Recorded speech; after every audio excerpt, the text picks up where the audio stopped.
My lovely, lovely, lovely imps, how are you doing today? Uncle Gumbald, Ada Stardust, Metroplex, Asylum, Punk, Corpse, Rezel, Uncle Gump, wait, I said Uncle Gumbald already, Mika Meow, Lady Hopium, Fell the Formless, Chair, Susie Clem says BLM, Gayfesh, Piftle Cakes, Jade Monkey, and of course, Polaire, Twos, Ada Stardust, Psychosocialism, Cheeto, the Posadas John, Roomy Red, Duke Deserix, Lavender, Furcifer. Wow, my hair is all over the place right now. 30K94 Chair, Fulmer Flamingo, EE Laureate, Ginger Snaps Back, Kimberwolf, Sky Moerke, Ivy Evans, Mother of Mudkips, Kaylin the Zola, Malmart.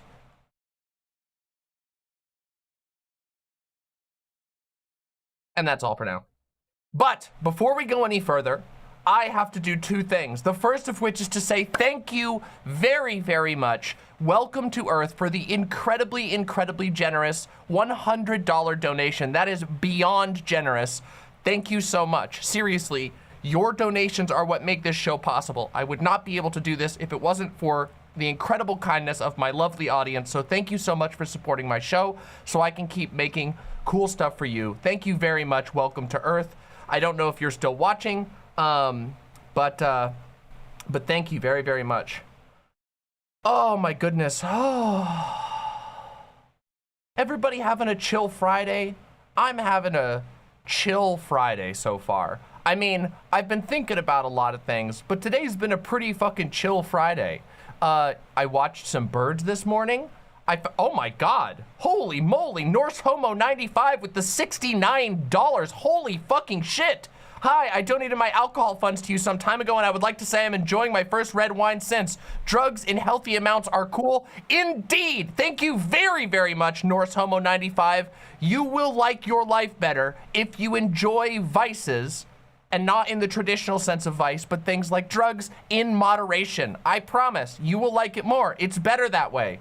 It's way better that way. So thank you so much. I'm glad that you are having a much better time, and thank you so much for your generosity. Again, 100% viewer supported. I don't have any sponsors or anything. Y'all are. Oh, don't worry, Furcifer. I already thanked the $100 dono. I beat you. I beat you to it. Oh, I did not forget. I will not forget. I am very, I tend to be pretty good about that stuff. Occasionally, I sometimes forget things, but usually, you know, it's just how it goes sometimes. If you are here and you have not pressed like on the stream, please press like on the stream. Early likes are, as it turns out, incredibly, incredibly, incredibly important. So if you could press like on there, we've only got 56 likes, but we have over 100 viewers right now. And this is only the first few minutes of stream. The more likes we get, the earlier, the better. So, you know, pop, pop, pop, pop, pop. Deeply appreciate it. It's free, so thank you. We have a lot of stuff to talk about, or we have a lot of things we could talk about today. There's so much. Oh God, like I've been thinking about what I want to talk about exactly, and there's just a whole bunch of wild stuff that's been going on. There's been a lot of drama lately. Have y'all noticed? I talked about this a little bit at the end of my last stream, but I didn't go super in depth. I've thought about it more. I've looked into some more things, and today I have some drama I want to react to, like directly.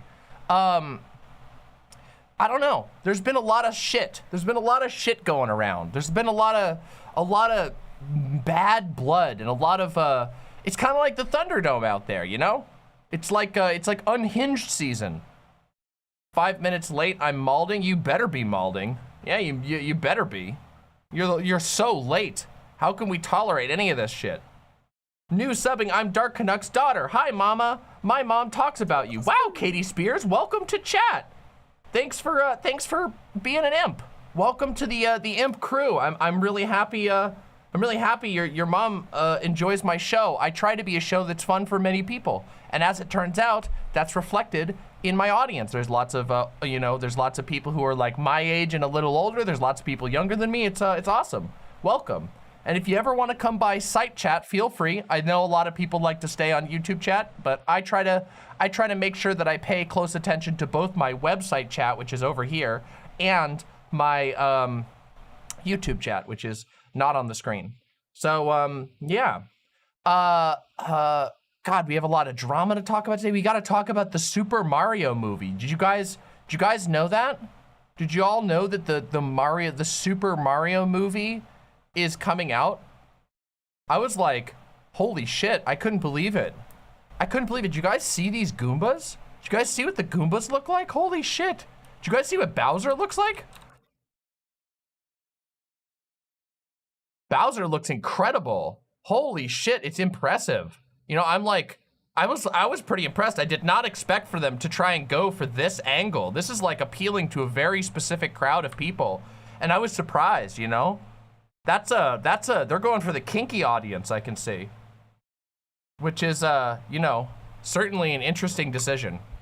But I can't say I'm against it. Yeah, and also they released what the Goombas look like. Oh wait, the His Dark Materials Season 3 trailer dropped today? I did not know that. That's fucking awesome. Mr. Krabs says, Mr. Krabs123 says, I found a good meme. Basically some stuff from the Mario movie trailer. Mario movie leaked scene. Oh. All right, this is 9 seconds. All right, let's see. Is it a good meme? Oh yeah! Hey yeah!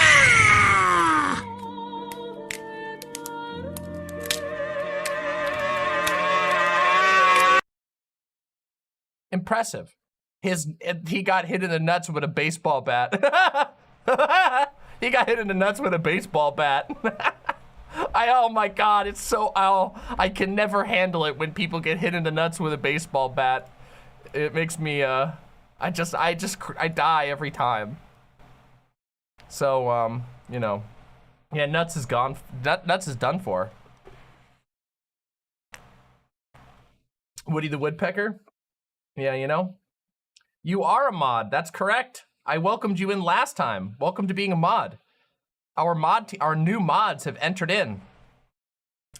Yeah, I gotta talk about the Mario thing. We're gonna talk about the dream face reveal. Did you know that? That's whew. That's gonna be cool. We gotta talk about that. What else we gotta talk about? We gotta talk about some unhinged drama. As always. We gotta talk about some Keffals drama, as it turns out. Hey, feeling very lonely and falling back into depressed feelings and habits. Glad you're streaming though, feels less lonely. Well, hey, come hang out with some people in chat. And I'm sorry you've been feeling that way. I hope you start to feel better. It's, you know, life can be hard, and it can also be pretty lonely at times. I know that I feel that way even myself, and I live a pretty, you know, social life here with my little critters and my partners and whatnot. Well, I mean, but that's his thing, right? Put the screw in the tuna. You can't always control hype 100%. I'm sorry about that, Max Sips. Unfortunately, it's a lot of people who are in that same situation. I feel you on that 100%. Donkey? What isn't, okay. Oh man, we have so much to talk about. We have so much to talk about. Oh my God. But first we're gonna chill. I wanted to tell you guys a funny story, okay? Here's a cool story. You guys wanna hear a fun story? This morning, okay, not even this morning, over the last 2 days, we have basically had the equivalent of a bird monster truck rally in our neighborhood. It has been wild, okay? I don't know what's gotten into the birds, but the birds have been going sicko mode lately. So I've been bird watching a whole bunch more lately. As you all know, I'm quite fond of birds. I have a little bird identification book for my area, and I've begun to take notes and stuff in it and learn how to identify different birds. Super cool. And we have some birds that we already identified in our neighborhood and whatnot, but now I'm learning more about them. And yesterday, now, there's a couple of birds in our neighborhood that we've been able to like identify beyond their bird type. For example, there's a crow in my neighborhood who is incredibly dramatic. And we always call him Loudmouth. We call him Loudmouth because not only does he scream all the time, not only he gets very worked up and goes, but he also waves his arms all over the place. any of the time that he is angry about things. So he'll wave. I've never seen a bird do this. I have it on video. I've filmed him on separate occasions doing the same thing, where he puts his arms up like this and he waggles his arms around. None of the other crows do that, but Loudmouth does. And so we know Loudmouth. And he has a little family of other birds. There's like a family of like 3 to 5 crows that live in my neighborhood, and they're quite wonderful. I love them. We also have some scrub jays, which I showed off on stream what a scrub jay looks like. For those of you who don't know what a scrub jay, here, let me show you. They're super adorable. They're like the cutest and most beautiful bird you can imagine. They're just so cute. Like, I mean, well, here's a guy holding one, but I don't want to show somebody holding one, really. I want to show you what they look like in action. Yeah, look at this thing. These are so beautiful. Oh, that's such a tiny picture. What the hell? Give me the big ones. Size, large scrub jay. Here we go. Yeah, here we go. Beautiful, let me show you. Look at this. Look at this beautiful bird.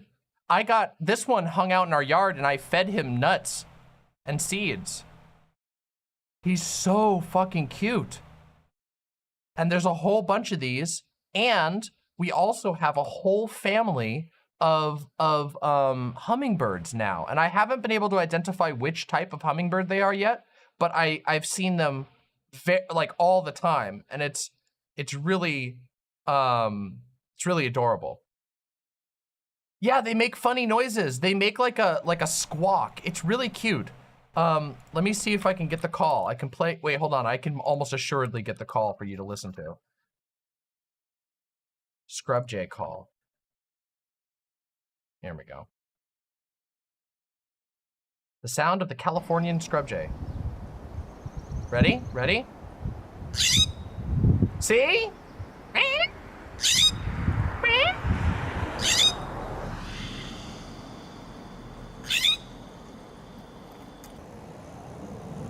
Isn't that cute?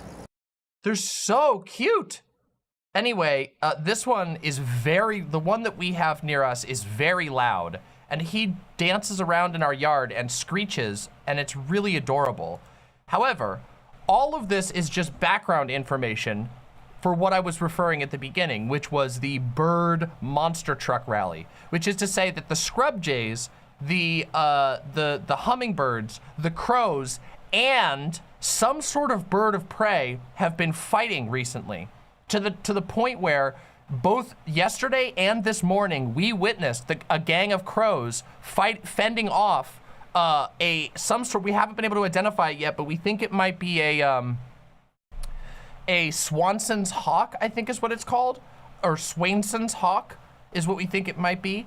And yesterday they were dive bombing it, like they were going up in the air and dropping down and going at it. And this morning, the hawk was sitting in a tree, and Doe caught on video, crows one by one, like 3 or 4 crows one by one, trying to dive bomb the branch that the raven was on, or not the raven, that the hawk was on. It's been wild.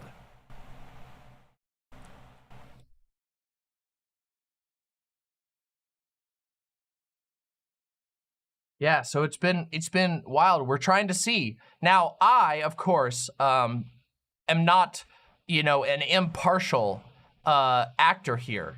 After all, I live in this neighborhood, and I have already bonded with the crows. So I have been leaving additional supplies out for the crows to make sure that they have enough calories to fight off these invasive species. Does Yoda chase birds? No. Yoda is actually, okay, Yoda is very talkative. She will bark at people walking by, but she's incredibly gentle with animals. We used to have a bunch of chickens. Well, not us, but like the people we live with, we helped take care of them, but they weren't really ours. And Yoda would just sit around with the chickens. She doesn't chase them. She doesn't attack them. She doesn't bother them at all. She would just sit there and hang out with them. She gets along really well with other animals for the most part.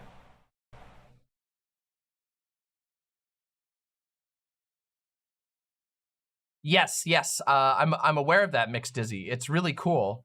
the first thing you always want to look for is their color and then their size. And patches of white are very helpful in identifying them. Yeah, true warbirds. They are here's the interesting thing. And I can't confirm this because obviously I don't see the birds all the time, but I do spend a lot of time outside when I'm not on stream. And we have never seen the crows in this neighborhood attacking smaller birds. The crows in this neighborhood seem to exclusively eat from the bird feeders, from nuts that are on the ground, and from the trash, and from stuff that's given to them. Like, we leave out for food for the crows. Our neighbors give them chips and stuff all the time. And we see them like throwing chips out for them, and they'll see them jump down. So as far as I can tell, the crows in this neighborhood basically just like don't want hawks in the area, and they don't really care about the smaller birds, which is, in my opinion, kind of pog, right? I think that's pretty cool.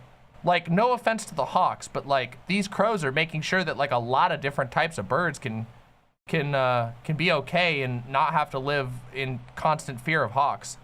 We've also seen, by the way, we have seen a battle. This was some time ago, but we've seen a battle between the crows and a seagull. It was wild, okay? The seagull fight was, I mentioned it on stream. Some of you might even remember me. Oh, don't worry. I don't give them any salty foods. I'm sure this will come as no surprise, but I have been around animals for my entire life. So I went and researched what foods are best for the crows, and I bought a bag of wild style food that's has no added salt, nothing like that. It's all stuff that they would eat in the wild. So I bought that. Yeah, no salty foods from me. I don't give them unhealthy stuff. Sometimes we'll leave them stuff that's a little too sweet, maybe. Like, sometimes we put little fruit pieces out, which probably isn't the best for them, but I doubt it's gonna kill them either. Or anything like that. But yeah, the seagull crow fight was absurd. I mentioned it on stream some time ago. What happened was a seagull was coming into the neighborhood and it was scooching around and it was grabbing into the trash. And we were out there most of the day hanging out with friends on our porch. And what we saw was, we saw a crow straight up do a loop-the-loop and then a dive bomb down onto the seagull. It was one of the most incredible acrobatic, like bird acrobatic maneuvers I've ever seen. Like a full-on loop-the-loop into a dive straight into the seagull. And then the seagull fucked off, which was incredible. Hey, Yazzie, it's I'm really fucking glad you're out of the hospital. Big shout out to your recovery. I hope you are feeling a lot better. I'm sorry you had to go through that. Yeah. That is one desperate seagull. Well, the thing that doesn't make any sense either is that like the seagulls have dominion over so many areas in my neighborhood. Like we live near a lot of different sources of water, okay? Like, the seagulls aren't exactly hurting for space, and they definitely aren't hurting for salvage. Like, the seagulls in the parking lots eat like kings. But, you know. Yeah. Seagulls can be pretty mean sometimes, you know.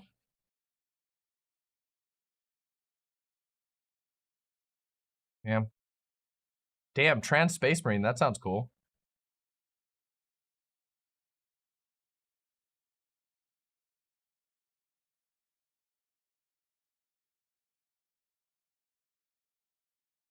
Yeah, I'm cheering for the local crows as well. Like I said, we've been leaving them an extra large pile of the food that I bought for them lately, and they've eaten all of it.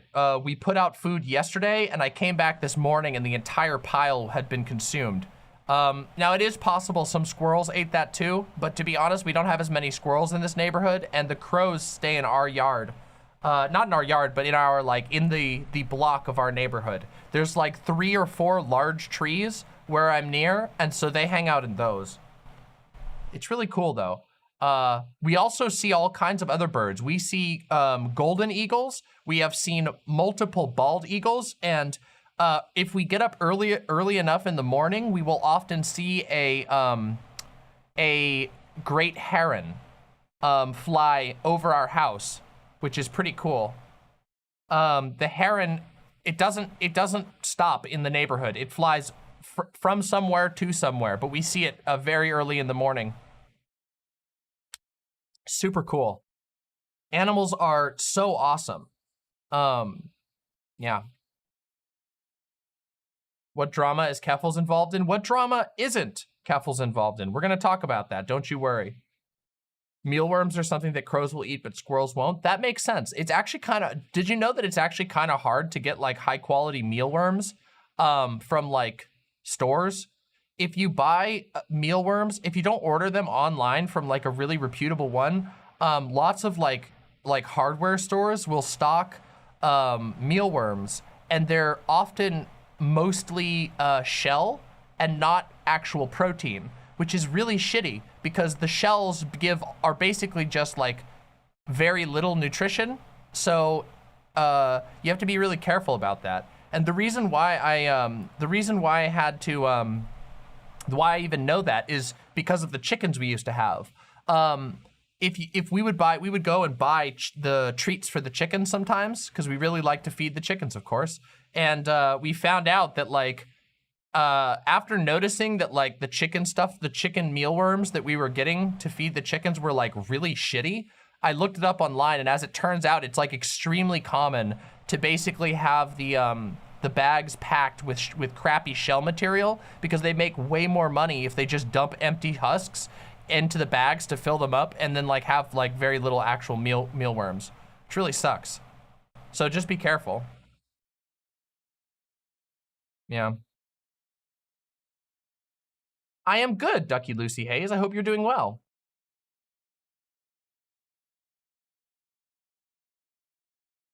That said, mealworms are quite easy to cultivate if you want to.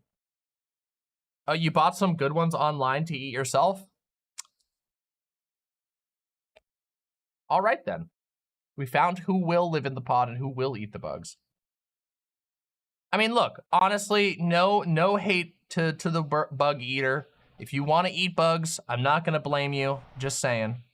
Dope Fiend Massacre says, thoughts on racism. It's cringe. Don't be a racist. You're cringe if you're a racist. Racists are cringe. Stop being cringe. It's that simple.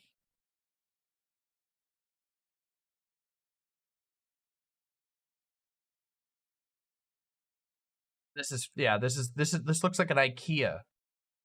Okay, so I've just been sent, I know this is really random, but like, Khloe Kardashian has the most beautiful pantry ever.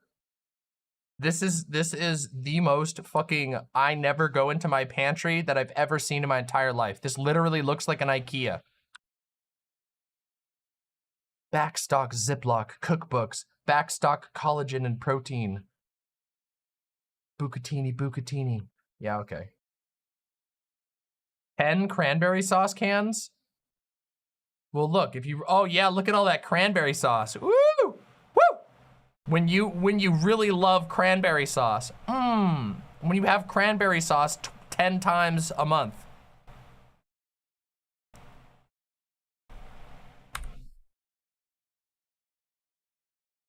When you love to snack. And you're the person who buys your groceries just goes to the store and buys the entire rack from the grocery store and just puts it back in your pantry the exact same way that it was when it was in the grocery store.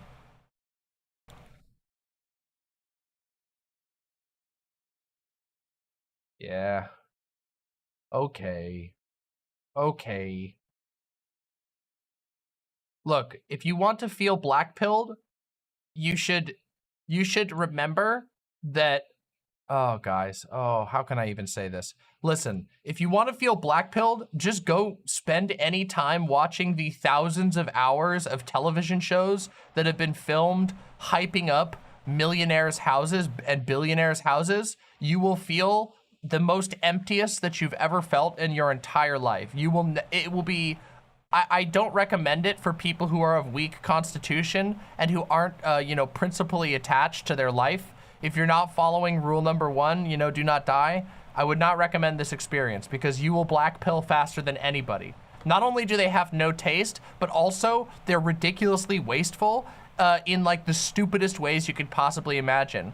Like for example, rich people will buy like a mansion and then they'll spend like 1 week in it per year throwing a party, and then they'll go live at like some other house where they're like the like baron of a local small town.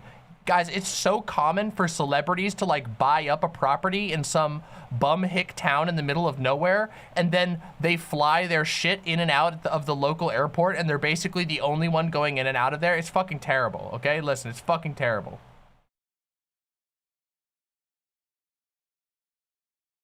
And it just sits there. I'm all for people having really cool living spaces, you know? I love it. I'm not like, I don't like worship people living in tiny houses or whatever, or like living in a pod. I'm not that type of person. But like, guys, the gross display of waste is disgusting. It's sickening, okay?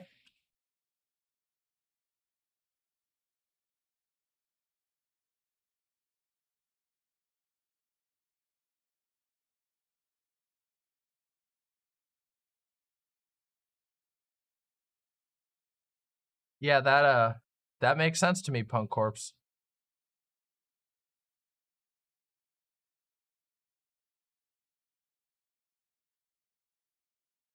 Catwalks on the ceiling. All right. They got Sweet Baby Ray's. Well, you know, who can live without Sweet Baby Ray's? Everybody knows Sweet Baby Ray's is the most delicious barbecue sauce in the world, and definitely doesn't just taste like fucking sugar water.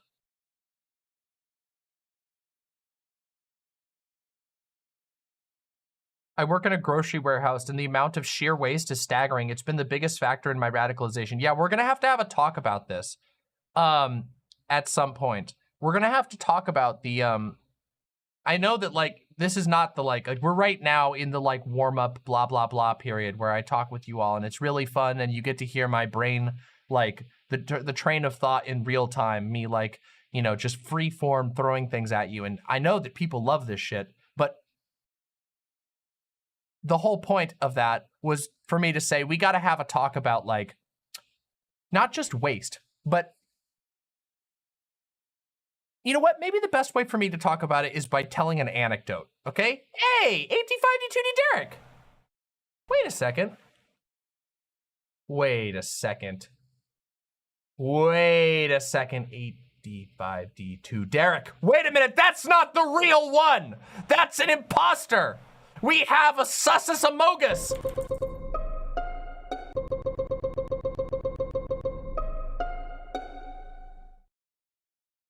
Where's the real 85D2D Derek?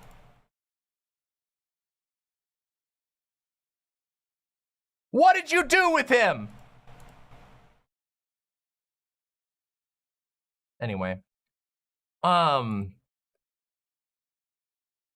Sussus Amogus.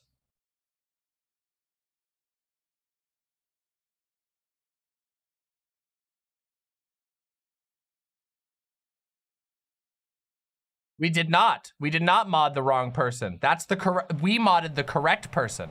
I know because 85D2D Derek has been a part of my website for a long time.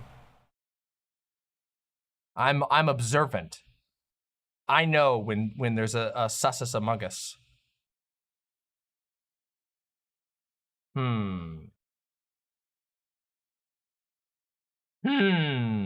Maybe it's a wrong account issue. Maybe it's a backup account.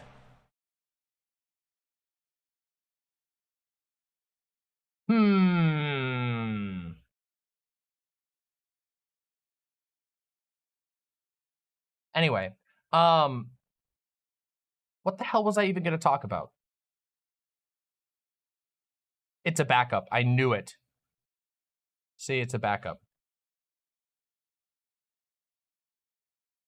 Is that why all these celebrity homes are on YouTube? Well, yeah, because it's called a thing called conspicuous consumptivism. It's when you buy big flashy things for the purpose of showing them off and not actually for their function. It's basically like, I don't know, like if you buy like a Lamborghini, but you don't actually intend to go like drive it on a track. Not that like Lamborghinis are like a reasonable thing to buy at all in the first place, but like imagine being rich enough to buy a Lamborghini, but then you don't even use it as a supercar. You just take pictures next to it and post it on your Instagram and on your Facebook. And when you have friends over, you show them the Lamborghini, but you never actually drive it. You don't take it on like a racetrack to get the full power out of it. You don't do anything like that. That's called conspicuous consumptivism. Yeah. That's what most Lambo owners do? Yeah, I know.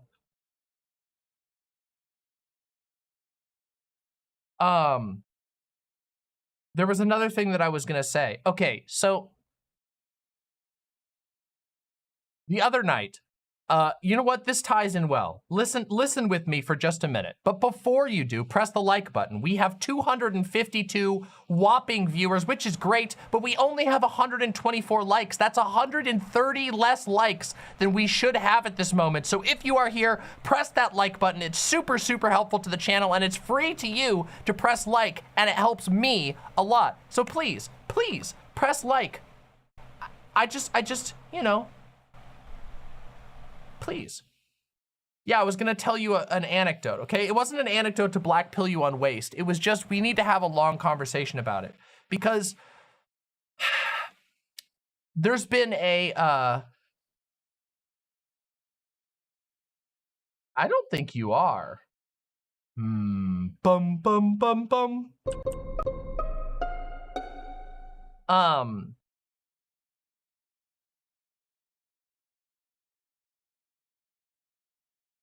Yes. Let me tell you a story, okay?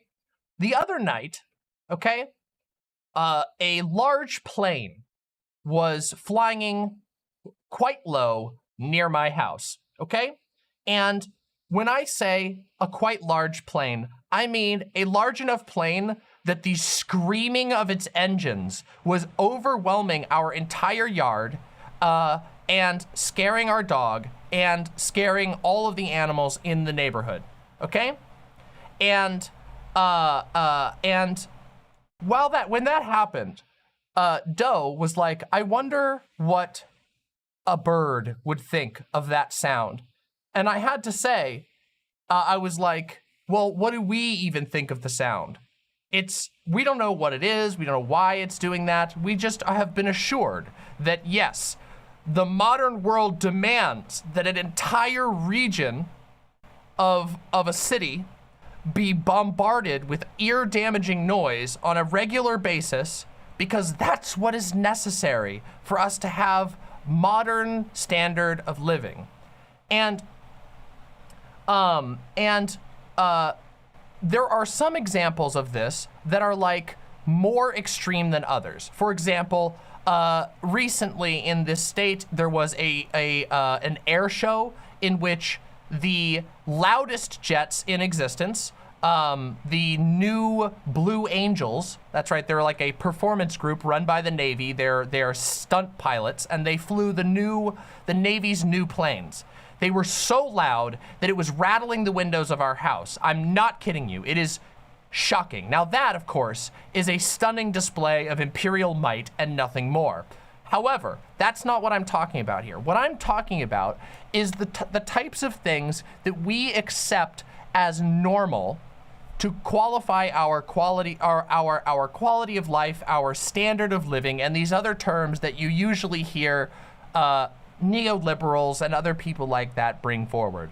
You know, we tell ourselves that yes, we must actually live with a constant background noise level that is scientifically proven to cause long-term stress and increase the likelihood of heart disease, because we have to. Because don't you see that the modern world is only possible because of sacrifices like this that you must make? And there's so many examples like this. of just like the things that we have accepted as okay and as like normal, because like we believe that it's necessary to have like the modern world that we live in. And that's not even to tackle like the factuality aspect. It's just I like the idea that people take a moment and think about the types of like implicit sacrifices that people are asked to make on a daily basis. Now, of course, you guys are all probably, wait, are you anti-airplanes? I'm not anti-airplanes, but I mean, I'm not anti-airplanes at all. Like, obviously, airplanes are fucking fascinating technology, obviously. But you're not catching my point at all. So, first of all, I'm sure, Nuts, I know you don't, I know you don't always think before you speak, but I know that you know that airplanes have to fly up into the sky and then they have to come back down from the sky. And both of those things happen at literally ground level. Going up into the sky is the loudest process, and that happens at ground level, usually with residential areas all around. And when they come back down, they also have to land and rev their engines in the opposite direction to slow down. Now, I have worked at an airport before. I know how loud planes are. I know that in the nearby area of a plane, not wearing full ear protection will damage your hearing. But keep in mind that planes don't just affect the area immediately around them. They project that sound to neighborhoods, to forests, to entire cities. But it's not just planes I'm talking about. I'm talking about highways. You guys, I know you all watch I know you all are in the anti-car stuff. I know the anti-car thing has moved even beyond the left, which is encouraging. But people spend a lot of times talking about how roads make our lives fucking crazy, you know? And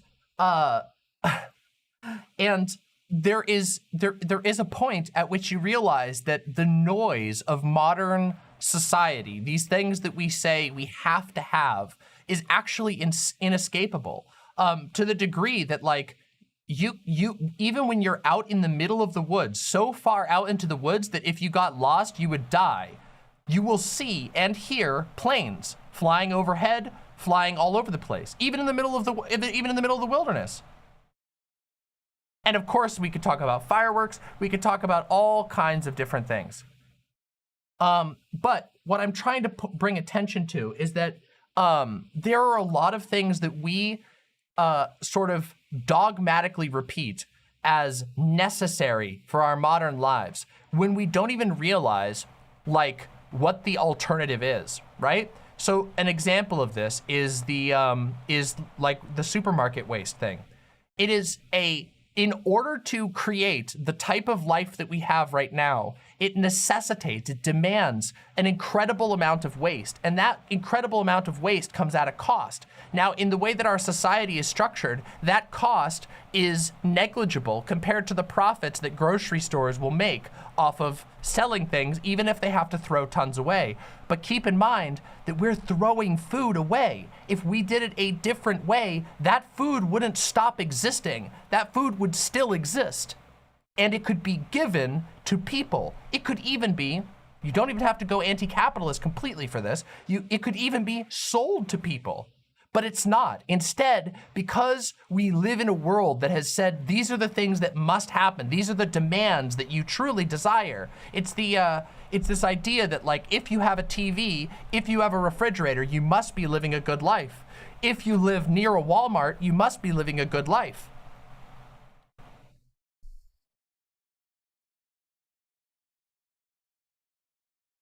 People are the Ann Prim thing is the Ann Prim accusation is going to always come out. Every time I open my mouth, people will accuse me of being an Ann Prim, even though I'm not an Ann Prim. I am definitively not a primitivist. In fact, I think quite the opposite. I think we should go forward into a better world and not backwards. But it is incredibly important for us to understand the cage that we have been built into. and it is a cage that we've been built into. We have a society that perpetuates itself. It perpetuates itself on our blood. And it tells us that it's providing us things, that it's giving us things that are good that wouldn't be possible without it. And it is our moral imperative to interrogate that.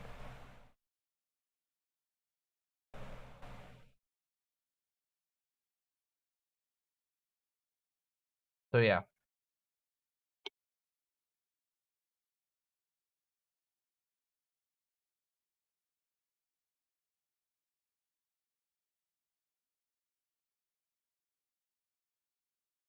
Oh, is that true? Hold on a second. Is that fucking true?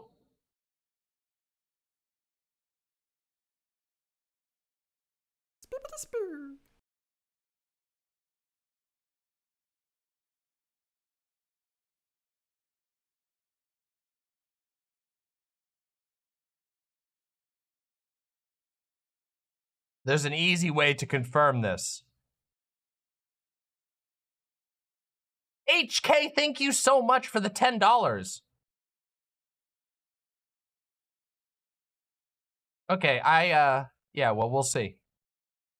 We'll see, won't we? We'll see. We'll find out the truth. Okay, all right, it is. We've verified. We verified, it's all clear. Do you want me to change your username or something?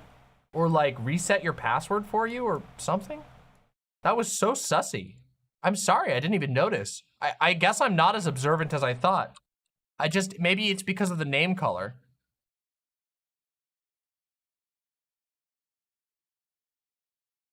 Oh, damn. It's true. Oh my God. It's fucking true. All right, here we go. All right, here we go. Sorry about that. You want me to change the name? I can. All right, whatever. My video is about half a second behind my audio. Ooh, that's weird. Oh, that's fucking weird. Hold on a second. My video is behind the audio. So the video...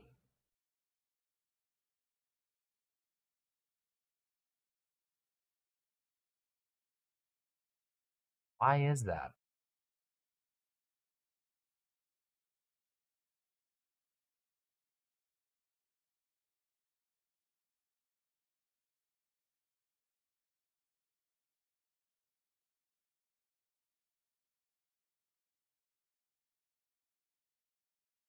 God damn it! Whatever. Fuck it, I don't give a shit. Suck my cock. All right. I don't care enough. Fuck it. I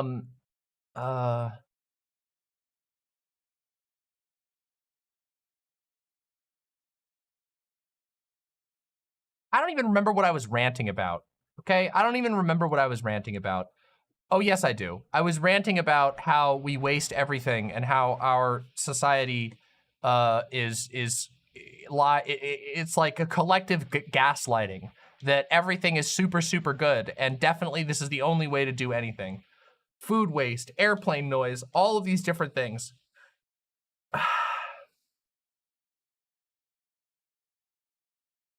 Yeah. Yeah. Ah, well. Well, I want to do more in-depth stuff because I read a lot of stuff about this. This is a topic that's very interesting to me, but yeah.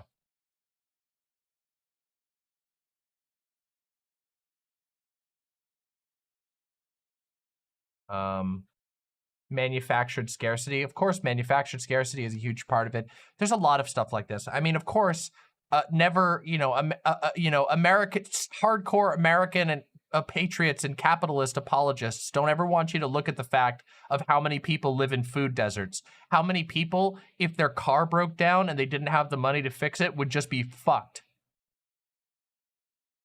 What would the solutions be? I feel like a lot of that stuff is just the outcome of the profit motive system. Oh, we have to tackle the profit motive system. And so earlier today, I wrote a little thread. Okay, I'm gonna read you guys this thread. This will count as the first. Consider this the first segment of the day, everybody. All right, are we ready to talk about it? We're gonna talk about. This links in super well. Okay, so what we're about to talk about is climate change, and also immigration, and also homelessness. All of these things are tied together, and we're going to talk about that right now. I'm going to start it by reading you guys a thread that I wrote this morning. Yeah, that's right, cope about it. I'm going to read a thread. So here we go. This is what I said this morning. I want Americans to think deeply about what is assuredly in store for those living in areas affected by climate change. If a fire, flood, storm, or quake takes your area and you have to evacuate, you will be treated the exact same way that immigrants, migrants, and the homeless are. Help, if it ever comes, will be deferred. You will be expected to have money up front to pay for lodgings, vehicles, food. If you're lucky, conscientious locals wherever you flee may offer you canned goods or cafeteria meals, but rarely lodging, showers, and never health care. You will have nothing to go back to, and your insurance, if you have the right type of insurance, could even take months to get you what you need. It doesn't take long to fall apart in the cold, without food, without showers, and without basic medical care. And all of that is assuming you escaped physically unhurt, like you weren't severely injured. You'll be met by many Americans who have been primed now for years to see you as an invader, doubly so if you're non-white, queer, and triply so if you're both. You will be met by comfortably established businesses who will treat you not as a person, but as a disruption to their income.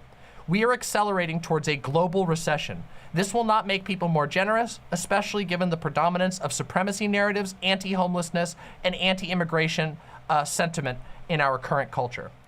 Now, there was a couple of things that made me think about this, but one of them was the fact that the mayor of New York City, Eric Adams, has declared a migrant crisis in New York City. I don't even know if many of you know about this. It's gone under the radar in the news, but it happened this morning. I think it was this morning, or perhaps it was yesterday. I read about it this morning.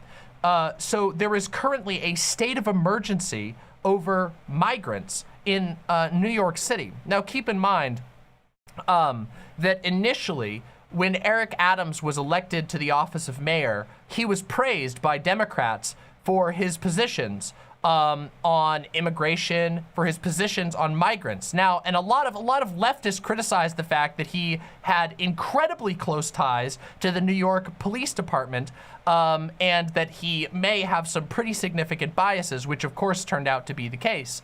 But now what we're seeing is, of course, that regardless of whether he was praised by the Democrats for being a relatively pro-immigration, we now have a state of emergency for migrants. And now keep in mind, this is a state of emergency declared for a comparatively small number of migrants from overseas. Most of these are not citizens of the U.S. yet. They are asylum seekers of various types. Some of them may be illegal immigrants. Some of them may be whatever. But this is a small number. I want people to think about what it would be like if your town got destroyed by a hurricane, like many towns in Florida just were, and you tried to go and stay in another city to try and find some shelter, to find a place to stay, to find a job maybe, to start over again, and you had the mayor of that city declare it that you are representative of a state of emergency. Yeah.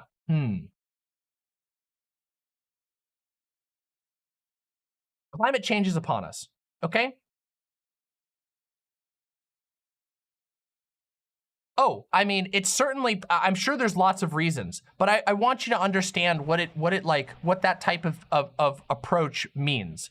That states of emergency are designed to give the cops and to give state officials a much easier way of addressing it, to basically lower the democratic threshold for certain types of actions.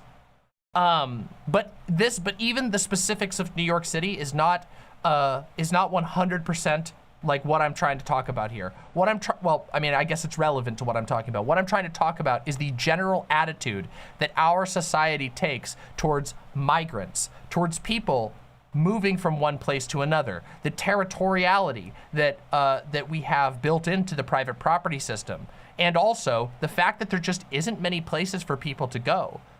In a city, all of the property is owned by somebody. Somebody is in charge and can ultimately weaponize the police against you, even if you have nowhere else to go. It's always a second thought how you will survive. And keep in mind that that is always balanced against people who don't have capital, people who don't have money. The poor are always the ones who are going to be affected by this. If you're rich, you can get somewhere to go. If you don't have anywhere to go, you become a criminal almost instantaneously, just because you don't have anywhere to go, even if the place that you just came from was destroyed and you're just surviving, as is the prerogative of every living creature.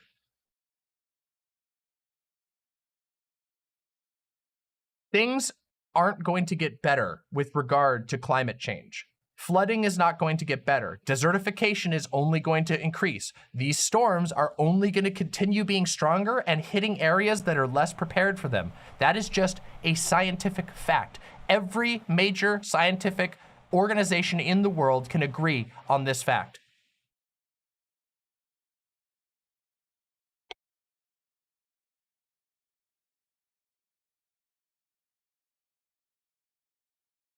And what this means is that there's going to be a lot of people left behind, okay? Doom facts. Yeah, I understand that people get bummed about doom facts and whatever. However, I want to talk about them because I don't see them as doom. I mean, they are doom facts, but it's not truly doom, okay? It is incredibly scary, and it represents a epical change in the way that we live our lives and in the way that our society will appear. But a lot of people are going to be left behind. And when things are destroyed, when things fall apart, survival demands us to build new things. And the types of things that we build and how we build them are going to very much affect the future.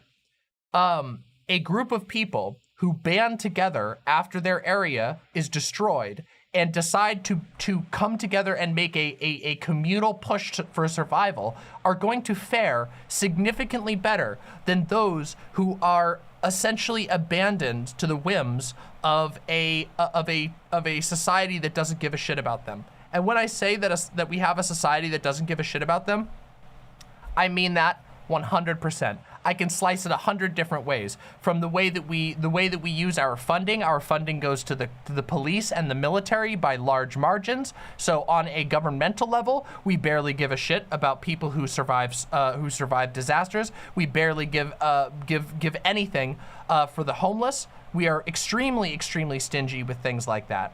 But I also am talking about the way that Americans think about stuff, because keep in mind that a lot of Americans are Fox News lovers, okay? And their worldview says that people who are poor are essentially poor for a reason, and it's not their problem.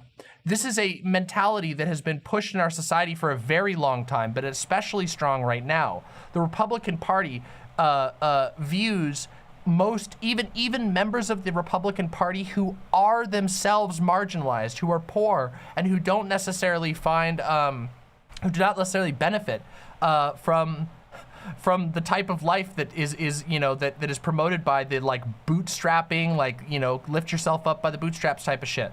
And yet they still subscribe to that anyway, even though they're the ones that presumably they're talking about. They don't believe that they're going to be that way forever. There's an old line, you all know it, I'm sure. you know, every American acts as though they're a temporarily embarrassed millionaire, but that's not true. People aren't, the vast majority of people are never going to be a millionaire, ever, no matter how hard they try. And so what this means is that we are going to be seeing more and more places like in America that are forced, because of the destruction of infrastructure, because of the destruction, the fleeing of certain types of businesses, because of the complete lack of funding to support these areas, that are going to have to build alternative structures of sustenance, alternative structures of power. And how we do that is going to be really important. And unfortunately, if we don't take the time to think about these sorts of things, if we don't take the time to prepare for these sorts of things, well then, the only people who are there are the ones who already have the money and who have something to gain from it. This is something I mentioned briefly in my discussion on Wednesday with Ocean Keltoy. This is something that's discussed in the book Hinterland by Phil A. Neal, a book that I've been recommending a lot lately. I read it about a month ago, and I've been thinking about it for a long time, or since then, since I read it. This book talks about how a lot of areas of rural America essentially become like political fiefdoms of the local big business person. Whoever the richest person in the area is able to command resources and control the needs of other people. And if they happen to be a MAGA person, if they happen to be to carry water for, say, fascist ideology, well, then you have a bunch of people who have no choice but to fall in line with this person, whether or not they are sympathetic to their political views. Research stream on building alternate sustenance structures, more than just a research stream. This is going to be something I'm going to revisit and talk about and teach people about as time goes on. It's survival. It is survival, but keep in mind, wait, hold on a second. So yes, I should be clear. Of course that's survival. But what I'm saying is this is predictable. What I'm saying is we can see this happening. We know it's happening right now. We know it's gonna continue happening. So we should prepare. And when we have the opportunity, we should try to create alternative structures. We should start talking to one another and coming together and building things of many different shapes that can meet those needs before they become like life-threatening. And there's a lot of ways to do this. I've talked about this many different times about one of the things I've talked about is how a lot of SRAs are able to do this. It's not just SRAs, but similar structures, which is, for those who don't know, a Socialist Rifle Association. The SRA is an organization, or the SRA is a cluster of organizations that have, in some regards, taken to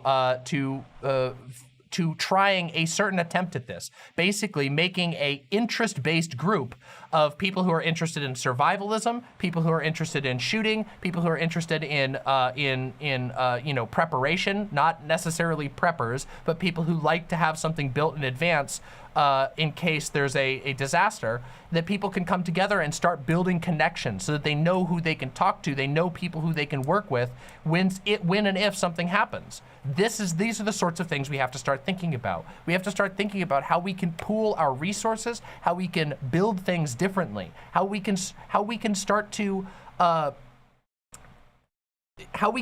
have something worth living for. That isn't just waiting on the whims of corporations. And by the way, if you don't think that there is no kindliness from Walmarts and Dollar Trees when there's a disaster. I lived in a small town, a very small town, during the fires, and I've talked about this many times, during the fires in California in 2019. And in my town, once the power issues happened, they just said, fuck it. And they closed their doors, and then you were screwed. Their employees aren't there. They don't give a shit. The managers don't have any investment in it. The managers above don't care. They just closed the doors. Well, the power's gone. Who cares? We're not gonna try to make sure, even though we're one of the only grocery stores in the area, we don't see any civic responsibility to stay open. No, you don't.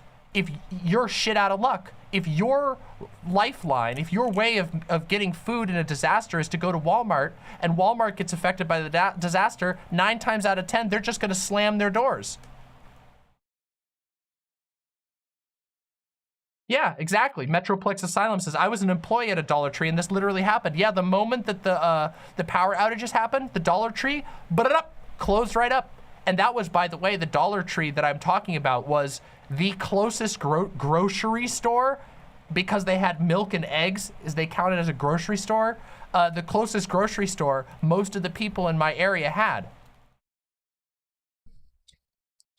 And yes, they will, of course, they will call the police on you, and the police will beat your ass. If you break into, you know what you'll be called if you break into a Walmart that has, you know, that's full of fucking literal food that people need? You'll be a looter. And you know how Americans treat looters? You know how Americans don't treat looters very well, do they? You guys know. You guys have seen this. Even those of you who aren't super lefties, you know how Americans treat looters. It's fucked up. That shit's fucked up, isn't it? Oh, it does depend on your skin color in some circumstances. But let's just say they don't take kindly to any type of looter. They take less kindly to dark-skinned people who are looting. Of course, obviously, cops are fucking racist. But let's just say they don't take kindly to anybody else.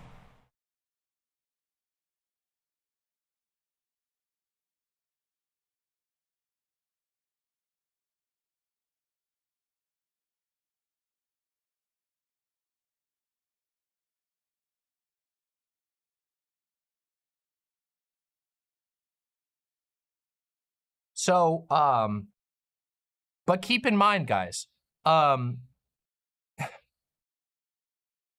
I'm saying is that it's gonna be amazing to see in the rest of my lifetime, watching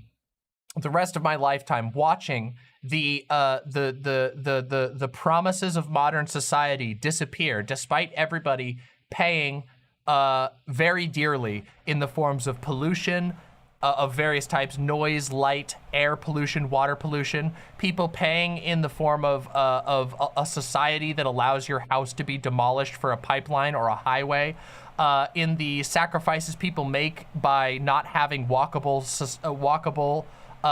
neighborhoods or cities. And this is all done in the name of, well, this is just what we need for society to be so abundant.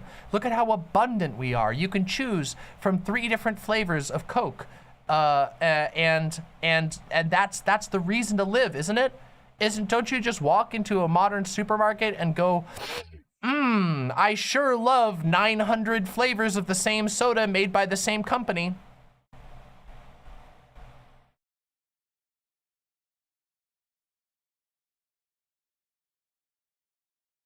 Stone Razor, thank you very, very much.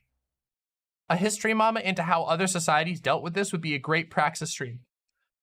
I agree. The truth is, many societies, many communities of different sorts have found a number of ways to deal with this. From collectively reclaiming resources, you know, like saying, hey, this Walmart is abandoned. All of us in this town are going to get together and we're going to say, hey, this food is gonna rot. We're going to take it, deal with it. That's one thing. There's all kinds of ways that people do this. There's people who do they will pick if they have a group of people, say somebody has a big apartment with some extra space, that person can sometimes say, hey, let's use this apartment as or this like garage area or this extra space as a distribution center where we can get food out to people who need it.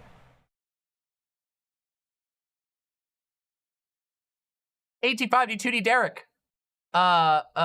Another example of this stuff in the same vein as SRA is hacker spaces and maker spaces. Older ones are super based and do mutual aid shit in addition to DIY stuff. Very true. Now, of course, there are some that have been kind of like, you know, reclaimed and whatever, which kind of sucks, but there's also a lot that are really based. There's a ton of ways to do this. We've even seen smaller scale versions of this be organized through things like Discord, which is really exciting. Really, really exciting. that people can use spaces, even online, to help coordinate the meeting of needs. And I know that that sounds like kind of a basic thing, that like, wow, humans have to work together to meet our needs, but the simple truth is, yeah, we do. Yeah, that is like, it is a elemental part of our existence. And we put it away. In our modern society, we put all of our needs at a distance. We always think, well, there's a fast food, I can get fast food. There's a grocery store, I can get groceries. Until there isn't. Until there fucking isn't. And then it's gonna be up to everybody. It becomes a free-for-all. It becomes a who has the stuff necessary to make sure people can keep living. And in some cases, it gets really scary. Like, for example, you guys remember when Texas had that big freeze and like tons of people lost power and a bunch of people died because of pure cold? Guess what? It doesn't take much to die from the cold, even in your own fucking house. Did you know that? So, and it doesn't take long without water to die. There's a lot of things that we have very thin margins. We have sold ourselves into a false sense of security that is, as it turns out, only really true for the richest among us. And the rich flee because the rich can afford to flee, but everybody else can't. Just so you know, wealth disparity isn't exactly very good in America right now. It's really fucking bad. We have a bunch of really, really rich people and a fuckload of really, really, really, really poor people.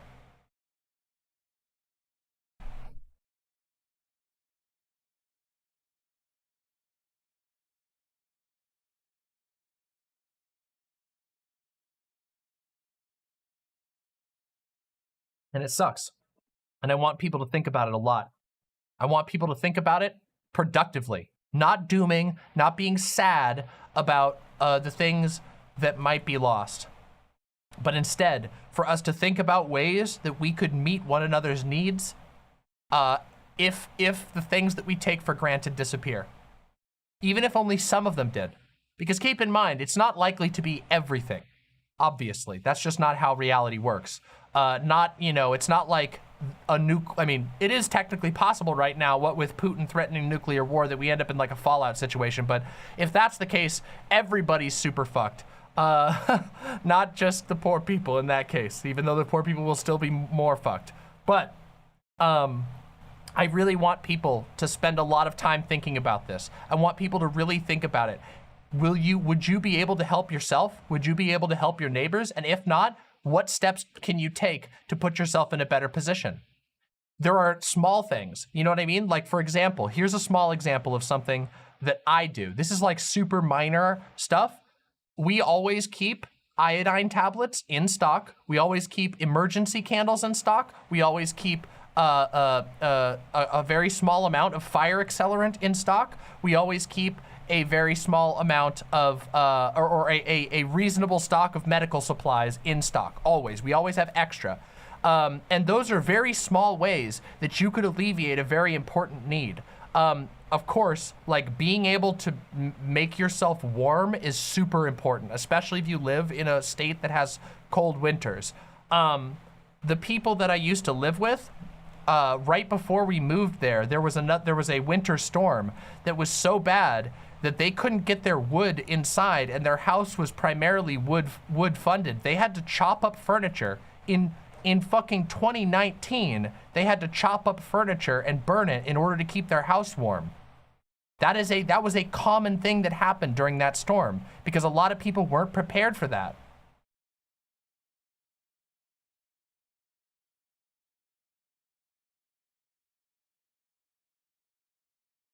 Yeah.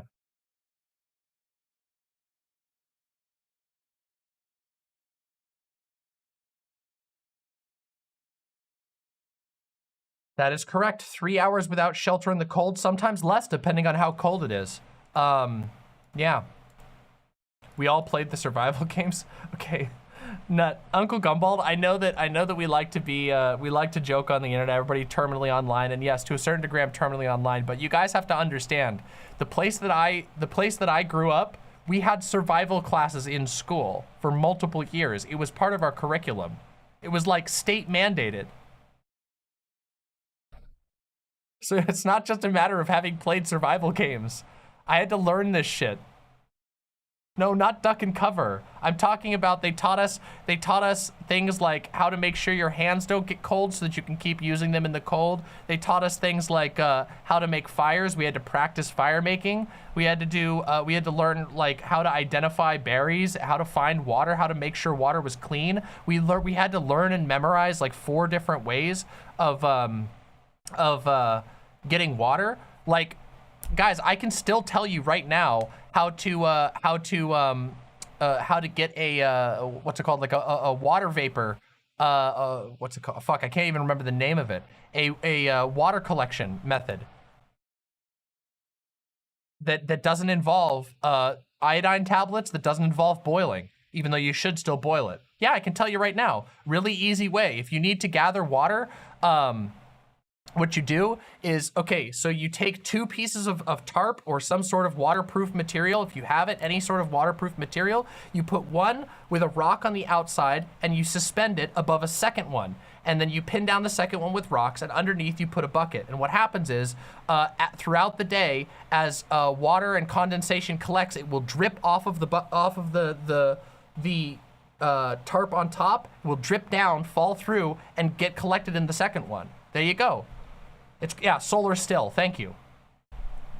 And because it is dew and perhaps, depending on how you set it up, some rainwater, it tends to be significantly cleaner than drinking from a river or a lake or a pond.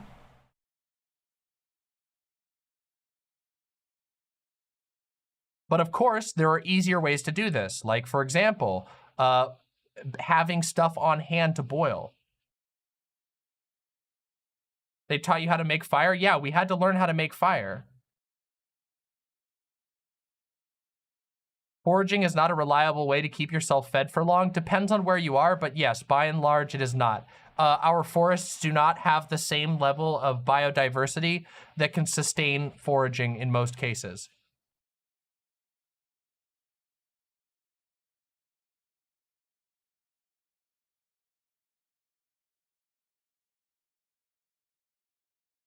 Did you know that for like literally $4 at basically any hardware store, you can buy a I think it's magnesium. I think it's magnesium. It's a magnesium fire starter. It's a little stick this big for about $4. You take a knife and you go like this, and it scrapes off a piece of magnesium and it will burn incredibly bright. It's one of the most reliable ways to make a fire. Now, obviously, it's not pure bushcraft, but those things are like, they will incinerate what they touch because it's a burning piece of metal. Those things are like $4. You can carry one with you at all times, and if you ever need to make a fire, your chances of success with one of those fire starters goes way up. And this is just the most basic shit, okay? Like, none of this stuff will protect you in a severe disaster, but it can improve your likelihood of living more comfortably and being in less danger if there is an emergency.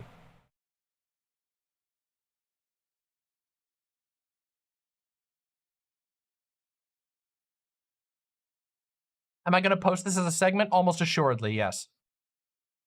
And what I do want to do in the future is I have a lot of plans to talk about and outline this sort of stuff in like a series of videos about things that are like super good, that are like non doomsday prepper shit, that's just actual emergency preparation, actual best practices, and these sorts of things. I want to do more of these in the future. But again, this is like stuff that I'm still learning how to present because, you know, most of the time I'm just a comedian. That's mostly what I do. I make jokes, but this is stuff that's important to me and I want to share it with you, and I talk about serious issues. Yeah, the survival section will be a segment, of course.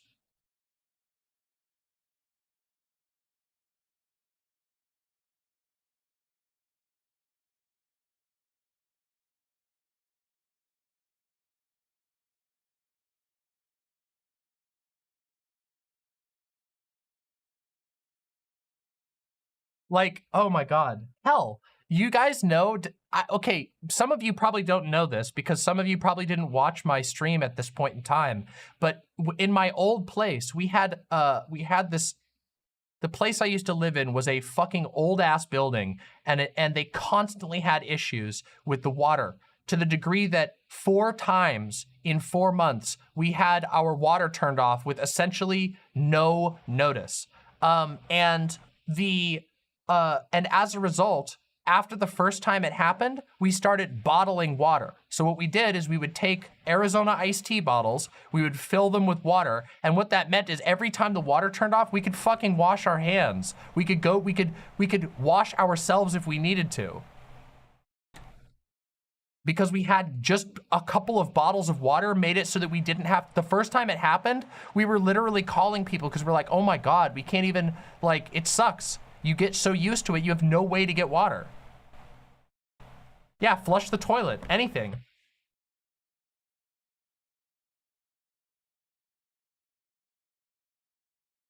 It's remarkably common, by the way, and this type of shit that people have to deal with is becoming more and more common, especially in underprivileged areas of America. If you live in a poorer neighborhood, the likelihood of you experiencing a severe infrastructure issue goes up. Yeah, I used to smoke jarums, yeah, more frequently. I don't really anymore. So much for the first world. Well, the first world was always an illusion because keep in mind that there has always been an underclass in the so-called first world. There has always been an enormous population of homeless people, of people who are semi-homeless.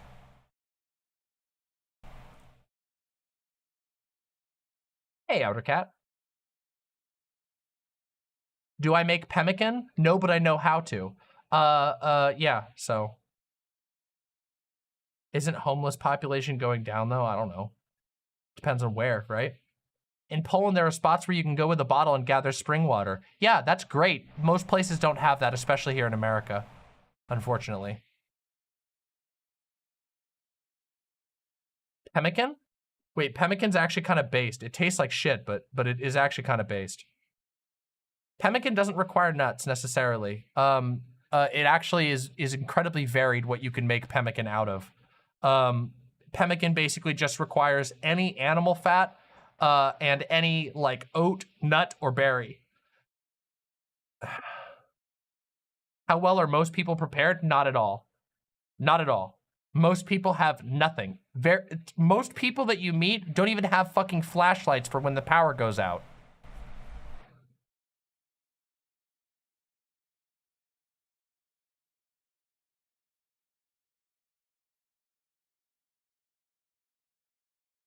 But keep in mind that it's not even just like the fact that you're gonna starve. It's the fact that like there are people who will, even if it's not you, and if you're in a position to help them, that's a good thing. The world will be better if you're able to help people in a time of need, even if you don't need it. So there's a benefit for all of us taking this shit seriously.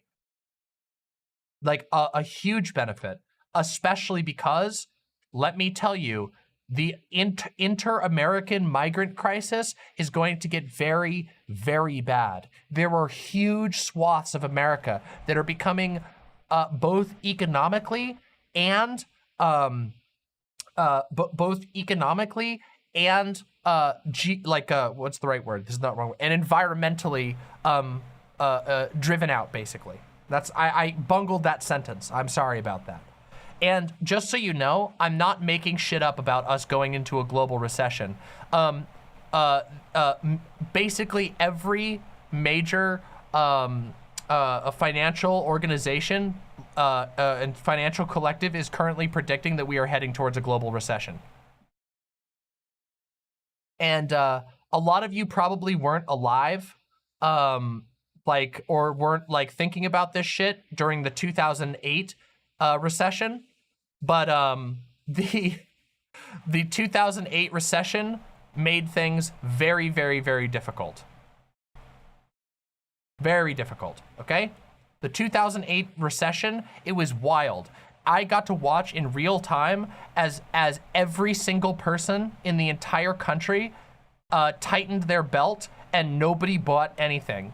And if you worked in a job that was based on sales or that was based on retail, you lost money. You lost money too. Even though you were working just as many hours, because people don't buy as much, you lose money. And then you can't buy as much. And then businesses start going under. And we've already had 2 years of pandemic destroying businesses. It's bad news.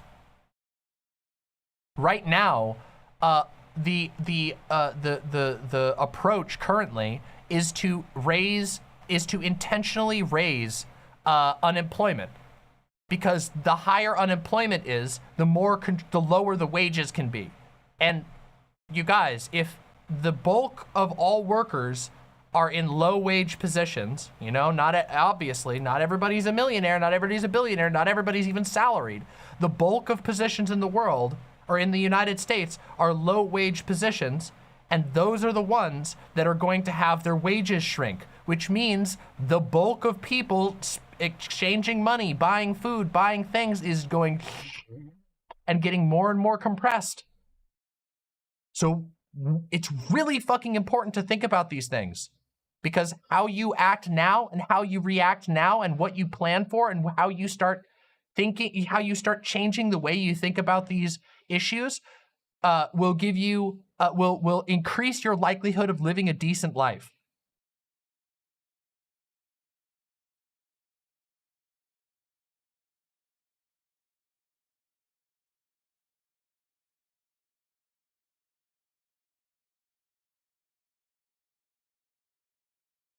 Yes, that is absolutely a great point. Iwamin Shu, for people who need meds to survive, you can ask your doctor to prescribe you up to 6 months worth of meds at once. Ask for a generic if your insurance won't cover it.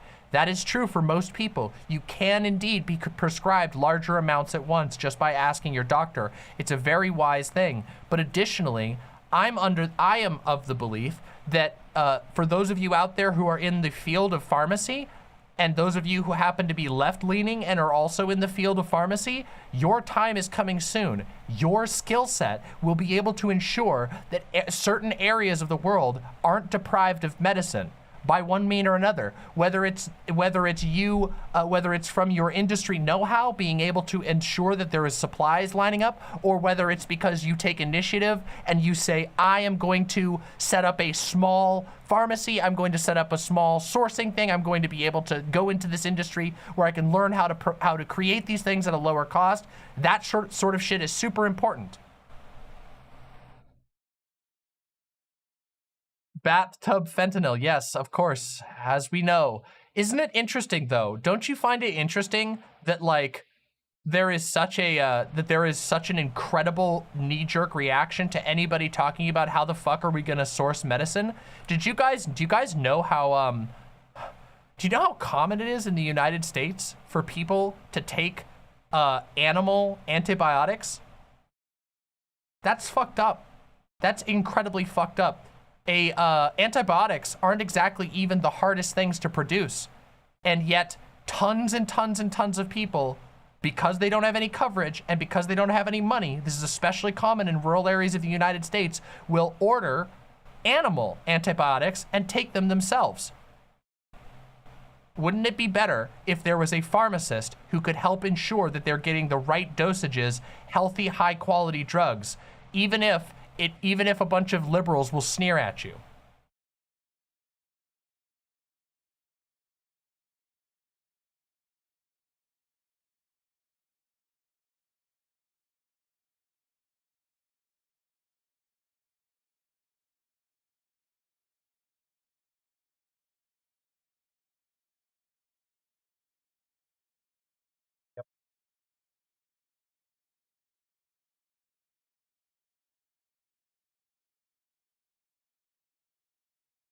I haven't heard of anybody here using animal meds besides ivermectin. Ivermectin is the darkest version of what I'm talking about here. It's the fact that there are enormous swaths of America who have no doctor, who have no medical professional. They don't have a nurse they can go to. They don't even have a family doctor they can go to. They don't have anything to go to. And so they get their medical information from the fucking news. And you know what they hear? Tucker Carlson telling them that ivermectin works. And so they go to their local vet and they purchase ivermectin. They go to their local ranch supply store and they purchase ivermectin. It's fucking ridiculous, but it's also, you have to look at the reason why it happens. It happens because huge swaths of America don't have any hope of ever being seen or even talking to a doctor because the medical establishment is staunchly capitalistic and it's all about profit.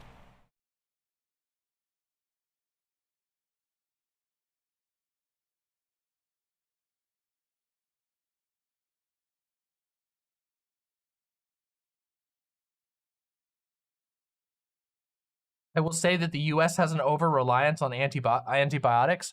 Yeah, but that's because antibiotics are prescribed for everything, and it's a different issue than what we're talking about, but that's okay. Society, American society as we know it, is currently busting at the seams. It already busted. Do you guys recognize, like, how different life is already since just the pandemic? Like, you guys have realized how fucking different everything is, right? Like, everybody sees this, right? And that's not going anywhere. Society is changing. Things are changing. And it is up to us. It is up to you. It is up to you and the people that you're connected to what type of a society is going to result from the upheavals we're currently living in. And I, personally, want people to start thinking about their liberation. I want people to start thinking about how they can take care of each other, how they can take care of each other to live well and to live as freely as possible, to have as many comforts and luxuries as possible, even if, you know, eco-fascist, eco-capitalist world wants to deny them that.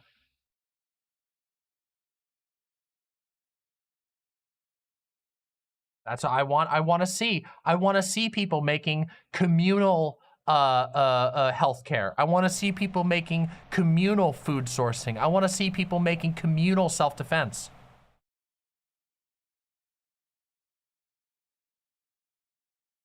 This is something I've been talking about a lot, and I'm going to continue talking about it. But that's that.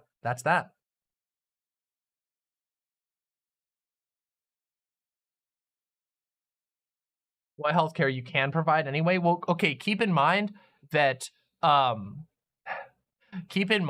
in emergency circumstances, being able to provide basic first aid will literally save lives. Like, and anybody can learn basic first aid. Anybody can learn basic first aid online right now.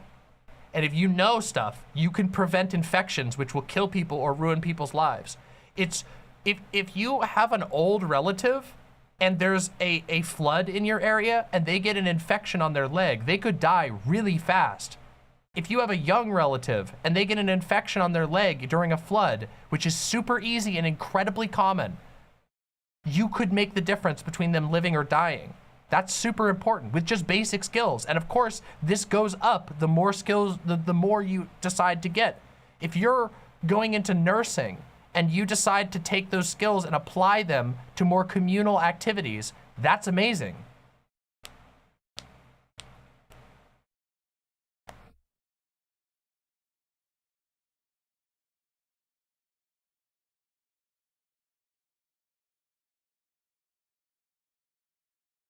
What's this? Did you see this? What's this? Ah, yes, I did hear about that. The entire school district police department got disbanded. It's not the entire police department, it's just the school district police department. The school cops got disbanded, which is great. Cops should not be in schools.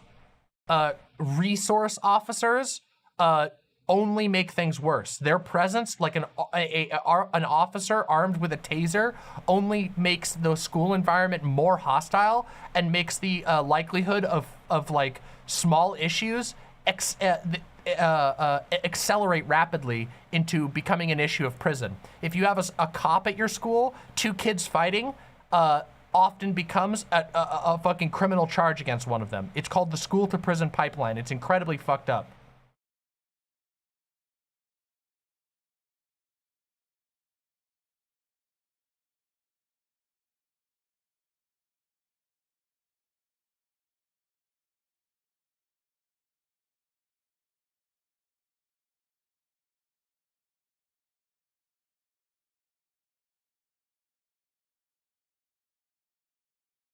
The police officer at my high school wanted to make me into a felon. Yeah, isn't that fucked up? Isn't that insane? That we even have that as an acceptable standard? Speaking as someone who was bullied, criminal charges for one of them sounds kind of better. Look, I'm not gonna downplay how bad bullying is. I got fucking bullied like crazy when I was in elementary school, and it sucked. I was not exactly the most normal kid in elementary school and middle school. But making them a felon is not gonna help anything, okay? Also, that was the first segment of the day. If you are having a good time, if you are here, please consider pressing the like button. We have 304 current viewers and only 204 likes, but liking is free and it always brings in new viewers. We want more imps, so please press like and bring in some new imps. Let's get this shit recommended, hell yeah. Just press that goddamn like button. It means the world to me. I guess we're not, I mean, are we having a good time? I think it's a good time, but maybe I just have a unique, maybe I just have a unique understanding of what a good time is. Personally, even if I'm talking about a terrifying issue, if I'm talking about it in a productive manner, I feel better about it. So I think that it's a good time when I feel like, I've done something that has made people think. Or when I feel like I've expressed myself properly.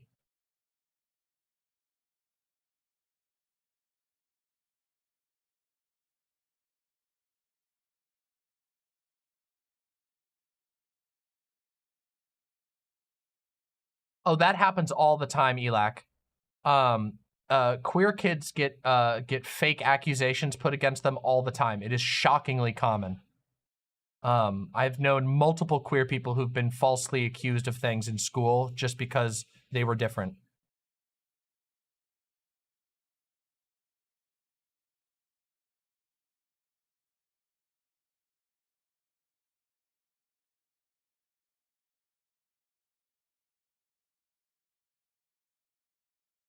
All right, everybody. I want to talk about some. You want to talk about some drama? You guys want to talk about some drama? I want to talk about. Kind of want to talk about some drama. Zan grinds like crazy. Saw him live multiple times for like 7 hours. Yeah, Zan is a fucking grinder. It's true. It's true. We're not doing a drama mama. This is much lazier. Okay. I am absolutely not. I'm absolutely not. Doing a drama mama today. But there's two separate things. Well, there's actually multiple things I need to talk about today. Which is yeah, no drama mama. I'm not that devoted here. On that particular front, okay?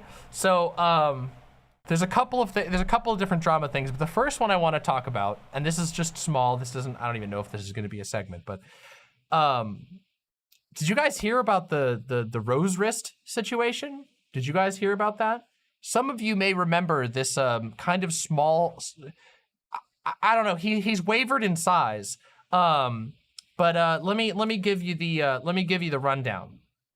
Okay, so there's this content creator named Rose Wrist. He's a really young guy. I think he's like 20 right now. I don't know when he started creating content, but he's been around in these spaces for a long time, and he's had one of the Whiteforest websites, just like this one. You guys see my cute website. You guys hang out on my cute website. It's super good. That is created by a collective. A co-op rather, not a collective, a co-op by the name of Whiteforest. Much love to Whiteforest and all of the people involved. They make this website possible. Rose Wrist has had a website on there for a long time, although he hasn't really been active on it from what I have heard. Now, Rose Wrist recently was embroiled in some pretty major drama on Twitter. Some of you may recall that Rose Wrist had a conversation with me where we disagreed on certain aspects of I think it was education, schooling. I have a very critical position of public schooling and the way that it's done. He did not. We went back and forth on it, and then afterwards, he made a sort of highly edited hit piece that I was pretty disappointed with. I thought it was pretty lame. We did get a little spicy, a little bit here and there. I won't say that, but we also talked for like almost 3 hours, and we debated for like 3 hours. Anyway, he did like a hit piece on me, and we haven't really talked basically at all since then. So this shit has nothing to do with me. I just find it interesting and also a little bit funny. Honestly, I'm gonna be completely honest. I do find it a little funny. I find it funny that the people who go the most unhinged into the Demon Mama derangement syndrome, the people who treat me the weirdest, always end up like also burning all of their other social connections with everybody else. It's like, I don't know. It's like I'm like a canary in a coal mine, and it kind of sucks in certain ways, but you know what? At least I'm able to offer some service to people who see people go absolutely unhinged on me for no reason, and then, you know, it turns out that they have a pattern of doing so. Anyway, Rose Wrist recently contributed to a deranged manifesto that was written about Keffals. Many of you already know of the existence of this manifesto. It's deranged. I'm not going to talk about it on here because I think it's unhinged. It's very, very low merit. You all can go check it out yourself if you really want to. I'm not making a segment about it. But Rose Wrist was a contributor, and he loudly bragged about this on Twitter. Now, if you don't know this, Keffals also has a website serviced by Whiteforest. And while Whiteforest is generally 100% fine with like beef between the creators on there, there's been a lot of beef between various creators. God knows I've beefed with Shoe on Head, but Shoe on Head has a Whiteforest site. That sort of thing is generally not an issue, some beef. However, the situation at hand here is that, of course, contributing to an unhinged harassment manifesto is kind of across the line, right?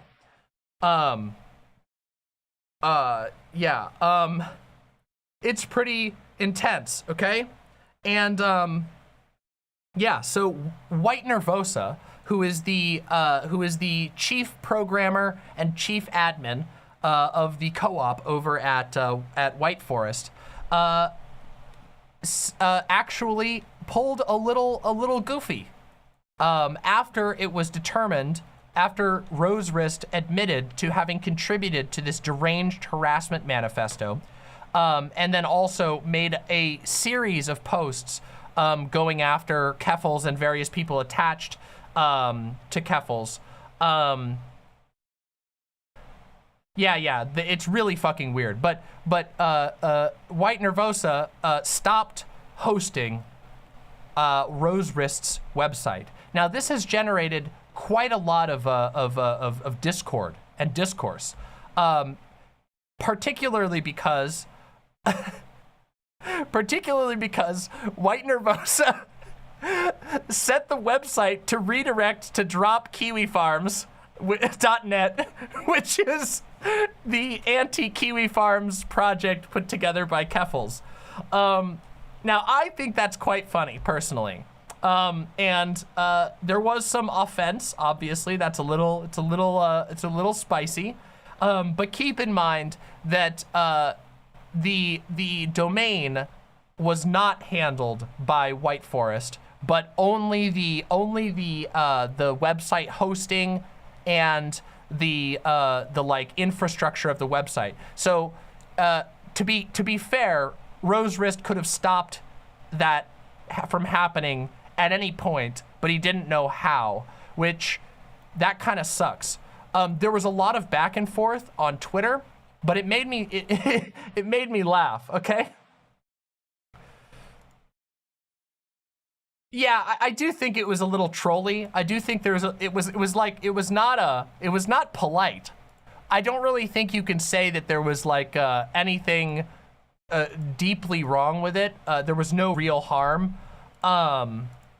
there was no like really deep harm done. And keep in mind that White Nervosa has been incredibly generous to basically everyone who uses the co-op's resources. White Nervosa offers an incredible amount of service to those of us who are accepted. And you know, and by I mean, when I say are accepted, I mean that they decide to take on. It's up to them to make those calls. Usually you know, people will ask them and then they decide if it's something they can manage or not. But yeah.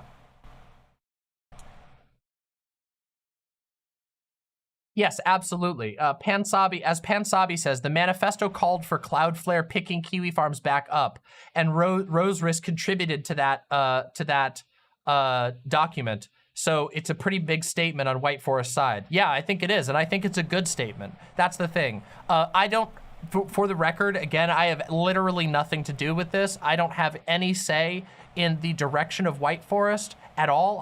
I just am hosted and taken care of by their web infrastructure, which I'm very, very thankful for.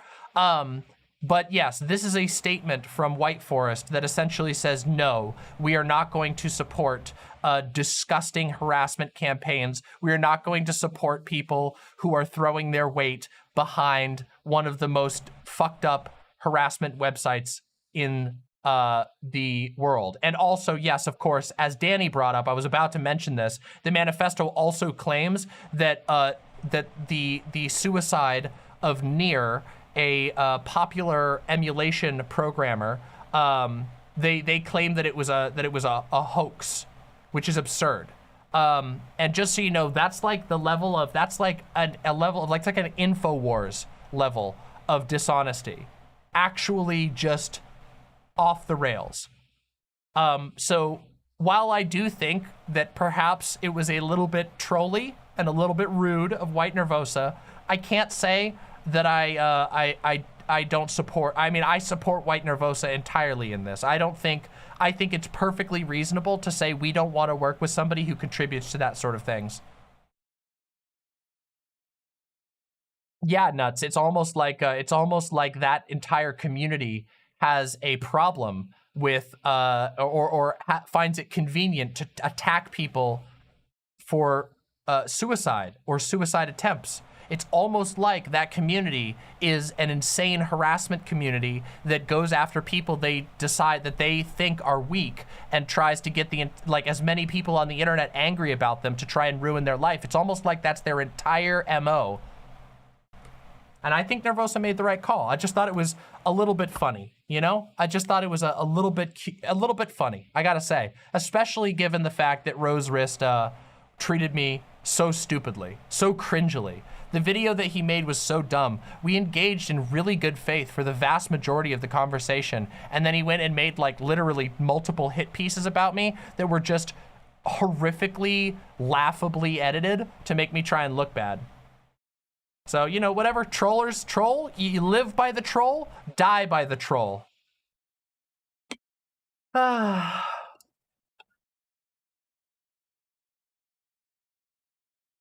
Oh yeah, I saw that one too.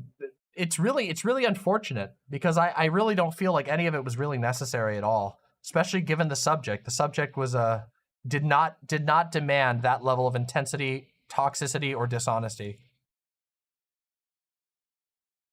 Oh yeah, it's like Vegan Gains saying that I argued that you eat people. Yeah, like that level. It's fucking stupid.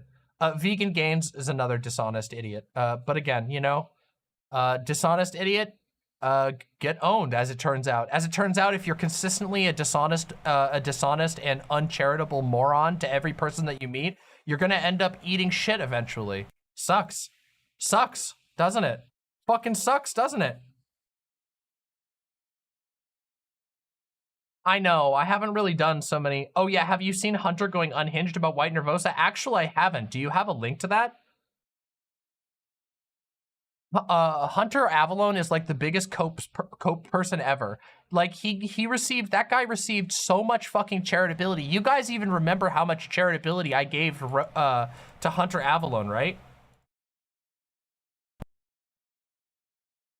No, Hunter Avalon, not Hunter Biden.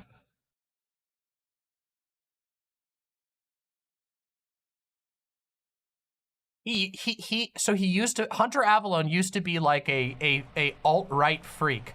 And then he like deconverted from the alt-right and became like a center-righty. And then he had like a brief period where he was trying to like lean to the left a little bit.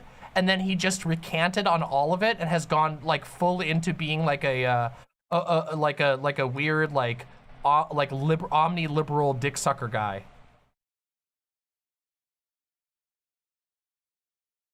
Who has a link to the thread? Okay, here's the deal. I have to go to the bathroom real quick. I have to go pee, okay? It sucks, but that's how life is. I'm gonna step over there. You all are gonna not go anywhere. You're gonna chat with each other in chat, and somebody is gonna find me the link to that thread before I get back, okay? And yes, I will play the, oh, here's a comment. Here's one of them, all right. I'm gonna play the bathroom song, okay? Oh, thank you. All right, I'll check that out.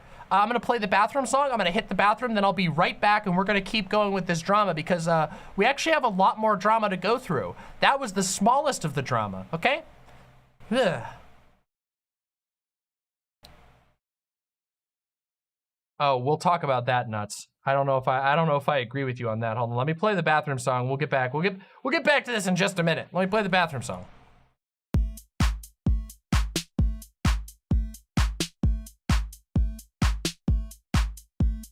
Hey chat, Demon Mama has to go to the bathroom, so listen to the Demon Mama bathroom song. She streams 20-hour days and 9 days a week, so let's give her and her bladder a little fucking break.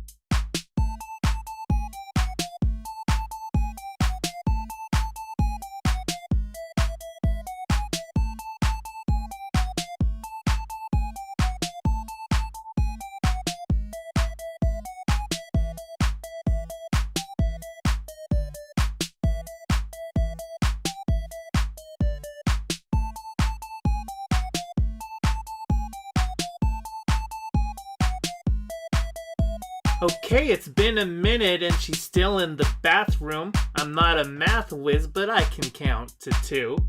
Let's all calm down and spam emotes while we wait and chat. Maybe someone here also needs a bathroom break.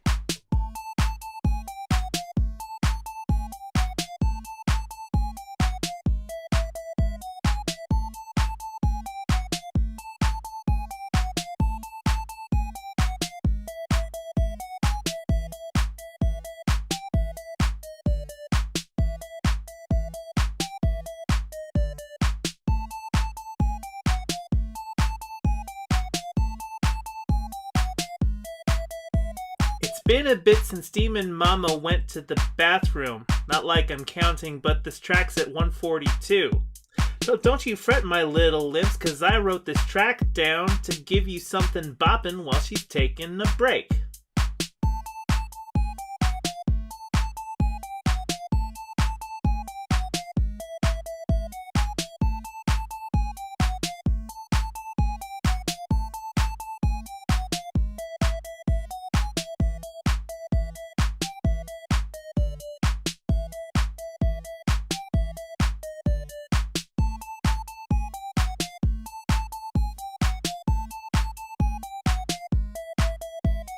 Jesus fucking Christ, can Fawn go check in the bathroom? I hope she doesn't lock the door when she uses it.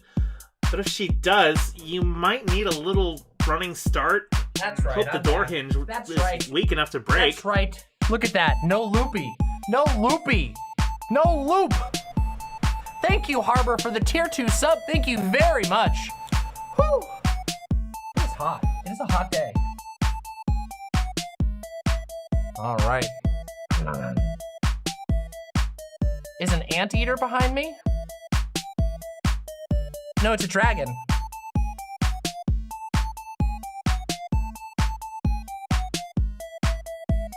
Okay, you're just fucking with me now. Put down your phone, the stream is still running. I can only assume you forgot because you were doom scrolling. Yep, Jesus Christ, Demon Mama, do we need to call a doctor? Yeah. Song's over, stop! Yeah. Somebody help her out. What a fucking banger, though. Look, that song is the goofiest song ever, but it's such a fucking banger. God, it's such a banger. I do love anteaters. Anteaters are really cute. All right, everybody. All right. Looks like we got some, oh, god damn it. Hold on. I forgot. I got blocked by this guy. He blocked me out of anger. I don't care. I don't respect blocks. Just kidding. I don't really give a shit. All right, let's take a look at this.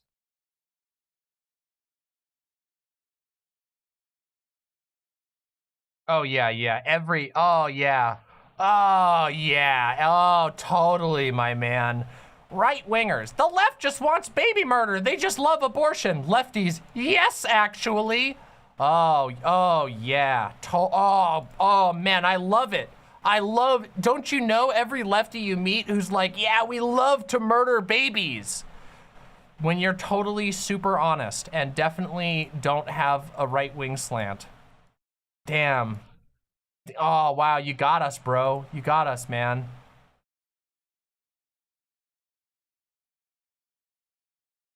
There you go. So here's this. This is the DMs from White Nervosa.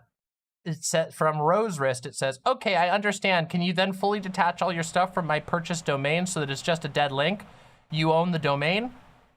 You own the domain. She's saying here that you're the one who has to do that because you own the domain. And then we have, yes, but as you know, I'm not particularly adept when it comes to this website stuff. I could probably figure out how to disconnect it myself, but I just wanted to ask. Cake charges approximately $3,000 and then $150 a month for the services you were given. You cannot ask me for help here, no. Okay, so to be clear, you won't even detach the stuff you have attached to my domain after you decided to drop me? To be clear, it's your domain. If you don't understand how to detach it from my servers, that's not my problem.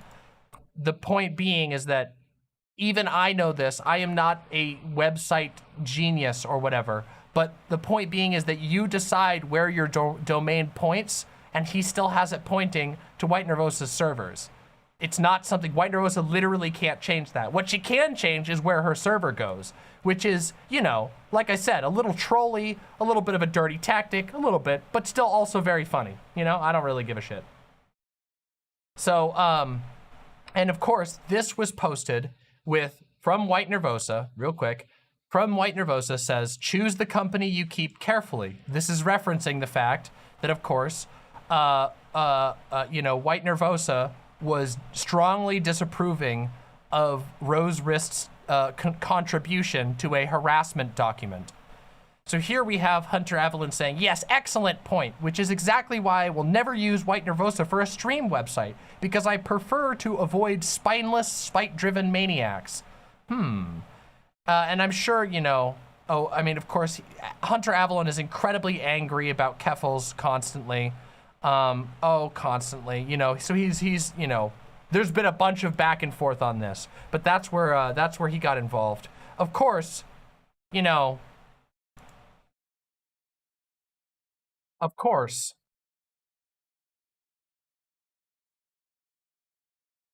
He's such a pussy. Yeah. Why don't you just say you're a piece of shit and I prefer the other people? This isn't even spineless and spite driven. It's pretty clear. Hey, we don't want to host somebody who participates in insane harassment documents. Just so you know, I don't know anybody who has contributed to a manifesto of hate against a person ever. I don't know anybody, not one. I don't know none of my friends are like that. I don't know anybody. Isn't that weird? Isn't that strange?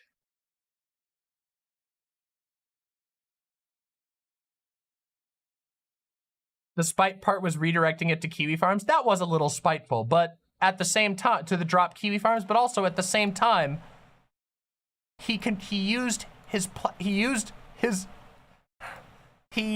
connections to contribute to a document that is actively supporting a site that has targeted nearly every person who has used Whiteforest services. They have directly targeted Whiteforest itself. It is incredibly fucking goofy to think that you can contribute to something that has literally attacked the organization that you are being given for free expensive services for, and that's not going to piss somebody off. Yeah. That's fair. That's fair, Gayfetch. It's fair to acknowledge that it's petty. I do agree that changing the website, or changing the server host, like where the website, the redirect is going, that is very petty and also very funny, but also makes sense and makes a statement. But yes, it is somewhat petty. Is there something I missed that makes people insanely spiteful towards Keffals? It's like VDS, but Keffals. The Keffals, guys, it is so ridiculous. I mean, I don't know how to, I don't know how to explain this, but basically all of the reactionaries online right now are super pissed off at Keffals. And what that means, and it's not just them, there's a bunch of other communities that are pissed off at Keffals. And what that means is that much like how internet harassment always works, they flood into every possible place. Every single one of the groypers, of the quartering people, of the libs of TikTok freaks, of the Kiwi Farms freaks, of the DGG freaks, all of these fucking freakazoids, all these like weird pseudo alt-right pretending to be liberal people, they flood into all of the public spaces online and they spread derangement. Sometimes they spread misinformation. Sometimes they deliberately psyop, as we saw, you know, literally we saw a major content creator advocate for that specifically. So yeah, it's not even about Keffals is the weird thing. It's just that Keffals is currently the most popular trans activist who has said no to their bullshit. And that means that they're going after. Do you guys remember when this has happened? This has happened to ContraPoints in the past. This happened to that, I mean, fuck, this happened to me and Doe too. It's the same shit. There's a gigantic horde of very, very angry gamer boys that also have an interesting affinity for people like Nick Fuentes and other such figures. Lauren Southern, you know, almost like they're alt-right, but they don't call themselves alt-right anymore. And what they do is they use their sock accounts, they use their nothing accounts, and they pretend, and they flood all over the place. And they contribute to these insane things.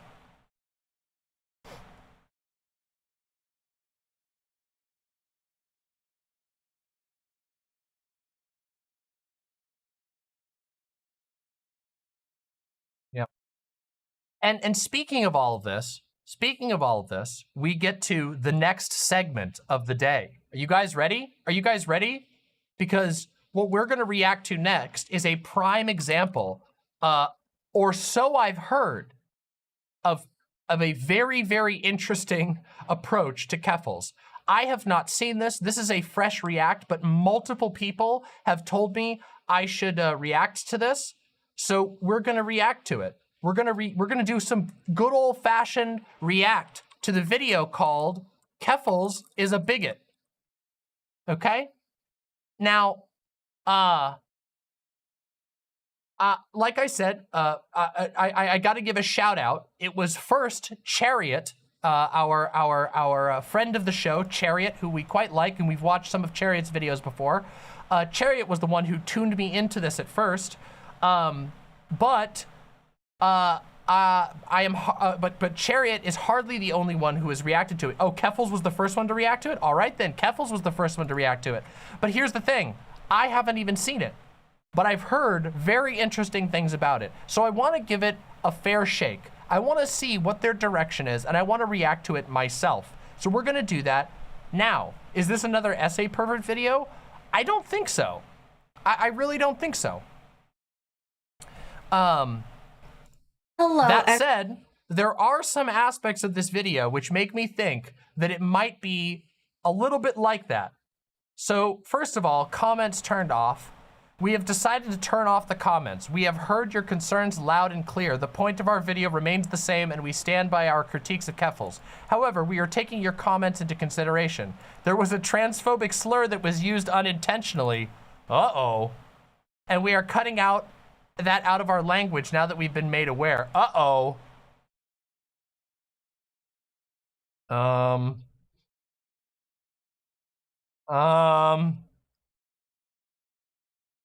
All right. So yeah, we're gonna react to this video because I've heard that this one is very, very interesting. And you know me, I tend to make interesting videos, unbearable interesting videos, much more interesting. Keffals derangement syndrome? You decide. There you go. I believe these two are NBs. Maybe. Is that true?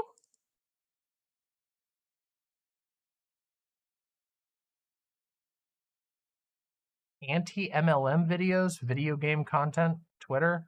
Are they on Twitter? Oh. Well, they already have me pre-blocked. I've literally never seen these people or interacted with them or talked about them, but they already have me blocked. Well, you know, such is life. I wonder why they might have me blocked. All right, let's do this, everybody. You guys ready? Let's fucking watch. Everybody, hello everybody. Damn, that's loud as fuck. I gotta turn that down a little bit. Welcome to the Clown Town. I'm Gus. I'm Val. Thanks so much for being here. We really appreciate you. If you'd like to leave a comment, a subscription, a like, That would be absolutely amazing. No, the comments are off. Comments are disabled, and they said that they don't change anything except for that they said a slur. So today we are talking about an absolute shit show.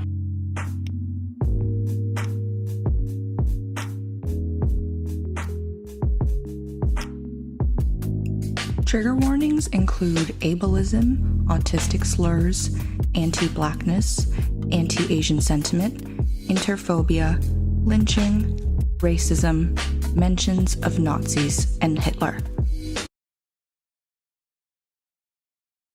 Long story short, we're going to be talking about Keffals and her history of bigotry. Before we get into that, we have some context that we believe is necessary to help understand everything that's going on. Roll the archival footage! The queer community, despite its beautiful diversity, has a racism problem. Despite the incredible efforts of people of color,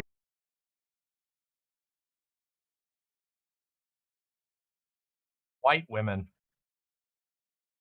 Or white NBs if they're NBs. I don't ever get to know. specifically Black trans women, to advance our rights. White queer activists and their needs are consistently centered within LGBTQ spaces. These conversations about racism within the community are often swept under the rug in the name of unity, which further gaslights the realities of queer, Black, Indigenous people of color. We can't allow this to continue, especially when it's been reported that half of all queer, Black, Asian, and minority ethnic people have experienced racial discrimination within local LGBTQ plus spaces. With all of that, let's talk about Keffals. Bluestone says, is this going to be what DJ Mule was to Xanderhall? I don't know. I judging by the people who've seen it in chat, maybe. A lot of people have told me it's really bad. So we're going to see if what they have to say is good. I don't know. I've never seen this. I haven't seen anybody else react to it. I've just heard of it, okay? Keffals is a white trans Twitch streamer that apparently has a lot to say. She takes to Twitch. You're really gonna open your video with, well, she sure has a lot to say. Damn, don't you just hate a uppity trans woman? Don't you just hate a uppity trans woman? Boy. Twitter with all of her opinions. Recently, she spearheaded a campaign to get rid of an alt-right hate website called Kiwi Farms, which is really good, really great work. We're really glad that her efforts were a part of taking down the site. What isn't incredible is that she and her community... Okay, guys, look. Did I forget Keffals is white? What?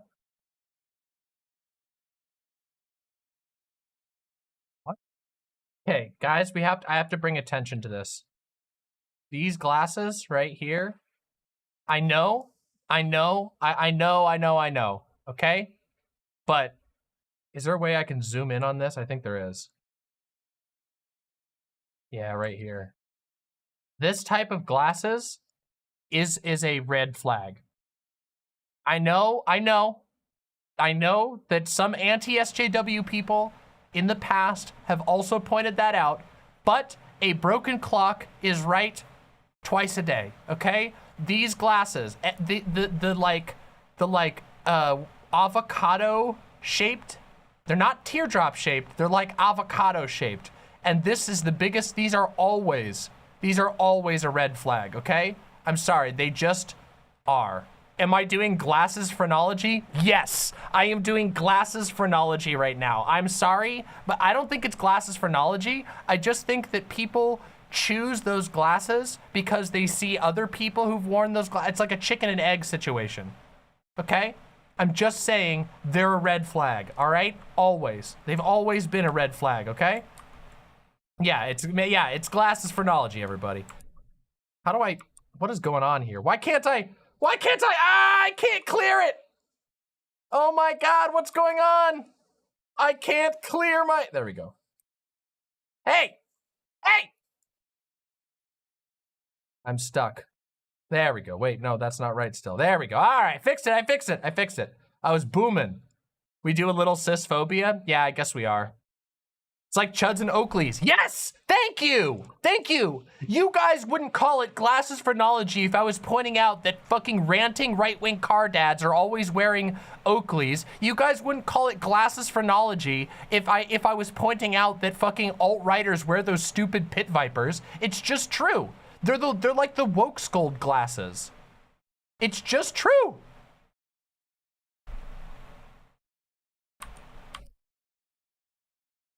I'm correct. Yeah, the only thing that can beat a bad phrenologist is a bad guy with phrenology is a good guy with phrenology. Bam, there you go. Glasses phrenology specifically. Use this as a shield for accountability for any of her racist actions. Not okay at all. Most of Keffals' racist actions can be described as microaggressions. Oh!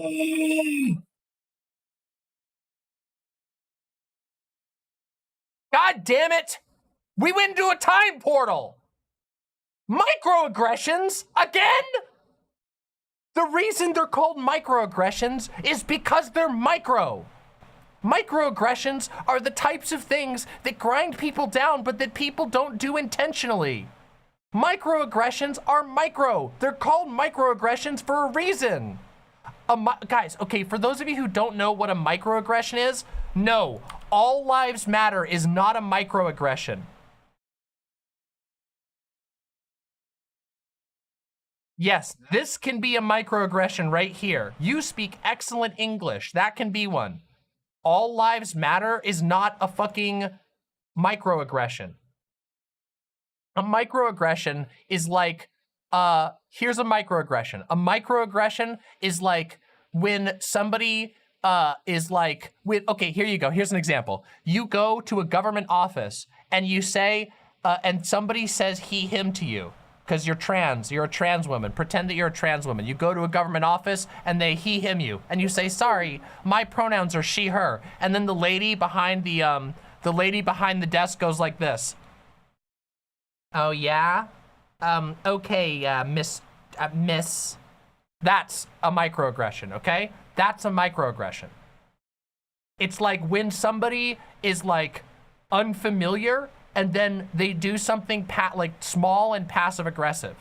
Yeah, you pass so well is a microaggression. Exactly.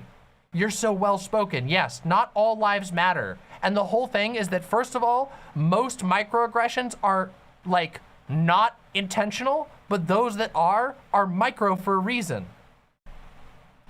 And part of the reason why people like myself get so irked at discussions around microaggressions is because you end up sounding like BuzzFeed in 2014, where BuzzFeed was like, manspreading is a plague upon our kind. Here's how these boss women are getting revenge on manspreaders. And then they film a video of like some lady going on a subway and being an asshole to random guys to punish like men for the microaggression of manspreading. And this is why people like myself and many others get fucking pissed off at microaggression discourse because it turns a mildly useful thing to talk about. Like, microaggressions are useful to talk about because they can highlight how grating certain aspects of society can be. Not because you need to tally up the microaggressions so that you get to the score sheet and confirm Keffals is a bigot. Ugh. Let's continue. I know we're only 2 minutes in and I'm already getting mad, but guess what? That's why you watch me. which are Wait, that's not why you watch me, but I am a proper React Andrea.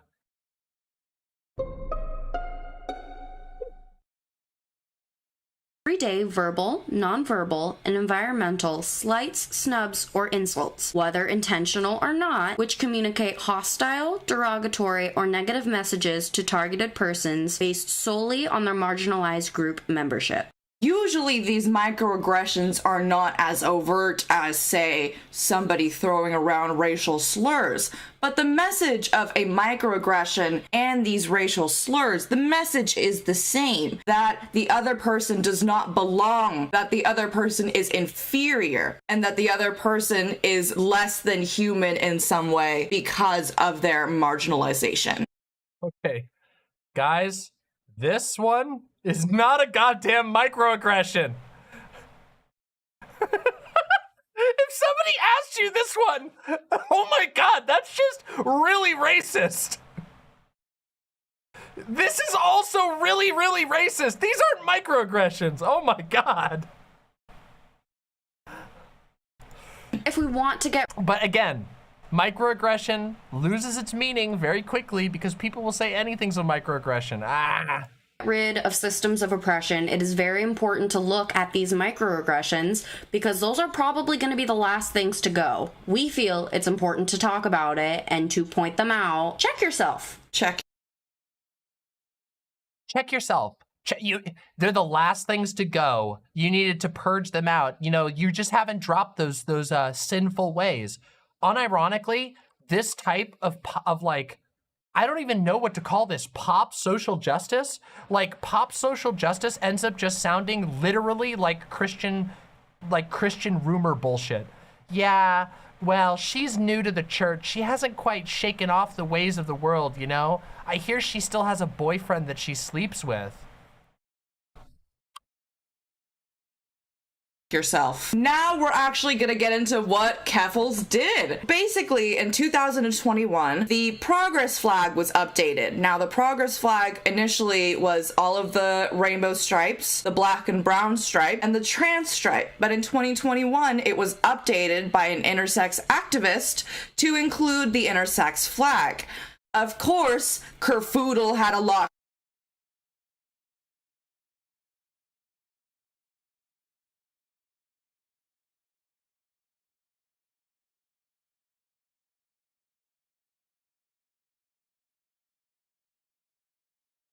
to say about this. So let's hear what Kerfuffle has to say.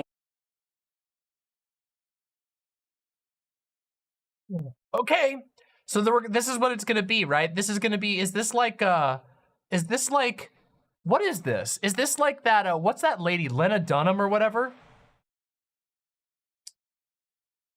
Isn't this is like Lena Dunham? This is like Lena Dunham comedy. It's like, yeah, well, President Goflumph, I'll show you what it means to be a woman. I bet Mitch McDonald's, because he's fat, get it? I bet Mitch McDonald's doesn't think about women's rights.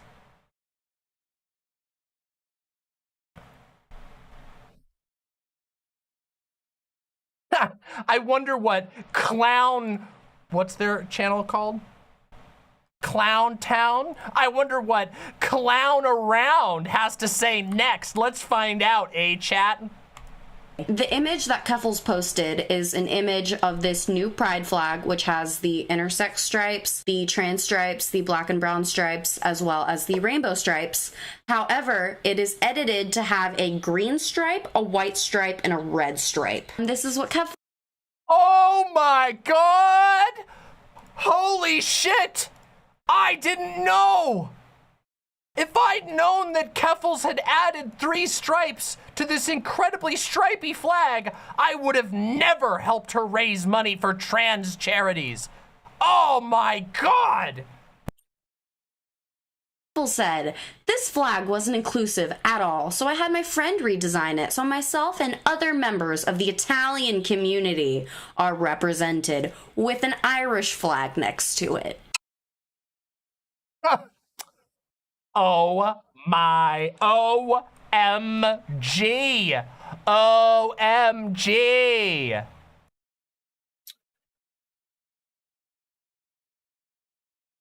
OMG.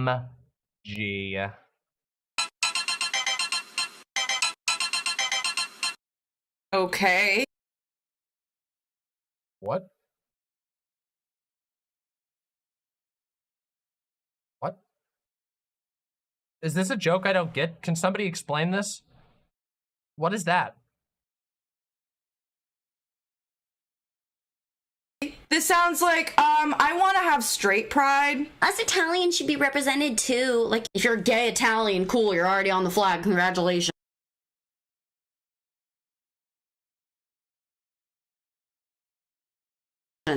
And the reason that the black and the brown stripes are included is because they are the most marginalized in our community, and they deserve to have those stripes to show solidarity. It's not about shoving everything on one flag. It's about being intentional. With this little joke here, this little hee-hee, she's saying we're just mishmashing everything onto one flag. Okay, so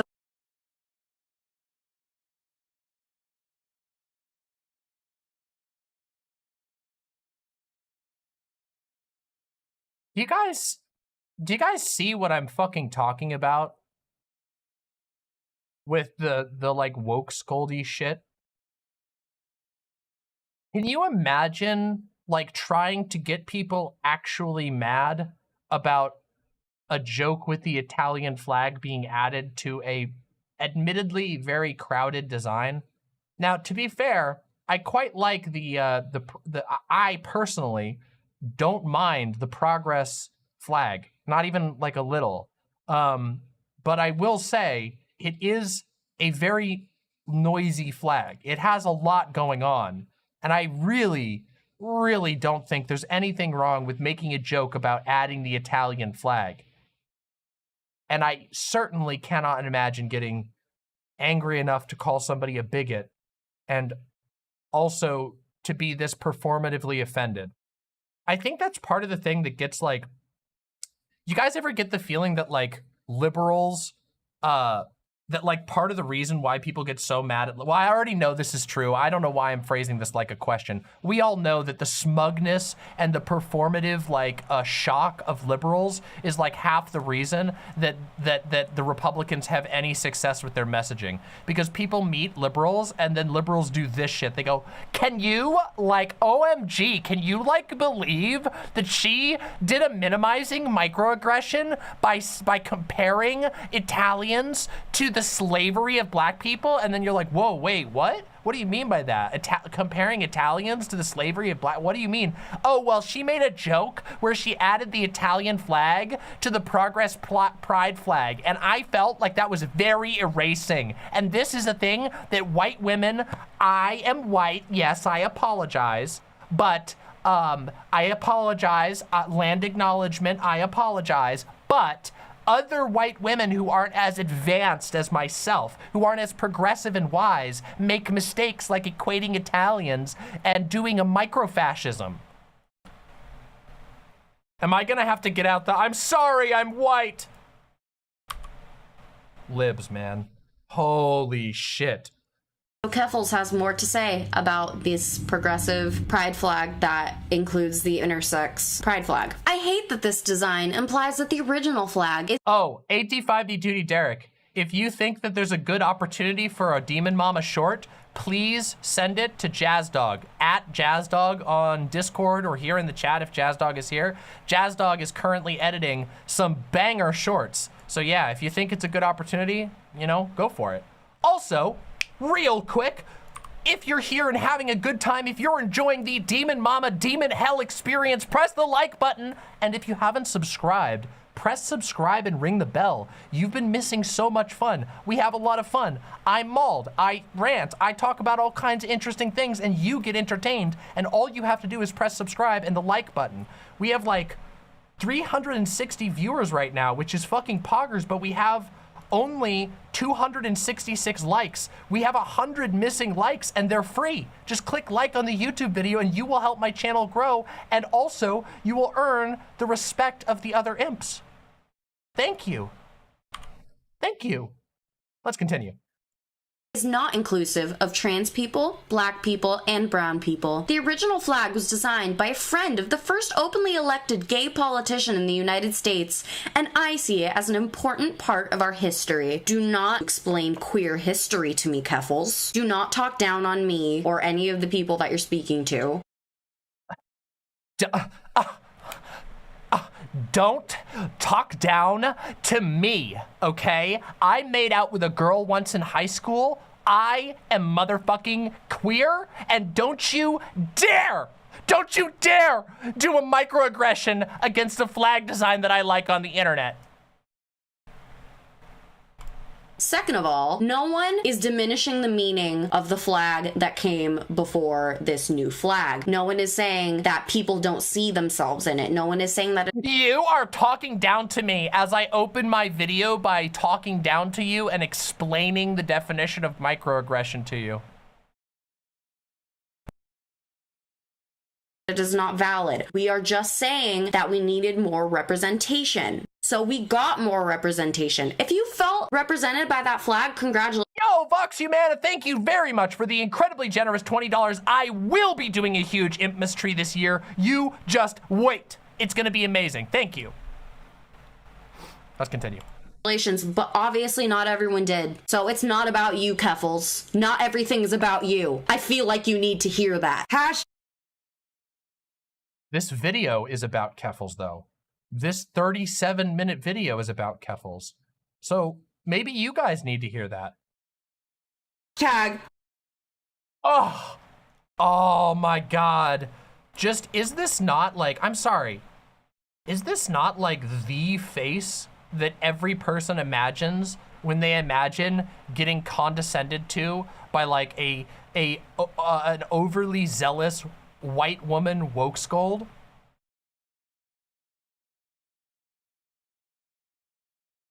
Is this not like literally the face? Like, not to be like critical of people's faces. I make all kinds of weird faces, but like literally the eye rolling and being like, ugh, it's just like, holy fuck, this is like, is this a psyop? I'm doing a microaggression. Are they non-binary? I'm sorry. I'm very sorry.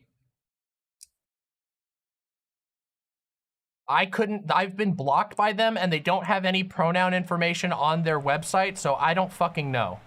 They're white, okay? White women, not everything's about you.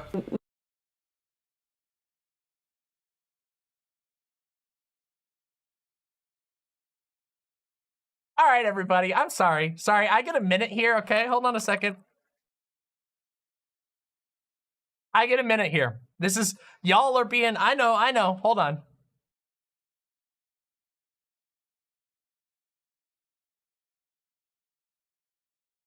Here we go. Hold on, here we go.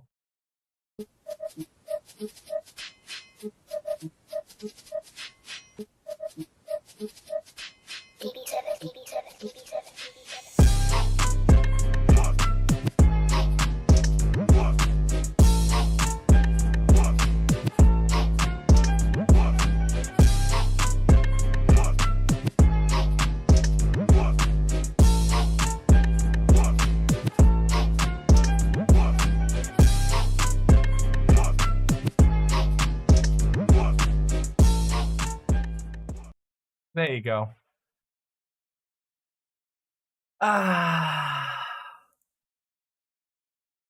Okay. So one of them uses they. All right, I will correct myself. I am very sorry. I could not access this. I was blocked. We have now confirmed they white. Now, they simultaneously claim to be white and also Latine streamers and queer and trans. So, all right, I just wanted to be, I'm getting some mixed messages here, but you can be white and Latine. Yeah, I guess you can. You're right. I guess you can. But they also self-identify as white, and they also say, white women, not everything is about you. So I don't know.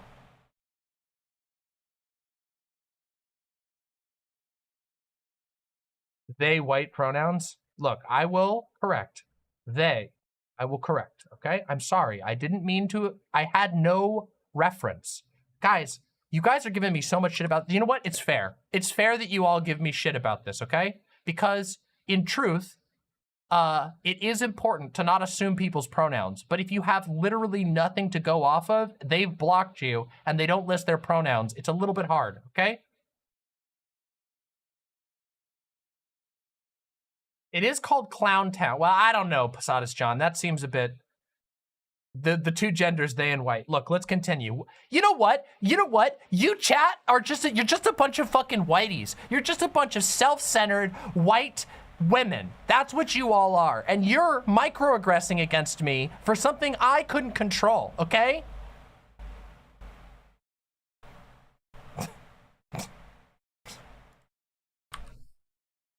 We really need to just sit down and listen sometimes. We do not need to add our 2 cents to everything. This was very unnecessary. Wait, they're identifying as white women. We need to sit down. So wait a minute, I take it back. I am not incorrect. I am getting very mixed messages here.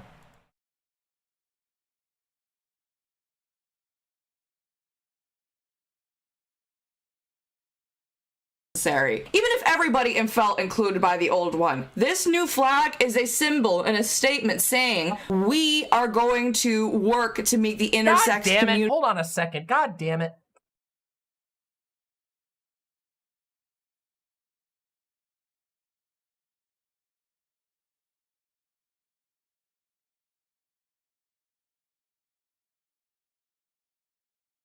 I just lost my... Oh.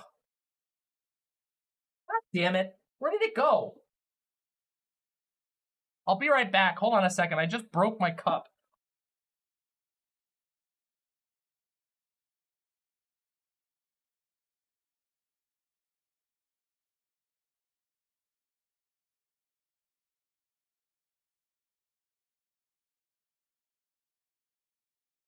God damn it. Misfortune befalls me.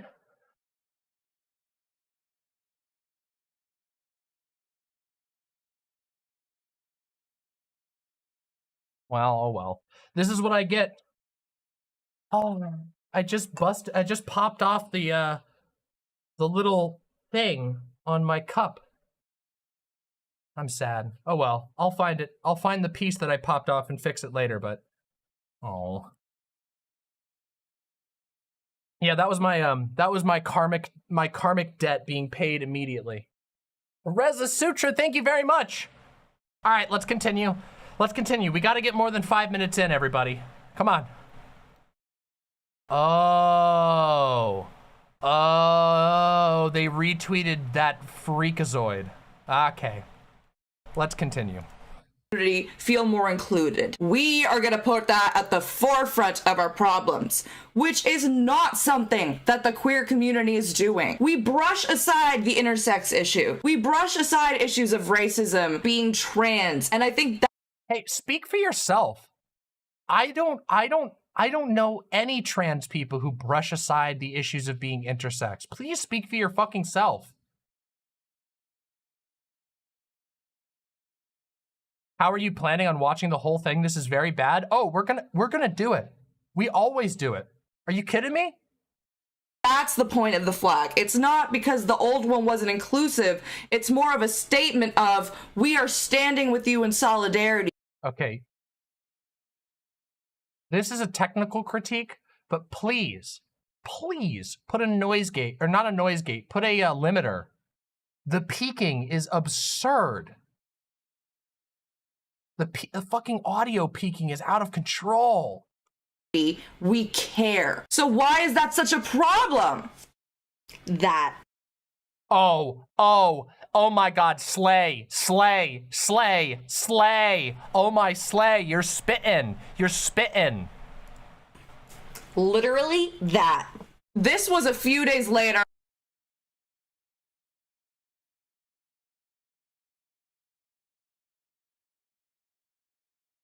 After the original tweet, so clearly Keffals has had this flag on her mind. She hates it so much, it's giving her hemorrhoids. And now she says, no one asked for this. An intersex activist created the flag, so clearly at least one person did. And that's... Oh yeah?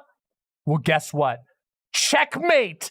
Check fucking mate! I'm asking for it to not exist. That means one person agrees. And as we know, if one person says it, that's what every statement on Twitter should always be taken perfectly literally. So what do you say to that? Checkmate, atheists. Checkmate. I mean, checkmate, Clownberg. What a Twitter user ended up saying to Keffals. This was actually made by an intersex activist. But Kay, go off. To which Keffals replies, Okay, I'm gonna go off. It's an ugly Frankenstein. OMG, I can't believe Keffals said that on Twitter. I can't believe it. Flag, and we should use individual flags to represent our own communities instead of whatever this is. Okay, guys, I'm sorry. I hate the future, or rather, I hate the present. Okay, in a world in which you're supposed to strip your ability to have any opinion about anything, especially inter-community things. You can't even say you don't like a flag because people like this are, I mean, you can, obviously, nobody gives a shit. But you have people like this who crawl out of the woodwork to call you a fucking bigot for it. And then they have the gall to act as though they're the ones doing the real deal, like, political work. Literally the definition of a woke scold. It is all that they have in their toolbox is scolding others, and that's their idea of like political activism. Of political activism. Literal, just perpetual morality policing. Frankenstein flag? What Keffals is saying with this is, you stay over there in the corner with your issues and deal with it yourself. The solidarity is unnecessary. It's becoming too much. That's your response to finding out that people... Apparently saying you don't like one person's flag design is like not having solidarity with intersex people. So like, okay, hold on, wait a minute. Everybody, it's time. It's been a while. But you know what time it is, everybody? It's time to make the new flag. I am a non-binary trans woman. I am Slavic, okay? I am a marginalized trans woman, and I am going to make us a new flag. And if you don't like it, unironically, you're a bigot, okay? So let's make the flag together, all right? I love the color red, so we're gonna make it red first. That's the first thing we're gonna do. Let me just draw the red flag here. Wait a minute, how do I do shapes? I wanna do a shape. How do I do a big old shape? I don't remember how to draw anything in this damn app. So I'm gonna just, I'm just gonna draw it. Here we go. We're gonna just draw the flag like this. We're gonna have it be red. Then I'm gonna fill it in. Okay, so I love the color red, so we're doing that. Then, oh, I'm neurodivergent, yeah. I'm not Russian, no. Not at all. So here's the red, okay? Now, I want trans women to be recognized. I want non-op trans women to be recognized on my flag. So first I'm going to draw the pink girl dick of justice, okay? The pink girl dick. That is how you know that we're including the non-op trans women, okay? And I am also going to draw the blue boy pussy, which is going to be over here. Here we go. We're going to get the blue boy pussy, okay, with the anatomically correct clit and a hole, you know. And it looks like a hot stick. Hotsy?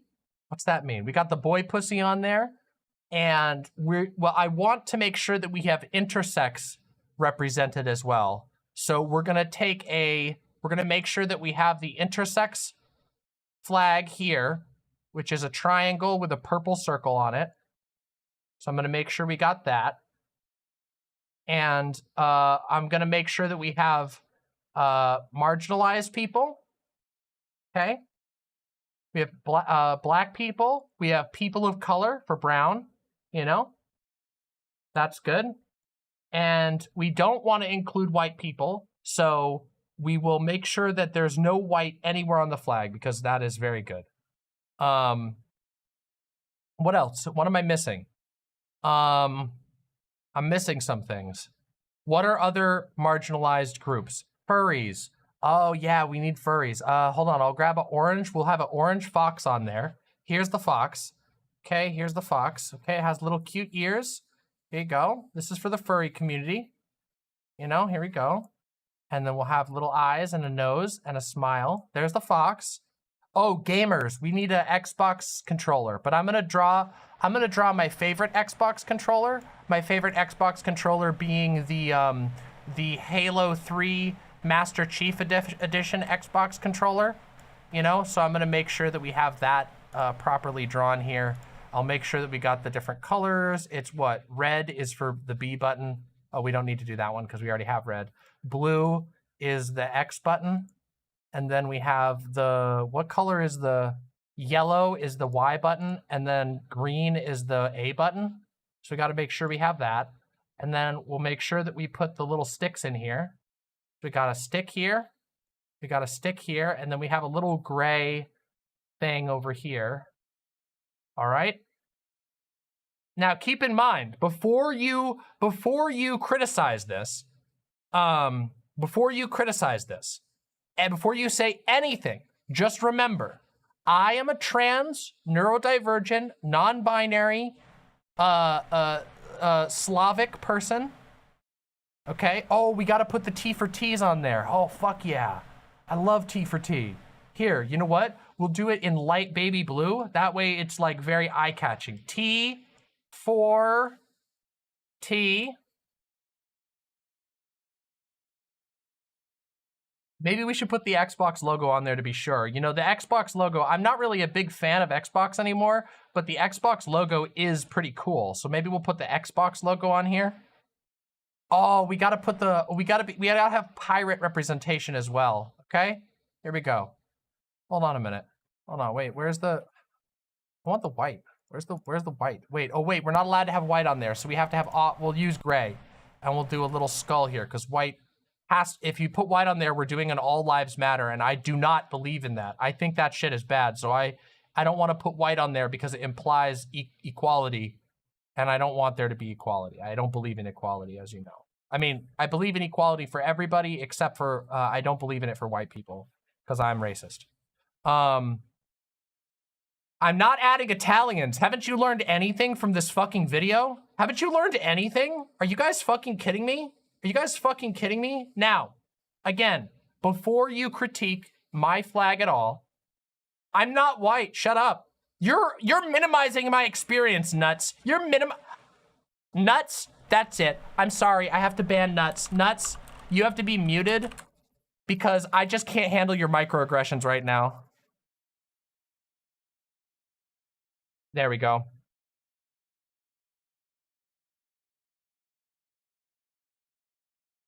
I feel much less microaggressed upon.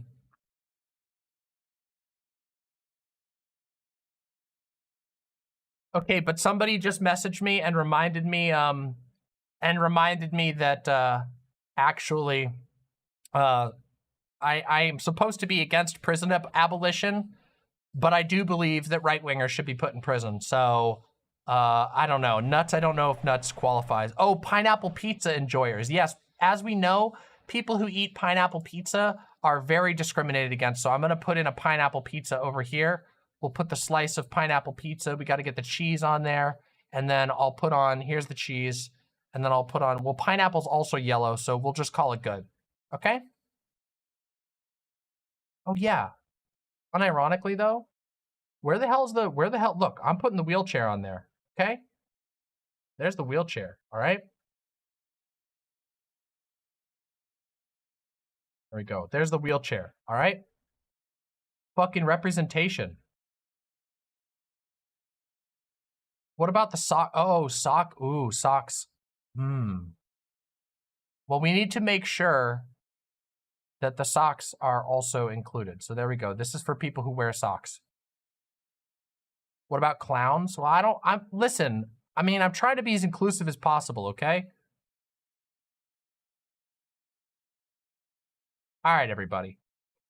I think the joke has run its course, all right? Point is, you cannot dislike my flag or else you have committed a sin. Because remember, if a marginalized person made it, it is beyond reproach. That is the unironic argument these people are making. And just so that I'm clear, because I'm ragging on this quite a bit. I just want you to understand that, like, that is a bad argument, okay? The idea that something cannot be critiqued at all because it's made by, like, a marginalized person is ridiculous. If Keffals had, like, started a harassment campaign against the creator of this flag, I think this video would have something more to stand on, but literally all they have to stand on is the fact that Keffals didn't like the flag, and apparently that's invalidating to intersex people. Except it's not. It's not even a microaggression. Keffals is a trans woman. Keffals is a open trans woman. Keffals is not minimizing intersex people by saying she doesn't like the design of the flag. Okay? It's so infantilizing. It's so pathetic. That's the most obnoxious part. It's smug and pathetic at the same time. Let's continue. From the intersex community wanted this, saying it's ugly and it's Frankenstein. Disgusting. Ugly. People had been discussing discussing other issues with Keffals, and this person had this to say about it. I wanted to find out why people said Keffals was racist. This was all I could find when asking for proof, and I'm gonna vomit. I'm begging, no, pleading with white leftists not to listen to the de-slur person in the room just because they're the darkest. Bitch!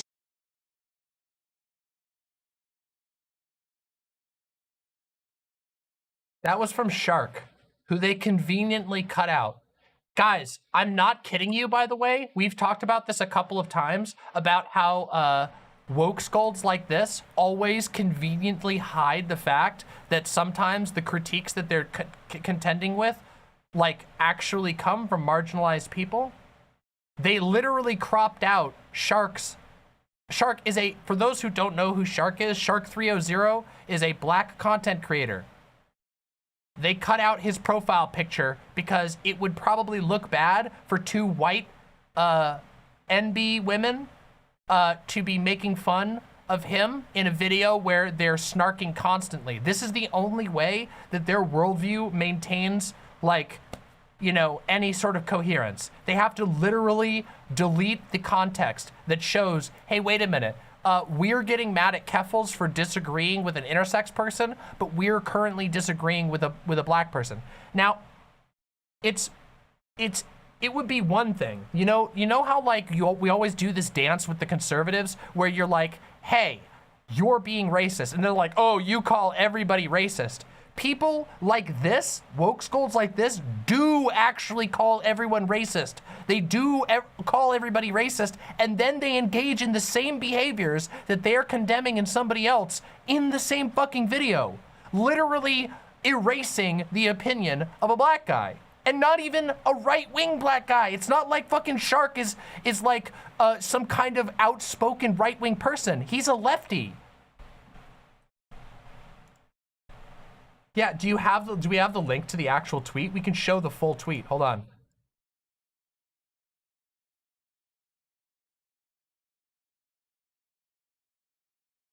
Hold on. I can find this tweet right here. Look at this. Here you go. Here you go. Shark. Here's Shark. We follow each other. We know Shark. Okay? There you go. And hold on, I'll show you. He's got pictures posted and everything. He doesn't exactly hide who he is. He's very open about it and talks about it very openly. Hey, here you go. Look at this. He's got fucking pictures right here. Bam. He's not just pretending, but you know, they're gonna delete it.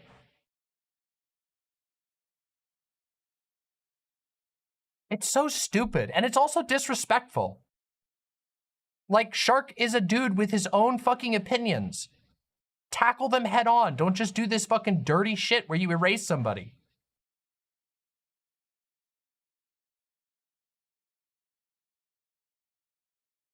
Let's continue. D-slur person. Oh, why did I how did I forget this? What the hell is wrong with me, guys? What the hell is fucking wrong with me? I sit here going out and defending Shark when I could have just made fun of the fact that they say D-slur for the word dumbest. Ah.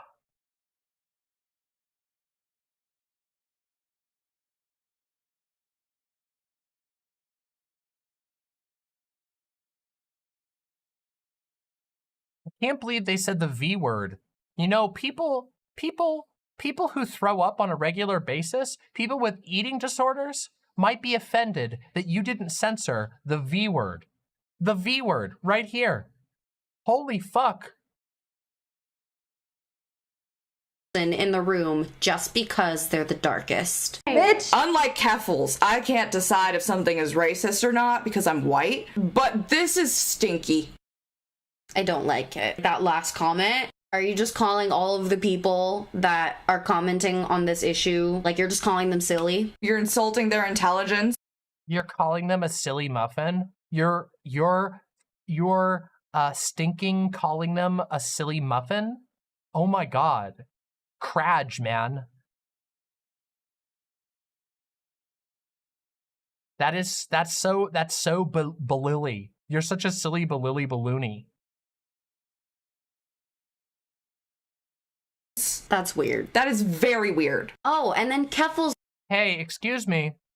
Unironically, did you guys know? Hey, did you know that, you know where the roots of weird come from? Oh, wait a minute. Is it a homophobic slur?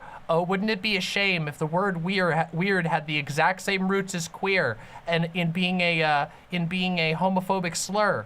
Uh-oh, Stinky, you stinky muffins made a biggie mistakey.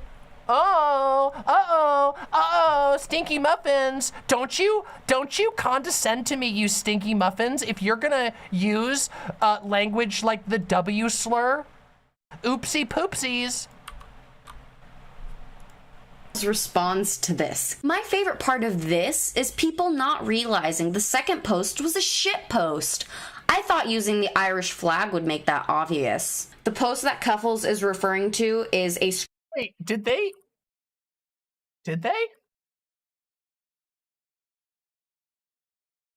Because they're the darkest. Bitch! Unlike Keffals.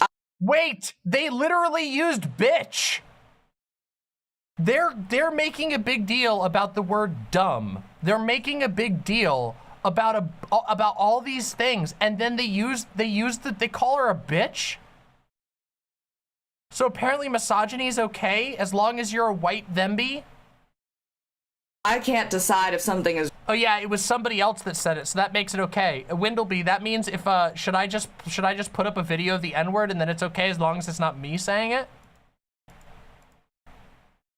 Racist or not because I'm white, but this is stinky.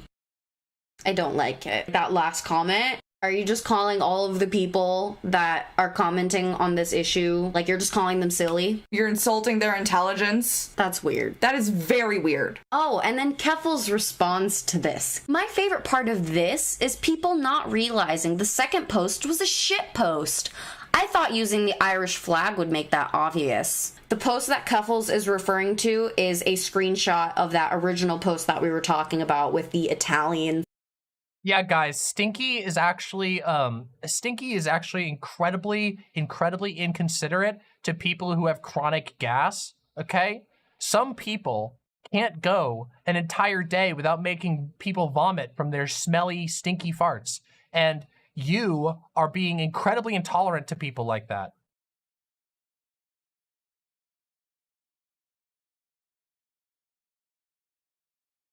Sorry, I'm white! Sorry, I'm male! True! I'm gonna put that on the soundboard. I seriously need to put that on the soundboard. Yeah, stop insulting the farters, okay?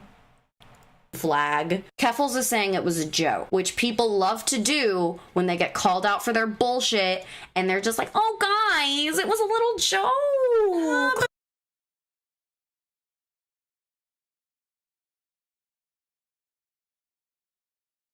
Insufferable. Insufferable. Oh, you don't get to say anything. It was a joke. Then why'd you call it an ugly Frankenstein flag that no... Because a lot of people think it's an ugly Frankenstein flag and also want to be funny. And since these two people are clearly critically bad at humor and have never laughed in their entire lives outside of doing the like uncomfortable laugh where they go, that's funny. That's funny. That's funny. That's so funny. Just because you've never actually had a chuckle in your entire life and don't know what it looks like doesn't mean that like other people don't. Nobody asked for. Didn't sound like you were joking then. Also, if you are joking, use a goddamn tone indicator. And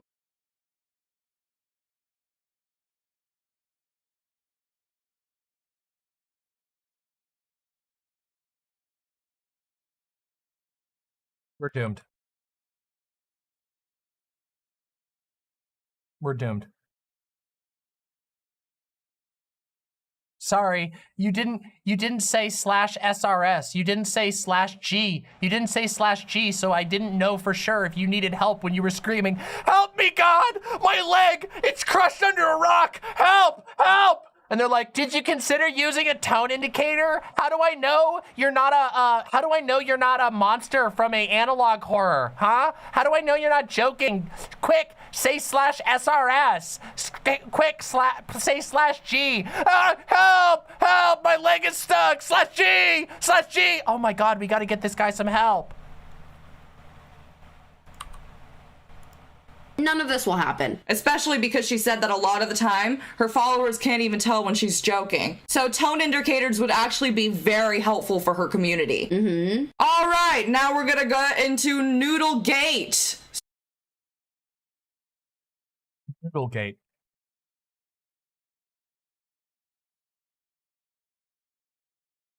Nuts. These are 100% girls who said the N-word every other sentence a couple of years ago. 100%.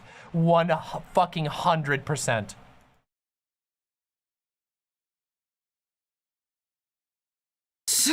So, essentially, a white woman, I don't know who, wrote a cookbook about all Asian foods. We're gonna call her Pippi Longstocking. So Pippi Longstocking. That's racist! That's fucking racist literally against Irish people! Are you fucking crazy? I mean, are you flipping muffins? Sorry, I want to be very careful in my language. I don't want to call them fucking stupid and like fucking insane and shit, but that's freaking muffin behavior. Stalking wrote a book about Asian cuisine. Look at the fake laughter. This is worse. This is not worse. This is as cringy as Steven Crowder having like his buddies there to yuck it up every time he bombs a joke. They're literally, like I said, that's so funny. That's their idea of something that's funny. They don't actually laugh. They don't actually feel the human emotion. Haha, that's so /F. /F. I'm tone indicating to let you know that the socially appropriate behavior here is to find that funny. It's not actually funny, but I know that it's supposed to be funny. Okay, and it was very appropriative. An Asian American person decided to comment on this, and they commented multiple times, posting exact things from the cookbook that made them uncomfortable. But they made a more general tweet saying, "Why did a white woman write a cookbook about dumplings and noodles?" And of course, Keffals decides to respond to the vague one that doesn't have any information why it's uncomfortable to them. She decides to respond because dumplings and noodles are tasty.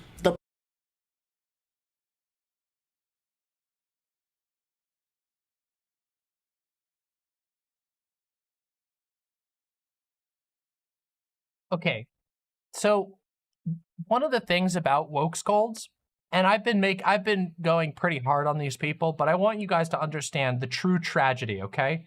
The actual tragedy of woke scolds, okay? Which is that they actually don't feel joy. They don't actually know how to engage with the world. They are so fragile and so tied up in like Tumblr era social signaling that only functions online. It's genuinely like a critical issue of grass touching. Like, I have never talked to another person. I have never met somebody from another place. No one fucking cares, okay? There are millions of cookbooks in the world.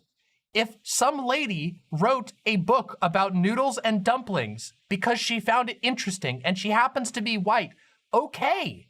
Who fucking cares? My mom made lots of like, I would say very white person Mexican food because that's what she grew up eating. My mom grew up in the southwestern America, and so she made Mexican food. And yeah, it was like Americanized, but that's what she made. She's not culturally appropriating. That's what she grew up eating. She grew up eating a fusion of American Mexican food. It's not appropriation. That's just culture spreading in general. Yes, there are like examples of explicit appropriation, but writing a book about appreciating dumplings and noodles and happening to be a white person is not it, okay? It really isn't it.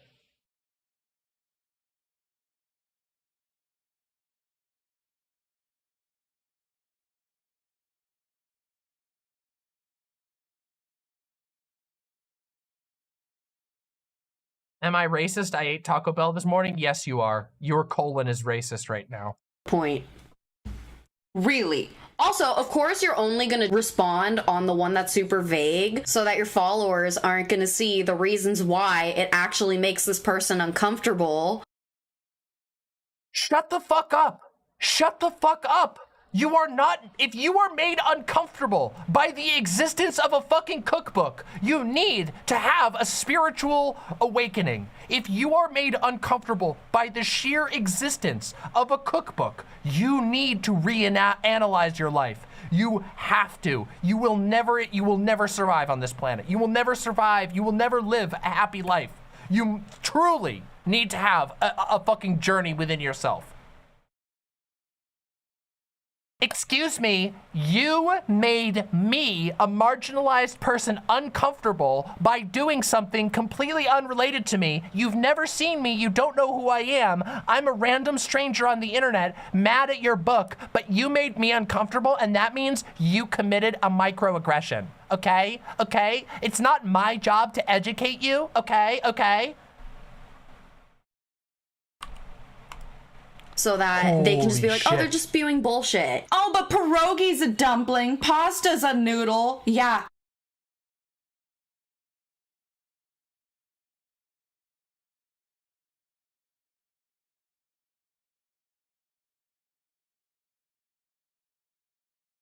I'm not even gonna try. They're are just spewing bullshit. Oh, but pierogi's a dumpling, pasta's a noodle. Yeah, it is. And if she was writing about those things in her cookbook, then we would not be talking about this. Her cookbook is all about Why not? Why not?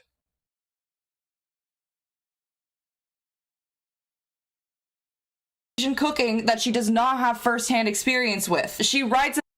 Is that true?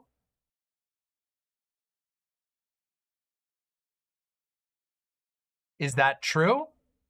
Does she not have experience with it? Or does she? Let's find out. It's Pippi. Her name is Pippi or Pippa? Pippa? What's the book? Whatever, I don't actually care. Honestly, this is literally not useful. This woman literally studied noodle making in China.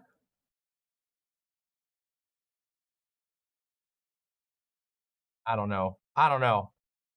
Like, I don't mean to do a whataboutism, but like, unironically, is there not a time and place where a whataboutism is accurate? I can't help but feel like there are way bigger things to worry about in the world than this. Like, by a long shot.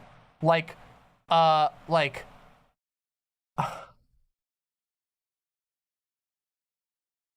can't imagine making it your life's mission to like go at somebody because they made a cookbook about Asian cuisine and they weren't Asian.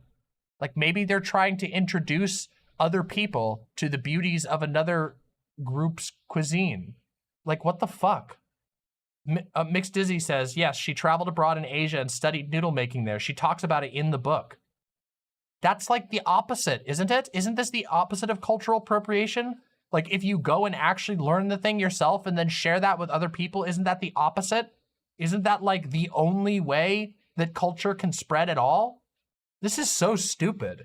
God, the liberal, the, like, triggered liberal worldview is so bankrupt. It has nothing to offer anyone. It doesn't even help the people who are trapped in it. Yeah, they're okay with her stealing Slavic food. Isn't that interesting? Curious. They would have judged my flag, me, a Slavic non-binary. They're okay with stealing pierogies from my sibling people, the Polish? Disgusting. It's about it as if she is a tourist in an exotic land and described their weird foods. Oh yeah, these people. Oh my God. How much do you want? I would die. No, I wouldn't, honestly, because I don't give a shit. But I would give a substantial amount of money to witness the first time any of these two people here had like a food that wasn't from the region they're from. I bet they were so fucking racist. I would love to see these two standing in line getting boba tea and being like, wow, look at how cute those are. It's so cute. The Japanese do it so cutely. I bet it was just like that. Holy shit. She also dismissed the work of known food authors in that genre. Pippi Longstocking really did a lot of bullshit. Yeah. She was not just writing about dumplings and noodles and being innocent. So that Asian American woman ends up posting a picture of that tweet, the one that we read to you guys, about a year later. She saw that other people were talking about their experiences with Keffals and her racism. I don't know, guys, imagine using as a piece of evidence that someone is a bigot, that they said that the evidence here that Keffals is a bigot is that Keffals said in response to why would a white woman make a book about noodles and dumplings, and Keffals said because noodles and dumplings are tasty, and that is evidence of like bigotry. This is a terminally unsustainable worldview. This is a worldview that can only lead to the weeping and gnashing of teeth. It is a worldview that will make you perpetually, you and everyone around you, perpetually anxious and also completely lock down your ability to actually connect with other people. And yes, that's /G/SRS for you. It's okay, I'm gonna put a /J in the end of this video, and so it'll be okay. Anything that I say here is just a joke, and it's okay because I put /J. and she wanted to post it in solidarity, basically, saying, this has happened to me too. One thing to note is that this person did not tag Keffals in any way, shape, or form. The point was not for Keffals to interact with this tweet. It's a It's Twitter. You screenshotted and left her name in. screenshot of what we just talked about. The Asian American woman comments, quite interesting indeed, but quite is spelled Qwhite, which I just think is so witty. Keffals fuck. It's so witty. Quite, get it? They put the word white in there. That is so, oh my God. Can you imagine having a comedic brain like that? Well, these people are dumb. Fucking finds it and responds, I don't understand the issue. But she actually quote retweets the original post. Twice in a row, her followers are sent to this Asian American woman. Twice in a row, her followers are sent? Okay, there would be a claim if Keffals quote tweeted somebody and said, hey, go fuck up this bitch. There would be a issue if Keffals quote tweeted them and was like, this person deserves to be driven off the internet. If like Keffals pulled like a Steven Crowder, but that's not what happened. Keffals just said, because people like noodles and dumplings, and then said, I don't get it. How can this possibly be framed in good faith as harassment? What the hell? And yeah, Keffals wasn't even that big. This was like long before Keffals even reached the size that Keffals is now. Oh my God. And so okay, so by the way, just for the record, this is so far as stupid, if not stupider. No, it can't be stupider yet. It is as stupid as DJ Mule's video. We'll see how bad it gets. start ridiculing her. This Asian American woman has less than 14,000 followers. Amazing. I'm not discrediting that, but just Whoa, you almost did it. You almost discredited. You almost just did a little white woman minimizing there, didn't you? Actually, you kind of did it, didn't you? as a comparison, Keffals has almost 150,000 followers now. Now. When did it happen? What was Keffals' followers then, you fucking lying shits? So you're really just gonna go quote retweeting a smaller content creator's stuff just to get your followers to shit on them? No, that's not what happened. Are you serious? That's what... That's very irresponsible. That's an irresponsible use of a community. All of this is hopeless. We're hopeless. really bad, but this is one of the things that made smoke. No, it's fucking not. It's not bad. This is embarrassing. What you are bringing up is the most cringy, overhyped. You're not even selling yourselves on it. We can see by your fucking reactions that you don't even believe this garbage. Start coming out of my ears. Flames on the side of my face. She makes a whole thread about Noodlegate because she's upset. She doesn't get it. She doesn't get why she's being attacked. She just doesn't get it. And she ends this whole thread by tagging the Asian American woman, Roslyn, saying to her, if you want, you can come on my stream today and explain to me why it's wrong for a white woman to make a cookbook about noodles and dumplings. I'll be around. My DMs are open. I hope you have a wonderful day. Are you sure your DMs are open? Because you have us blocked. You have I wonder why. I wonder why somebody might have you people blocked. I wonder why the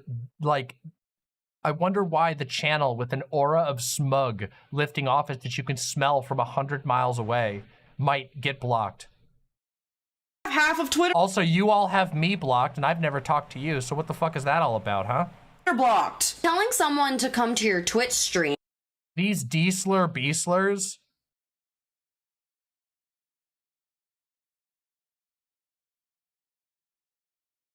Yeah, wait a minute. This fucking, wait, the tweet they're mad about has only 7 retweets and only 326 likes. They're mad at this? This is what they think is, they literally said they think this is terrible, that this is horrible. What the absolute fuck? Where you probably have thousands of viewers that support you, telling them, hey, fight me. Do you really think that's gonna go well for them when everyone in the... She said you can come on the stream if you want to. That's not a hey, fight me. That's literally, I mean, I will agree, it could be interpreted as slightly like, hey, I'm calling you to task, but it's not a hey, fight me. It's, hey, I'm giving you an opportunity to come on my stream. If you think I have a huge platform and I'm doing bad with it, come speak for yourself. This community is literally like obsessed with you. And they're all harassing this other person. They've already done it. So why would she feel safe enough to go on your stream and have this conversation? Why are you expecting an Asian woman to do this labor for you? Oh my God. Oh my motherfucking God. Literally, they brought it out. It's not this Asian woman's job to explain her argument against you to you. She does not owe you an explanation for her saying that you're being racist. Oh my dear fucking God. She does not need to explain cultural appropriation to you. You can look it up. She listed some articles that actually explained very well why the book was a problem. It's not just the fact that she's writing about noodles and dumplings. It's the fact that she's talking about Asian food in a very appropriative way. If Keffals had actually read any of the things that this Asian American woman had put out, then yeah, maybe Keffals would understand. But no, Keffals just wants to have an argument online, which she's notorious for doing on her stream, having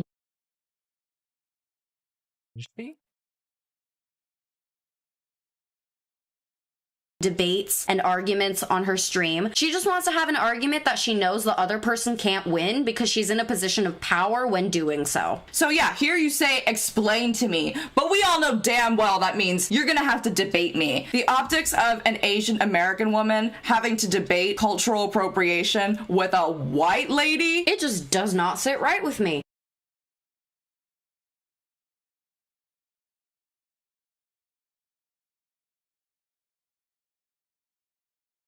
No. Oh. Just do the research, Keffals. These next few tweets are going to be referring to White! That's all we really need to say here is white, white, white. They self-identify as white women, opinion disregarded because it's just white women trying to talk over other people on the internet. They're trying to talk over a trans woman. Well, I guess they're trans too, but still, they still are doing it, and they self-identify as white women. somebody named Jai. Jai, from my knowledge, is— Oh no! Uh-oh, here we go! By the way, just so you know, I'm not gonna go into the whole Jai thing here, but every single content creator on the internet knows who Jai is because Jai is fucking unhinged. Unhinged. I mean, as in, regularly goes after people IRL, picked a person and made fun and made jokes about killing their pet for like over a year. They were tweeting at them about killing their pet constantly. This person is unhinged, okay? Straight up off the rails. Also, almost assuredly a kiwi farmer, just so you know. Jai is not just insufferable. They're like a genuinely unhinged and dangerous person to interact with. And by dangerous, I don't mean like they'll hurt you. I just mean that like if you interact with them, it will invite them to become unhinged about you.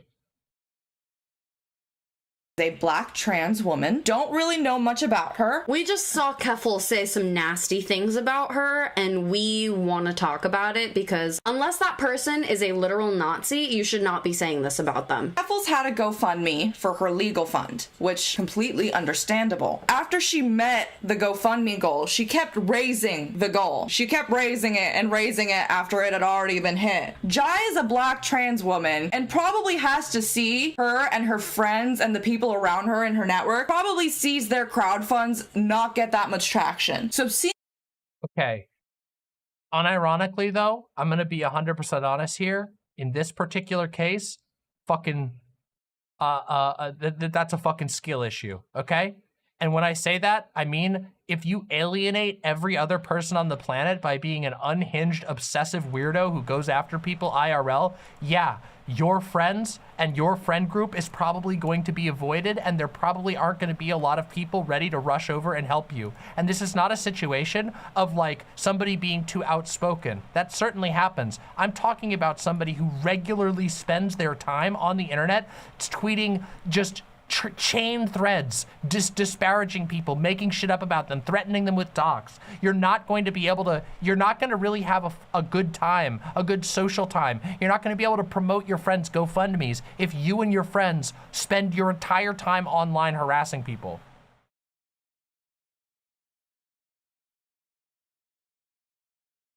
Her continuing to raise her goal when she'd already met it was frustrating. Because there's probably so many other people that need this for like housing or just or food or things like that, making sure they have a roof over their head. Not saying that it was bad of Keffals to start something for a legal fund, that's fine, but to keep raising the goal and raising the goal and raising the goal and raising the goal just because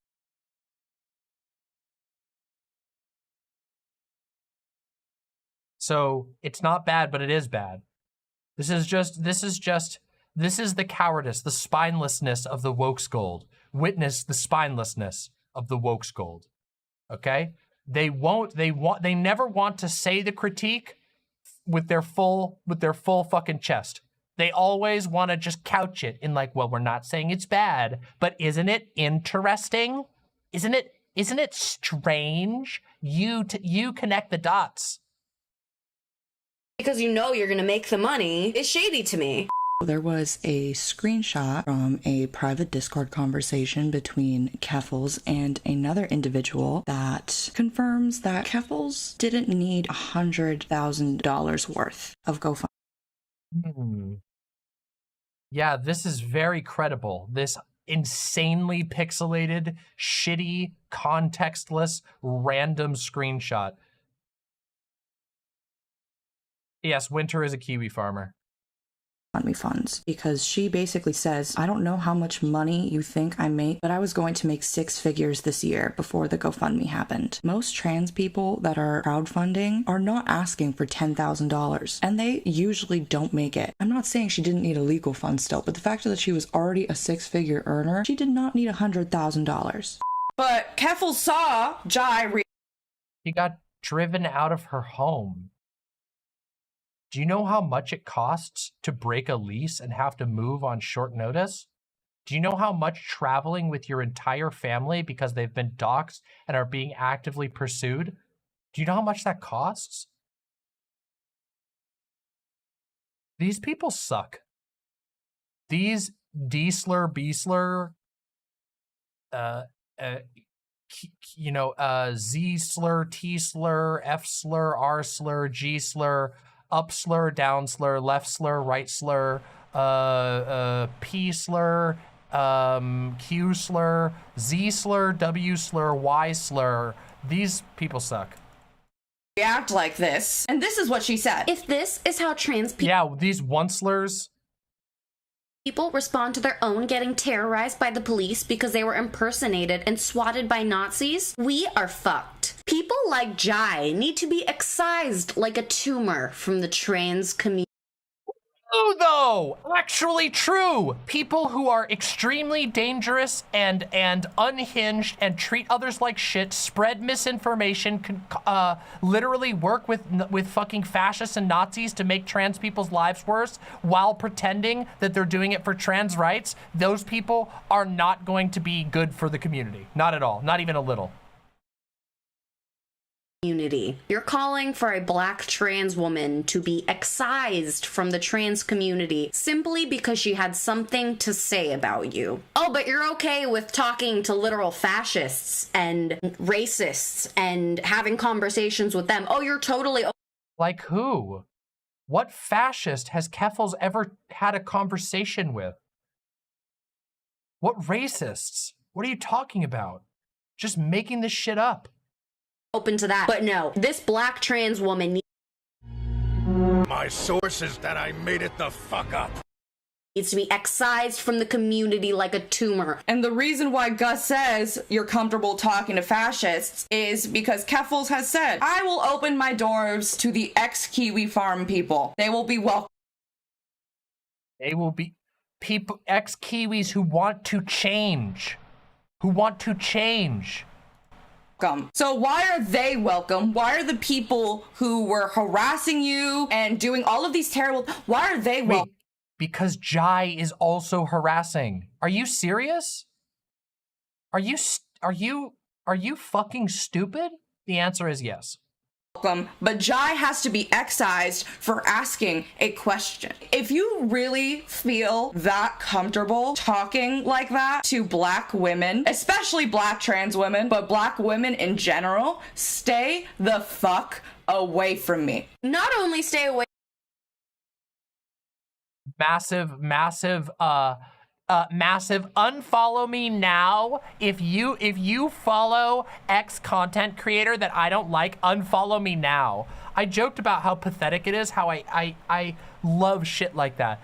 Like completely impotent statements of virtue signaling that have no possible way to actually engage on them. They're the ultimate in pathetic spinelessness. It's like, yeah, excuse me, if you disagree with me on this issue, then unfollow me now. I'm not gonna actually challenge you. I'm not gonna invite you to challenge me. I'm just gonna say, unfollow me now.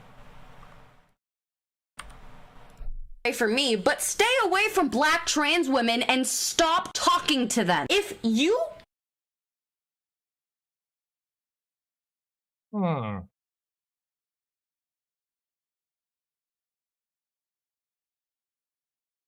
cannot go one day on Twitter without shitting on a black trans woman, delete Twitter. And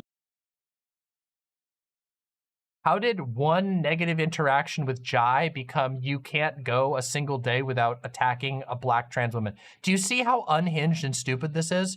Do you see how much, how much of an alternate reality these people live in? Ah! White woman jump scare. Oh. journal. Shout out to Aaron Bees for that phrase. If it makes you that mad, journal about it, honey. I'm sure you'll figure it out somehow. So this next tweet is a response to Jai directly, aka letting all of her followers know this person exists that doesn't like me. Go ahead. I've already seen your Kiwi Farms account and know you are active on the site and use it to harass trans people into locking and deactivating their accounts. No one should trust you. Everyone should actively avoid you because you are a By the way, for the record, I agree with Keffals here, 100%.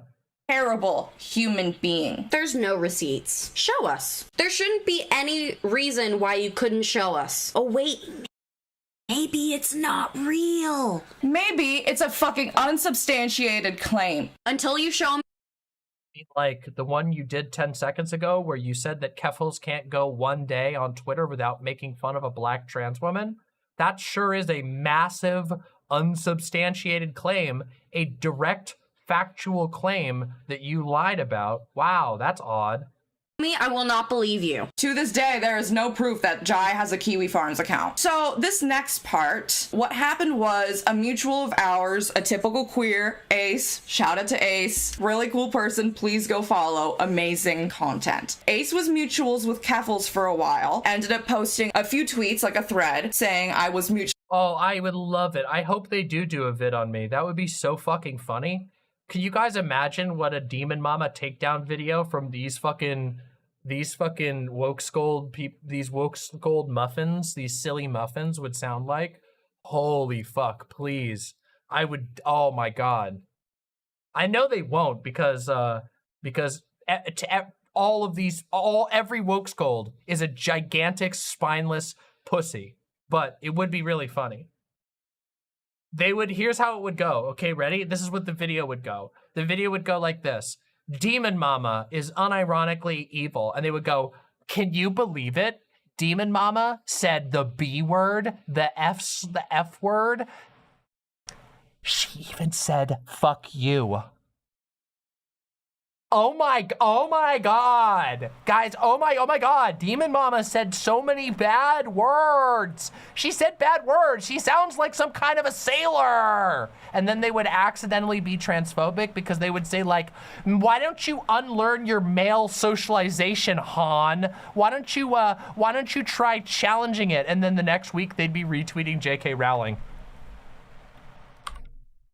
With Keffals, but I broke the mutual. It's come to my attention that she's done some behavior that's racist. It's not cool. Do better. And then this is how Keffals replies to this thread. I'll always do my best to support the Black community, and I recognize that Black trans people especially are some of the most marginalized members of our community. I don't think I've always done my best, but I can own it. I'm always trying to learn from my mistakes and do better. Sounds like a good sentiment, right? Now Jai responds to what Keffals said. I mean, you could start by apologizing to me for the lies you told, right? That's a place to start. Keffals responds, if they were lies. Straight up, no. Not, I didn't lie about you. My claims are substantial.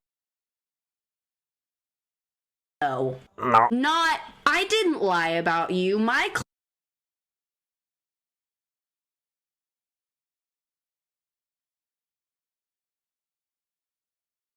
claims are substantial. Just no. I will not apologize to you for telling lies. That does not sound like doing your best to support the Black community. That does not sound like learning from your mistakes and doing better. Everybody, I have good news. I have captured the essence of the woke scold. Behold, the woke scold essence. It has been extracted. At long last, science has captured the essence.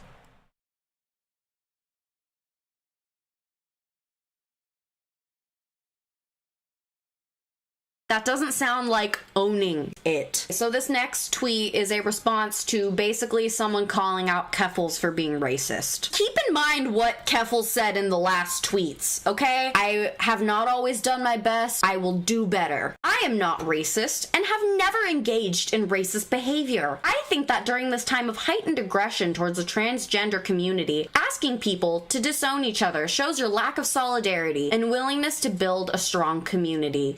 Do better. Stop fucking lying. Okay, miss, we need to excise Jai like a tumor from the trans Hey, but community. You know what shows a lack of solidarity? Racism. You know who needs to do better?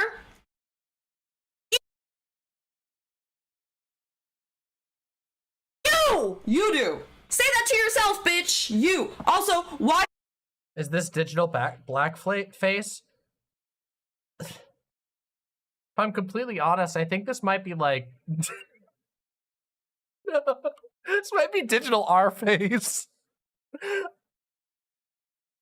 How do you get to say that you've never done anything racist? You're fucking white. You can't say you've never done anything racist. You can say, I hope I've never done anything racist. We are not the ones that are constantly living under the systems of oppression that involve racism. We are, but we are not the ones that are primarily impacted by it. So we do not get to... Then why are you talking about it? Shut the fuck up. Give your YouTube channel to somebody else. For the love of God. For the love of God. decide that. Literally, Donald Trump could have tweeted that first sentence, and I would have believed it. I am not racist and have never engaged in racist behavior. Garbage Trump impersonation. Garbage. Quote retweeted it and said, "You don't get to decide what's racist. Do better." We got blocked. Well, neither do you. You're a white woman. You have talked about being a white woman. You don't get to decide what's racist. Shut the fuck up. Why are you talking over your black trans friend right now? Oh my God.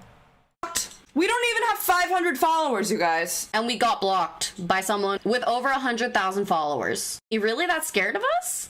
She's scared of any criticism.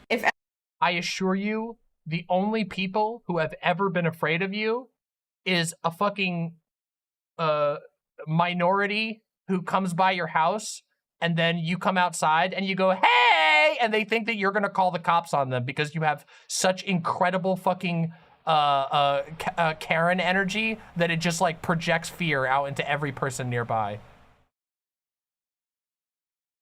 Yeah, Starbucks baristas. Anybody who's afraid you might call the cops on them for a microaggression. Yeah, there might be. Oh, no, gay fish. Oh, no.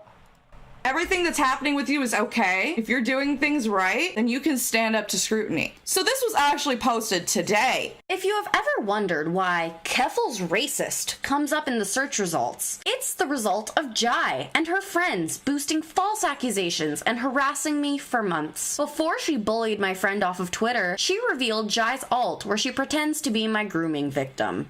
Oh yeah, that's a real thing, by the way. False accusations. Keffals, these have been your tweets. Straight from the horse's mouth, love. You said it. Also, why are you only going after Jai? You said what? There was that Asian American woman that was speaking out against you. What happened to her? Are you... Nothing, because it was invented.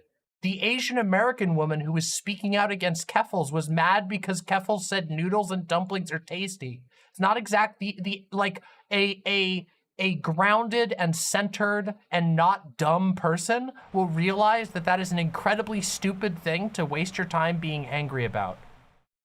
Somniostatic, I'm not high enough for this. Not even fucking close.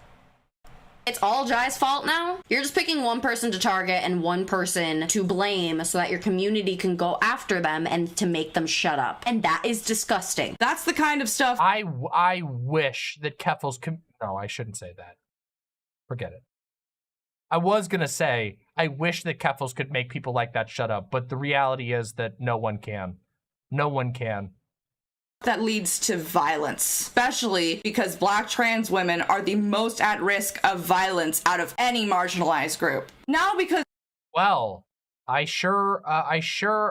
I sure agree with that 100%, I do agree that that's true. Jai is not all Black trans women. Jai is one fucking unhinged Twitter poster. Oh my God, why does this keep happening?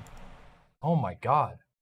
Of her blaming Jai consistently, people have been calling Jai a Nazi, a racist, a transphobe. People have been saying that, in my experience, accurate, that she was behind the swatting of Keffals, and none of these claims are substantiated. This thing where she's saying she revealed Jai's alt where she pretends to be my grooming victim, how is that proof? Somebody posted a list. We don't know if they're Jai's accounts. How are we supposed to know? There's no actual receipts. She's only going to mention the Keffals racist accusations, and she's not going to talk about any of her ableism against the autistic community, which is what we are going to talk about right now. Oh, baby! Yes! Oh! Here we go! I didn't know it was gonna get even better! Yes! Here we go! Oh, I love this conversation! Before anybody gets mad, I am a lifelong neurodivergent trans woman, okay? Unironically, I have had ADHD my whole life. I am also diagnosed with BPD. So, before you go and invalidate my experience, just know that when I talk about this, it's with a considerable amount of experience, and you should sit down and listen, honey. Sit down and listen, okay? All of you, sit down and listen. And if you don't want to be ableist and transphobic, like the stream and subscribe to Demon Mama. And also, if you have the money, throw some money my way, okay? That's the deal, okay? Sit down and listen, honey, and subscribe and like right now, and also donate. There you go.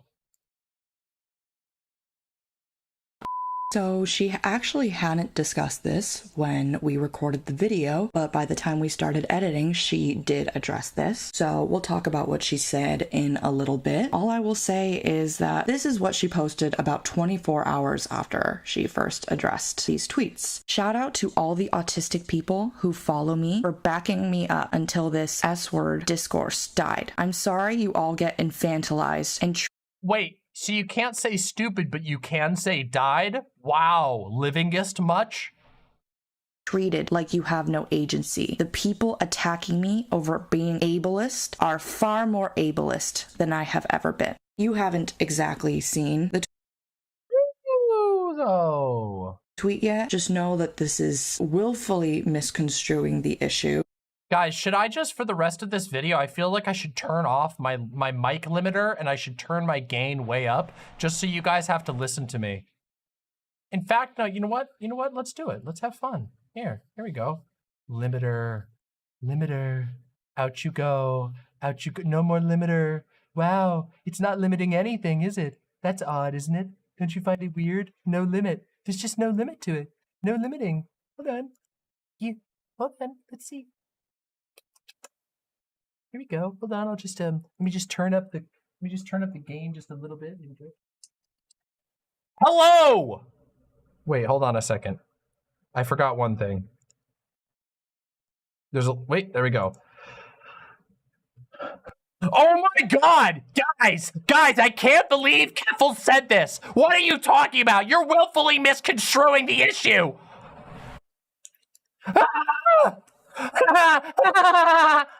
That's a white woman moment. Let's continue the video, everyone. And that there are Oh, that's because I have the compressor on. Hold on, let me turn the compressor off. Oh, I gotta turn that one off too. Okay, here we go, everybody. Let's continue the video. I need to be reacting to this. They're bringing up some really good points about Keffals. autistic people who did have a problem with this. And what I find interesting is that... Okay. Hold on, everybody. I just need to warn you, a trigger warning. Trigger warning, everybody. I just need to make sure you're okay. Trigger warning, okay? Listen, they're about to use some flippin' muffin bad words, okay? I need you to understand that, okay? It's gonna be, they might even say the S slur. I heard that Keffals regularly uses the S slur. If you don't know what that is, it's spelled S-T-U star I-D. Let's continue. She, someone who is not a member of the autistic community, as far as we know, why does she get to decide that this is done? Not even 24 hours later, she said the discourse is dead. Why does she get to decide that? Very strange. So this is in someone's private messages with Keffals. It was shown that this was Keffals. Her partnered Twitch is linked to this. Wait, did she say the D slur? Oh my God, did she say, oh my God, she said it. She said the D slur. D-E star D. So this is in someone's private messages with Keffals. It was shown that this was Keffals. Her partnered Twitch is linked to this Discord account. I don't get the point of any of this. Why are you acting like an R slur? To which the person responds, sounds ableist. To which Keffals responds, it is. I am being ableist against you. So Keffals knows exactly what she's doing and she's doing it anyway. She does not care. Yeah, I'm being ableist against you. What the fuck are you gonna do about it?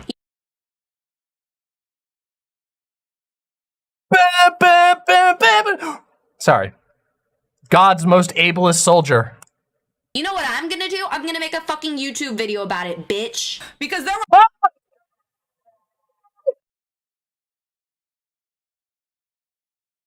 Shit! I mean, holy muffin! The B slur again! The B slur! She said the B slur! They said the B slur! What do we do, everybody? Quick! Okay, I'm gonna put the limit back on now because it's actually hurting my ears now. Hey, what the? Uh-oh. Oh, shit. Ah, fuck. There we go. Hold on, everybody. I'm putting the limiter back on. I'm making it tolerable again, okay? Hold on, everybody. Did I break the mic? I probably broke the mic.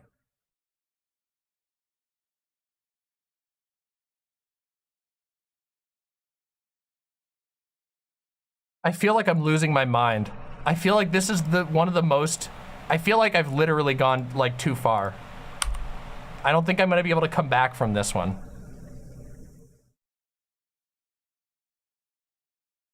A lot of other people who were working to take out kiwi farms, and none of them... Okay, wait. Is the audio fine now? Oh, wait, hold on. I forgot the gain. Okay, the audio should be back to normal now. All right, I'm out of the, I'm out of it. Whew. Are getting the same attention. None of them are going on the H3 podcast with Ethan Klein. None of Cry about it. Cry about it. If you think this is all, like, do you care or not whether Keffals is getting attention because she was literally harassed out of her home? Do you fucking give a shit or not? Oh, well, obviously you do, but why do you keep saying it's not a big deal, but then also getting mad about it? Holy shit. of them are getting the $100,000 in GoFundMe. None of them are getting all these news interviews and articles.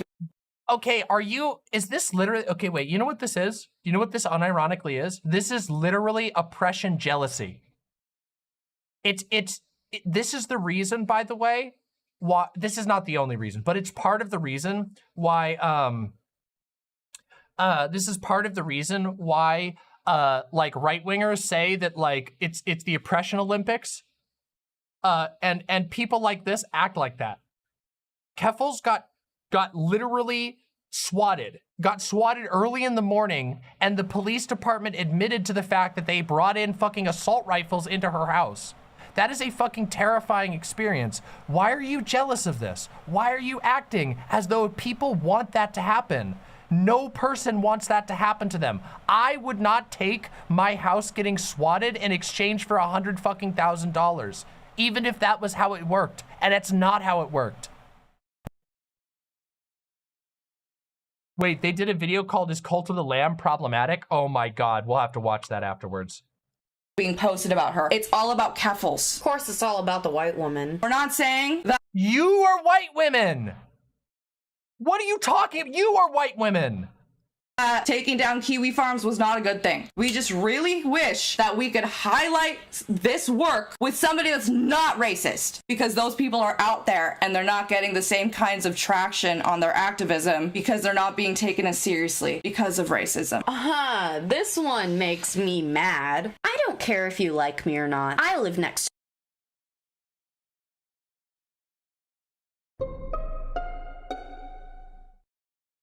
to the train tracks. All I need to get pussy is to tell an autistic girl she can watch the trains go by at my place every few hours. I'm better than you. A year. Okay, this tweet is fucking funny. I'm sorry. This is extremely, it's a funny tweet. I'm sorry, it's a funny fucking tweet. Keffals is autistic. This is not ableist in any way, shape, or form. This is a genuinely funny joke.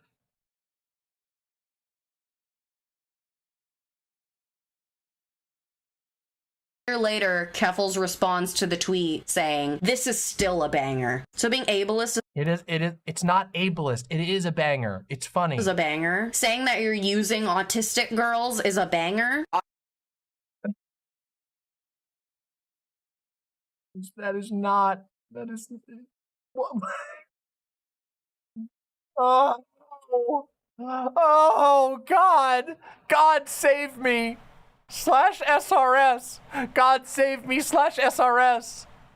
Autistic people are more likely to be sexually assaulted than other groups. What? You're saying that because of the train tweet that she's sexually assaulting people? All right. Oh. There is no hope. Just so you know, we live in a post-sense world.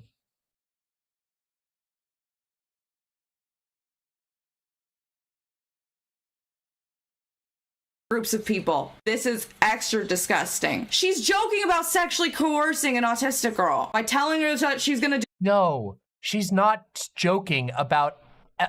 Oh no. She's not joking about sexually assaulting an autistic girl. She's making a joke that her place has trains next to it and that autistic girls want to fuck her because there's trains there.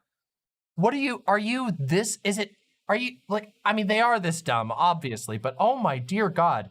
Windleby says this is what happens when you learn social cues from Tumblr. No, I'm sorry. This is doing a disservice even to Tumblr. This is when you desperately need to invent something to be mad about, so you pretend that everyone else in the world doesn't know what like social cues are.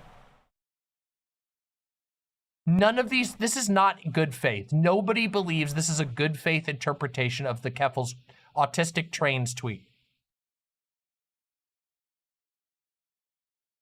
Do one thing and then doing another. I don't get how that's a silly, funny little tee-hee. I really don't. I don't know why this has 4,755 likes. Because it was funny. That's why. That's why it has 4,755 likes. Because it was fucking funny and you are literally triggered. Okay? Get over it. Holy shit. You fucking silly muffins. Get the fuck over it.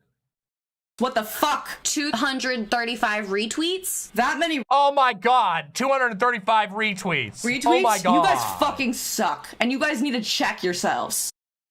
235 people on a planet of 8 to 10 billion people. You guys suck. You guys suck. You watched the train pass your house with an autistic girl. I ran a train on an autistic girl. We are not the same. I looked it up because I'd never heard this phrase. Bazinga.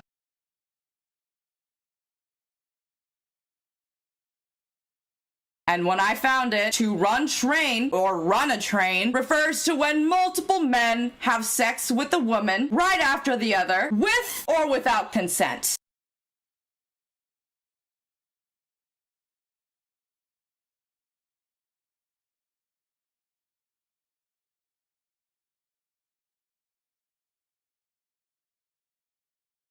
So for the Zoomers out there who've never left their room, for the Zoomers out there who maybe have never heard of a thing called sex, or who think that having sex is like problematic because it displays that you have sexual desire, and sexual desire is male socialization, running a train on someone has nothing to do with rape, okay? It doesn't have anything to do with rape. It's a slang term for having sex with multiple people in a row. This version that they've picked, I've never heard anybody tack on the with or without consent. I've never heard that in my entire life. Ever. Just genuinely, I don't know. I don't know how to help these people. I don't think they're helpable. Are they trying to imply she wants to gang rape an autistic woman? Yes. That is what they are trying to imply. They're like, with or without consent. Oh my God. One of the 12 entries I looked at on Urban Dictionary had without consent on there, even though nobody ever uses it that way. Oh my God. Oh, it's driving me nuts. I mean nanners. I mean muffins. Especially because she's not autistic. Fucked the fuck up. Now we're actually going to talk about what Keffals said in the aftermath when people were calling her out for these ableist tweets. As my platform has gotten bigger, I have become... How would I rate this against the DJ Mule video? We'll see. I mean, they did just heavily imply that Keffals is a secret rapist, which is to me pretty fucking dirty, you know?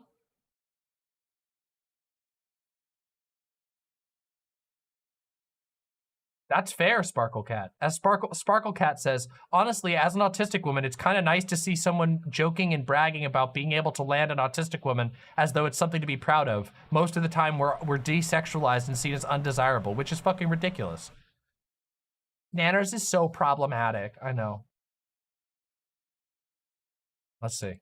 More careful with what I say, and I've grown a lot as a person in these last several months. That said, aka fuck what I just said before, this isn't even what run a train means. I'm being called a rapist right now over a vulgar joke about consensual sex. Now, I didn't know this, but apparently run a train is a phrase that was Oh my God. created in AAVE. So, Keffals, you don't get to say that that's not what it means. All you had to say was, I didn't realize that that's what it means. You two are fucking white. You bitches are motherfucking white bitches. What? You don't get to decide that either. Why are you speaking for the AAVE speaking community right now, you fucking Karen bitches? Cracker moment. But no, Keffals can't say that she did something wrong. She can't. It will literally give her a rash. So instead, she has to blame the people around her. Sorry, You guys I'm are white. just talking crap. That's not even Sorry, what it I'm means. male. That's clearly what it means Sorry, in I'm some white. communities, and they have a problem with this, especially with the other tweets. I am now seeing people construing what is happening with these tweets as, oh, well, you guys don't think that autistic people can consent to sex. You guys are ableist. Did Simone Biles teach you how to do that mental gymnastics? Because damn, this is getting ridiculous. Nobody said that autistic people can't consent. If they did, they're wrong. Autistic people who are over consenting age can definitely consent and have a great time having sex. Have fun. The tweet implied that there was coercion involved. No, it didn't. Wait, they're actually doing it. They're actually rape jacketing. Are they really doing this? There was nothing in the joke that even remotely implied coercion. Not even one thing. There was nothing. You are projecting this so that you can rape jacket a queer person. Involved. Plus the language of run a train, which implies non-consent. No, it doesn't. I've never heard anyone use the term run a train implying non-consent. I don't know anybody who would say that, unless they were trying to invent something to get mad about like you are right now. That coupled with the way that she fetishizes. Yeah, as Kazama points out, now they're rape jacketing a trans woman who they called a bitch and a hun and made fun of her voice. Interesting how that works, right? Interesting how these white women can get away with doing this just because they're doing it to a trans woman. Autistic women. All of this just doesn't sit right with me, and it doesn't sit right with a lot of other autistic people. We're actually not going to talk about all of these tweets just because it's going to take too long to go into each one by one. But we want to show you some of examples of what Keffals' vehement supporters are saying. Okay, so basically this tweet has a screenshot of a black trans woman criticizing Hey, they're taking a page from DJ Mule's book, and they don't have anything to actually show about Keffals, so they're just complaining about random Twitter commenters. Alice GR says, you and Vosh were right to call woke scolds potential abusers and gaslighters, because from that semi-ironic passive-aggressive tone followed with rape jacketing and all of this. Yes, these people steal and utilize insincerely the language of social justice to play stupid, petty power games online. And it's no surprise to me that it's fucking white women doing it also. Just so we're clear. Keffals for her racist behavior. These Jai cultists are just doing the regular Nazi move of accusing others of what they are people doing. People like Jerica are trying to pick up where Kiwi Farms left off and use false accusations of racism. Wow, that's actually interesting. Mixed Dizzy says, I went digging on this and I found in my research that some black women wrote literature about the phrase run a train had roots in traumatic gang rape. But that literature was older, as in mid to late last century, and trouble with language is that evolves in meaning over time, especially slang. Yeah. Well, wouldn't it be funny? Wouldn't it be funny if we never allowed words to ever change ever? Wouldn't it be interesting if like, I don't know, if you said, oh, bro, let's duel in Super Smash Bros. And then somebody took that and said, oh my God, a duel? A duel, the original meaning of a duel was a sword fight to the death over honor. You want a duel? To tear apart the trans community. Can we talk about the fact that Jerica was also doxxed on Kiwi Farms? You're really Who's Jerica? Who's Jerica? Who the fuck is Jerica? Accusations of racism to tear apart the trans community. Can we talk about the fact that Jerica was also doxxed on Kiwi Farms? You're really gonna accuse her of picking up where Kiwi Farms left off when she is a victim of Kiwi Farms? Fuck you! Makes no goddamn sense! And then in response to that, Vaush says, do you think Oh, I wanted to laugh so hard when they said "Wowsh." It's so funny. this person has bound a special key to a black trans woman so she doesn't have to type it out so much? Basically saying, why does she have to mention that she's black, trans, and a woman all the time? It's because she's proud of that fact. And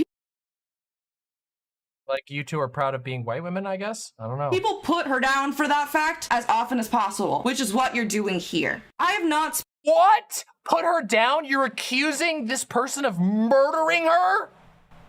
Spoken publicly about the stuff surrounding Keffals, but what I will say is I was very, very connected and tuned into what was happening at Kiwi Farms, and I'm begging people to realize that there are very bad actors at play trying to stir up the community. This feels like it's implying that the people calling her out for racism are kind of connected with Kiwi Farms and are also just trying to stir up the community and fuck everyone over. No. I mean, true. Like they're just trying to actually get the word out there that Keffals is or has been racist and ableist. Oh no, they're just trying to stir the pot. Keffals isn't even Jai's biggest harassment target. Most of her targets are other black, indigenous people of color, especially trans women of color.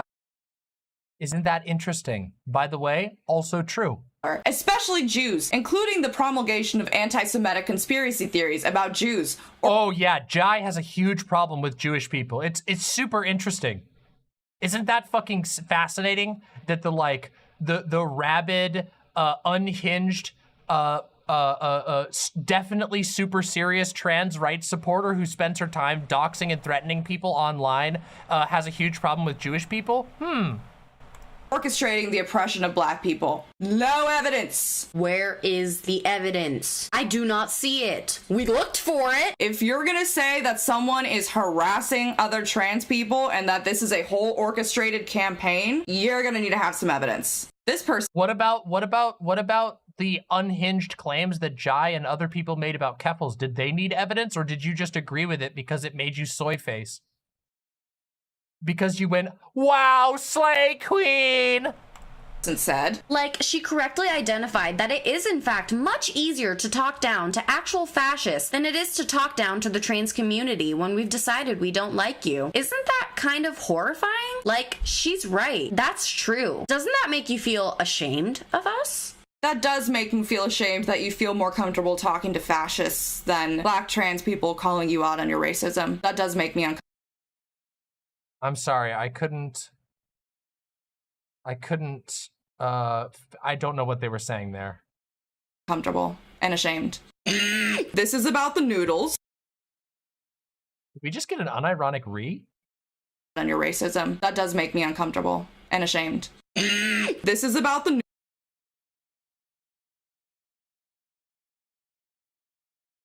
Wow. Impressive.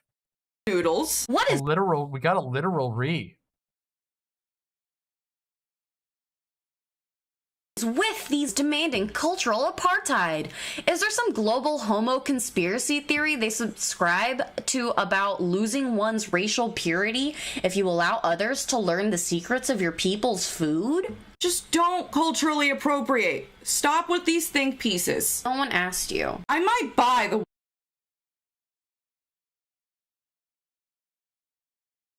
What does any of this has to do with anything? These are all just like, I don't get it. These are just random tweets by other people? Who are these people? There's no names, no dates, no relevance. White ladies. There's no like information on how many likes or retweets they have. Nothing. No times. They could have just made all these up. This is, by the way, this is the thing I always get mad at people for. If you're gonna include receipts, include the full picture so you can see how much engagement it got, how much who actually tweeted it, if it's relevant, the date, etc. Do it fucking properly. This is just manipulative. No fucking context. They could have made all of these tweets themselves.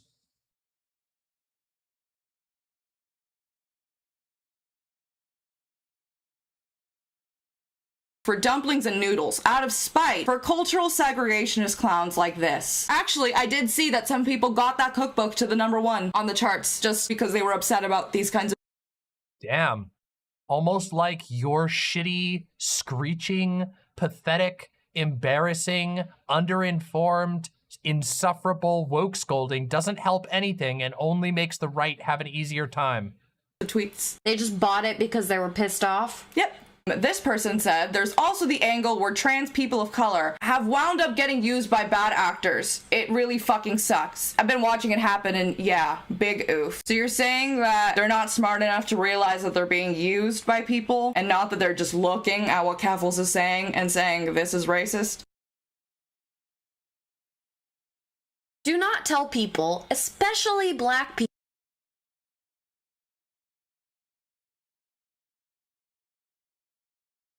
that they're misunderstanding racism. Just don't. So this is something that Keffals retweeted. So the image, it's from a video game. Lord forgive me, I don't know which one. It is an image that says, "I'm sorry, you're a hero, and you have to leave." And the caption is like half of trans Twitter after Keffals defeated Kiwi Farms. So Keffals, you think you're a hero? I don't think any— Wait, that wasn't Keffals' tweet.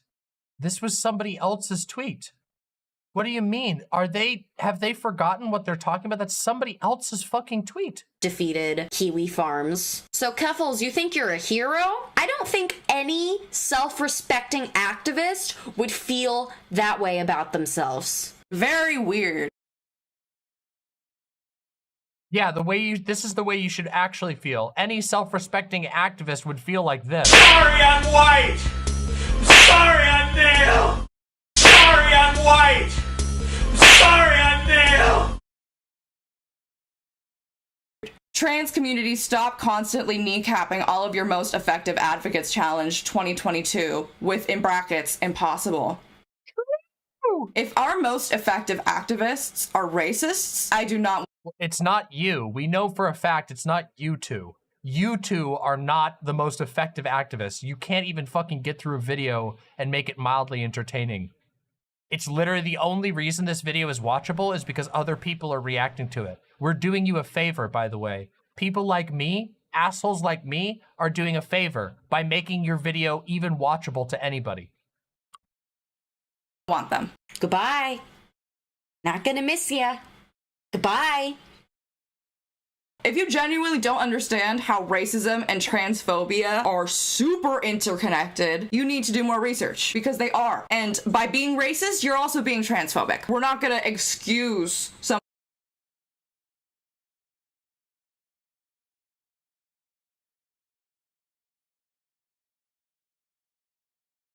someone's racism because of her activism. I know we said that those were all the tweets that we were going to read, but I kept finding more and more and more, and I can't not read these. So I'm not going to explain what's wrong with all of these, because if not, we'd be here for 3 years. These are worth reading because it's worth seeing. Wait, so were they being racist when they called Keffals a Hun?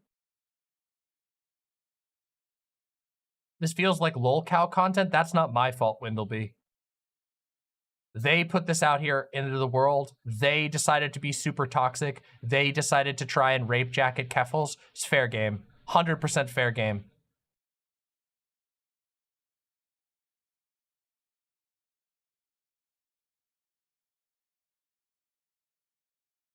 How Keffals has kind of fueled racism. Here are the videos that prove you shouldn't listen to everything black people say. It's that black people are doing this to get clout and make the lives of other people worse because they— By the way, Danny, I'm really sorry. I'm really sorry that I'm gonna make you work really hard on this video, but I hope you realize that this video is really good, even if you're gonna have to censor a lot of words. I'm really sorry in advance. I apologize. Want to race bait to be relevant, and the photo is of a Soulja Boy scam. At least Kiwi Farms is honest about hating trans people. These assholes hide behind a veneer of anti-racism, in quotes, to justify harassing and pedojacking trans people. I'm sorry, but a lot of these people who make it their fucking life goal to take down Keffals— You say the F word. are only doing it because she's a big trans creator with a platform. It's literally just a mix of jealousy and blatant transphobia. They're ideologically identical to Kiwi Farms. We should just start doxing these people. I don't know why we aren't. If I knew how, I'd be doing it. Keffals used her influence to take down one of the worst sites to ever exist, and the aftermath is left-leaning, in quotes, people on here scraping to find and make up reasons to get people to hate her. Almost like Keffal took something from them. Maybe something Kiwi related? I don't want to hear this bullshit dragging up every questionable thing Keffals has ever done. It's not 2014 anymore. You should have enough media sophistication to understand when women speak out against internet harassment, the counterplay is to put the victim on trial. Yeah, that's actually true. That's like 100% true.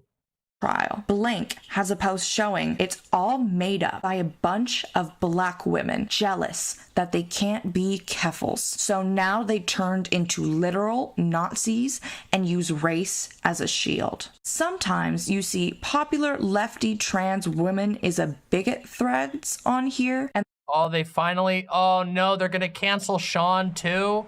Oh, damn, Sean did a microaggression. Everybody, all right, time for your daily getting mad at microaggressions on the internet. Somebody disagreed with me on the internet. All right, everybody denounced them. Okay, all right. the receipts are so weak, but there's so much energy for it. I've done and said worse, usually, but there's never half the push to trash me from within the left. With Hassan Abi responding, I hate the left. I trust a lot of people when they say they've experienced something. When they have a shady history of defending r-slur shit, I tend to find it harder to listen to dipshits who can't even tie their own shoes. Not reading anymore as someone who has a hard time tying their shoes because of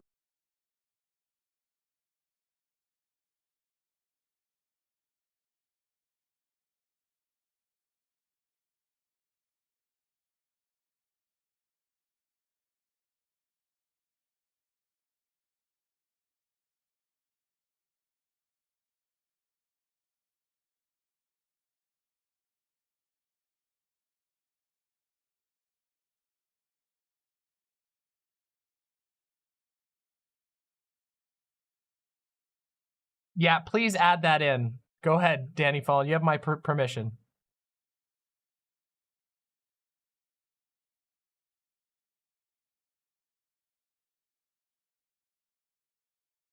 their disability.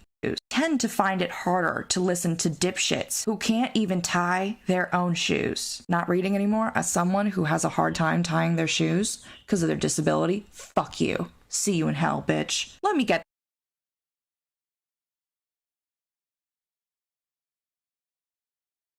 this straight. A cis man can make an entire comedy special. I don't know. Guys, what do you want me to say? What do you want me to fucking say here? There's nothing I can say. I just have to let it speak for itself, okay? Like, come on. What could you possibly say to disagree with these people that they wouldn't have a problem with? Excuse me, I'll have you know that I have a problem with drooling. So when you called me a drooling idiot, that was very offensive because as a drooling idiot, I drool all over myself all the fucking time.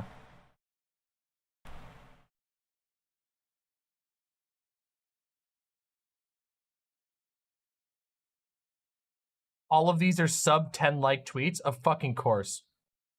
I didn't cover the Tender Queers video, but I should have.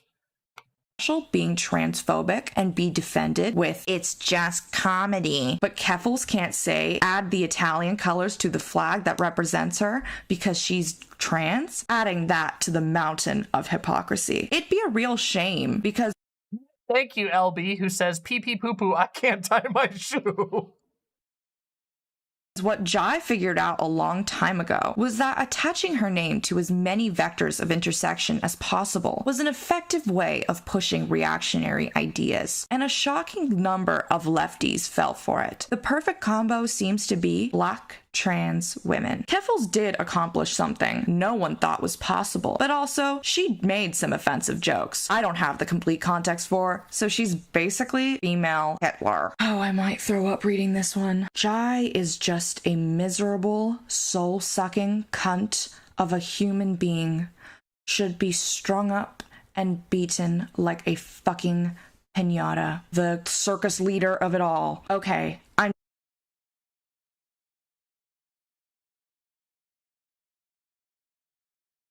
Who said that? Random we don't have, that is a fucking cringe ass tweet. But who said it? done and moving on. Sure you are. Remember that the source of all... It wasn't Keffals. Why would you make this out like Keffals signs off on that? For all we know, Keffals might have fucking reported that tweet. The weird accusations against me come from people like this, who obviously need psychiatric help, but instead sublimate that distress into Twitter disputes. You guys need to stop doing mental... That tweet, oh, we have an update. That tweet got the user banned. Uh-oh, looks like the Keffals users reported that person and got them banned. Wow. Damn, could it possibly be that that was a, you know, a sock account from a Kiwi farmer trying to make Keffals look bad, and you guys just conveniently helped them do it? Because it's pretty obvious that that's not something Keffals would sign off on? Gymnastics for your favorite racist. It's not getting you anywhere, and comparing black trans women to Nazis is some of the most historically, socially, it's disgusting. It's disgusting. So in conclusion, this whole Keffals thing has me fucked up and it has me angry. Just because it's a microaggression does not mean that it's any less harmful. Maybe don't... Yes, it does. It's in the name. Microaggression. It's literally in the name.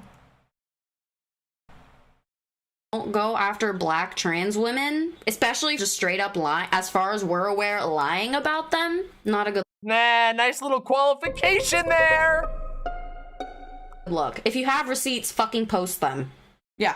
What we're not gonna do is allow you, a white lady, to say, well, I've never been racist, when we have all of this evidence and all of these other people agreeing that it is racist. That it is.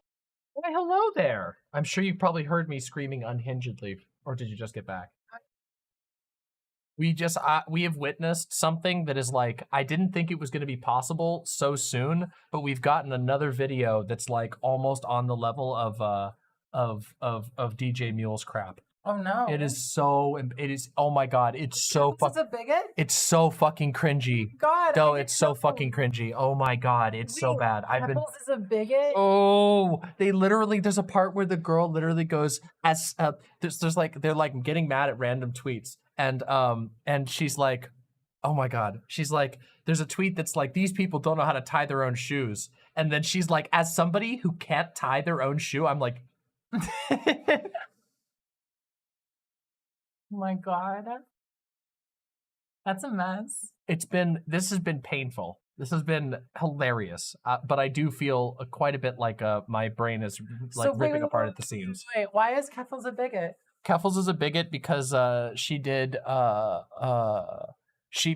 wants to rape autistic women because apparently like 100 years ago the term run a train on had like a connotation of rape, even though it doesn't anymore. But that means that she actually, they claim that in her tweet it was pretty clear that she wanted to violate the consent of autistic people by luring them in with the trains. Violate the...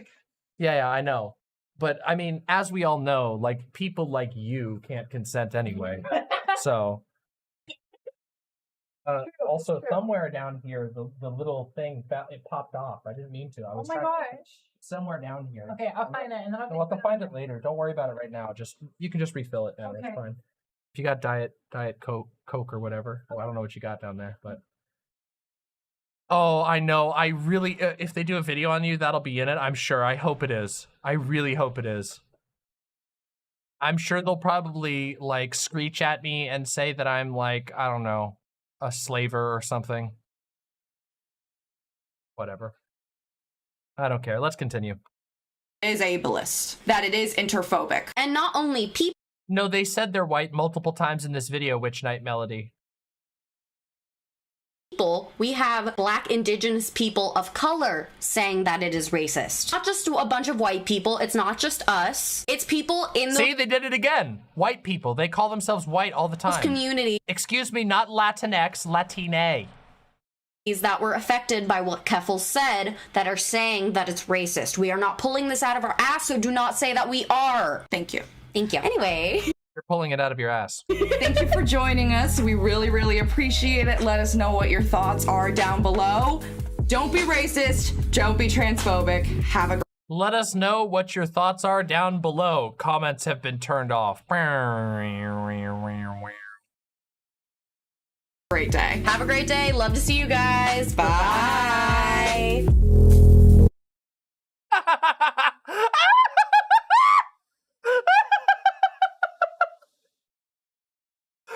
Who made this? Who fucking made this? Woohoo! Wow!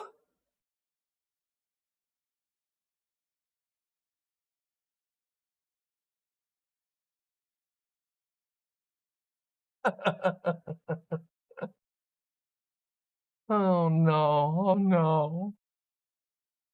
Oh. All right, apparently they have another video I need to watch, okay?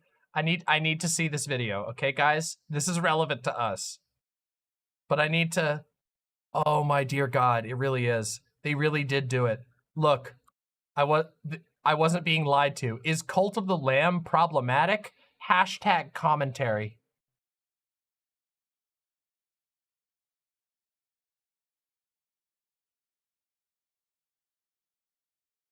Boy. Let's find out. Let's find out, everybody. Oh, it's loud.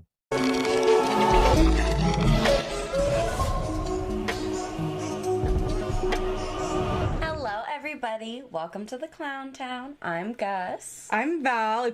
Of course. Wait! Wait a minute! Wait, hey. So nice to see. Wait just a second. Hold on just a second. What is this? Is it a white woman with a fucking kanji? What's this? Not kanji. Yeah, kanji, right? Kanji? Yeah, with a kanji.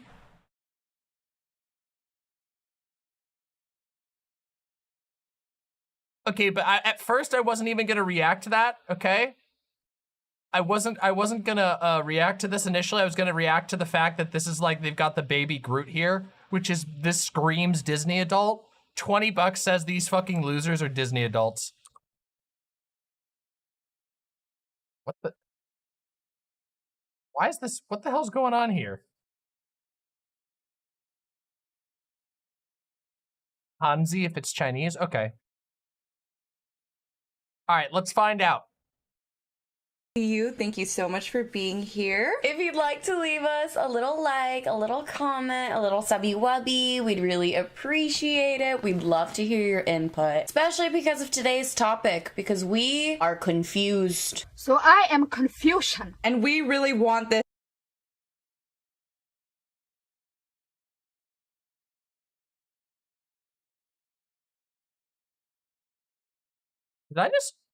Did that just happen? Really appreciate it. We'd love to hear your input, especially because of today's topic, because we are confused. So I am confusion. And we really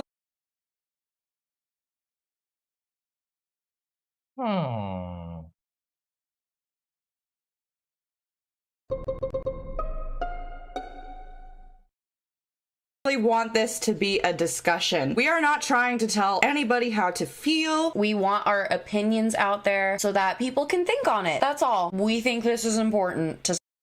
Wait, Session says that's from an old Vine. That's not them saying that. Okay, so if I put up a video, like I said earlier, if I put up a video of somebody else saying the N-word, is that okay?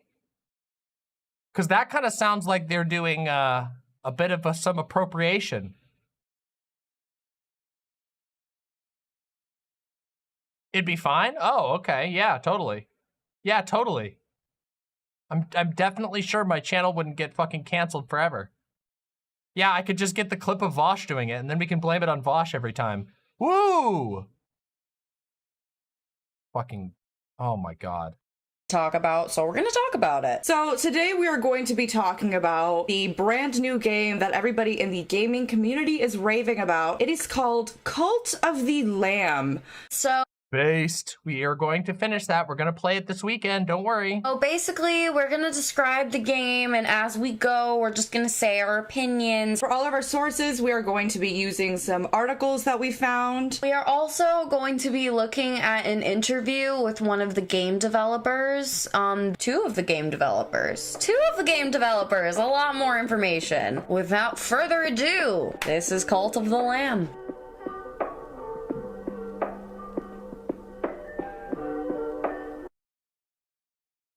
Vomit. This is from IGN. Cult of the Lamb puts you in the fluffy hooves of a cult leader, newly resurrected by an imprisoned deity called the One Who Waits. Now it's up to you to free your master by recruiting new followers to the flock, building a base for them to live in, and going on bloody crusades against the otherworldly entities that trapped him. That loop of gathering supplies, tending to your worshippers, upgrading both your character and your homestead, and then going out to do it again is extremely satisfying, with a charming art style and expressive animations that bring a bit of joy to every ruthless corner of it. I think that's a part of the problem, because the game style is beautiful. This animation is absolutely stunning. That I will not deny.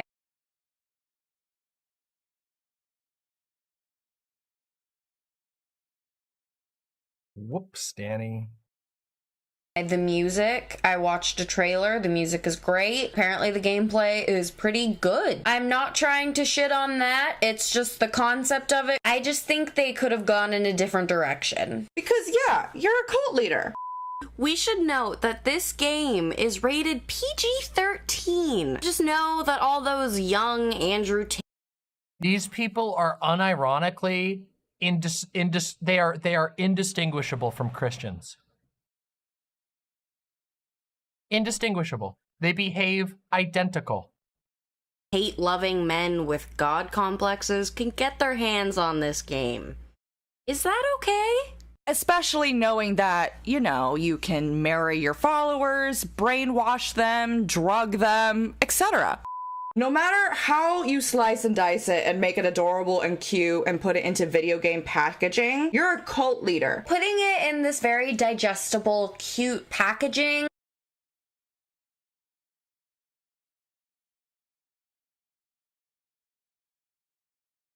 My lovely imps, today we have to have a serious conversation about a game called Kirby. In this game, you, a small, pink, light-skinned puffball, go around the universe sucking up and eating tons of other living entities and stealing their power from them. But it's coded. This horrible, disgusting, and cannibalistic narrative is dressed up in the cutest, most beautiful veneer you've ever seen. But underneath, there lurks a problematic element. Oh my God. I'm sorry, I need to get that. Where did that image go? Hold on, I need that image. I need the image, hold on. I just got rid of it, but hold on, let me see here. Where'd I put it? Yeah, here we go. Can we have this? Can we have this up the entire time? I feel like I want to have this up the entire time. Here, I'm gonna actually do that. I just want to have this thing up in the corner because it's just like, it's too good.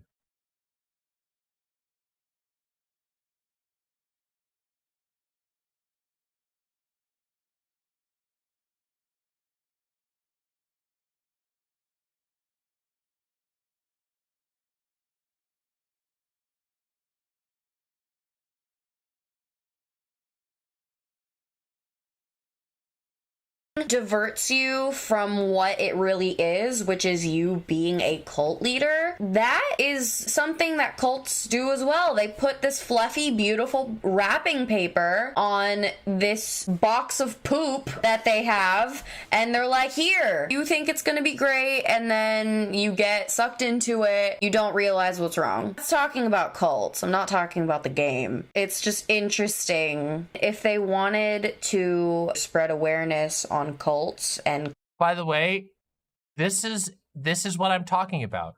In the last video, the Keffals one that we were just reviewing, remember how I said these people are joyless and incapable of enjoying anything? By the way, Christians do this too. When I was a Christian, I had a family member who would sometimes come over to my house with my other family members. And if we sat down to watch something like The Office, they would get extremely uncomfortable and get increasingly angry over time because they were offended by the fact that there was so much sinful humor in The Office. And they would get mad that I was showing it to other members of my family. And they would get increasingly angrier and angrier every single time. I'm not kidding you. It's this type of like moral obsession. It is unhealthy, and it ruins your life, and it ruins the life of everybody around them. It's a video game. It is a video game where the fun is in playing as an evil cultist because it's not real life. Yes, I know The Office is pretty tame. I know. Trust me, I know. I'm telling you, it's not. It doesn't matter to you. To you, it's tame. To them, it's not. To people who are this obsessed with moral purity, whether they're Christian or weird woke scolds. Oh my God. cult-like thing. Also, they weren't trying to spread awareness on cults. They were trying to make a fun game where you play as a fictional animal cult and you get to have fun being an evil piece of shit. Guess what? Sometimes it's fun to role play as an evil piece of shit. They could have had you in the POV of a person in a cult that is trying. By the way, I say this as somebody who unironically left a cult. You guys all know this, of course. Anybody who watches my show knows I talk about this all the time. I talk about cults constantly. This is not helpful. You being weird like this doesn't help anything. To get out. It's strange that they felt that they needed to get this message across through being a cult leader. I really don't like that they're using the word crusade. Oh, and guess how many there are? Just guess. 4! The fact that in this game... Oh my God, 4? Oh my God, 4? There's 4? Oh my God, 4? 4 Nintendo 64? There's 4? Oh, there's fucking 4 of them? Oh! You are going to different lands, killing their gods, and then converting the people that were in those lands to your cult. That is colonization. It is starting to smell like manifest.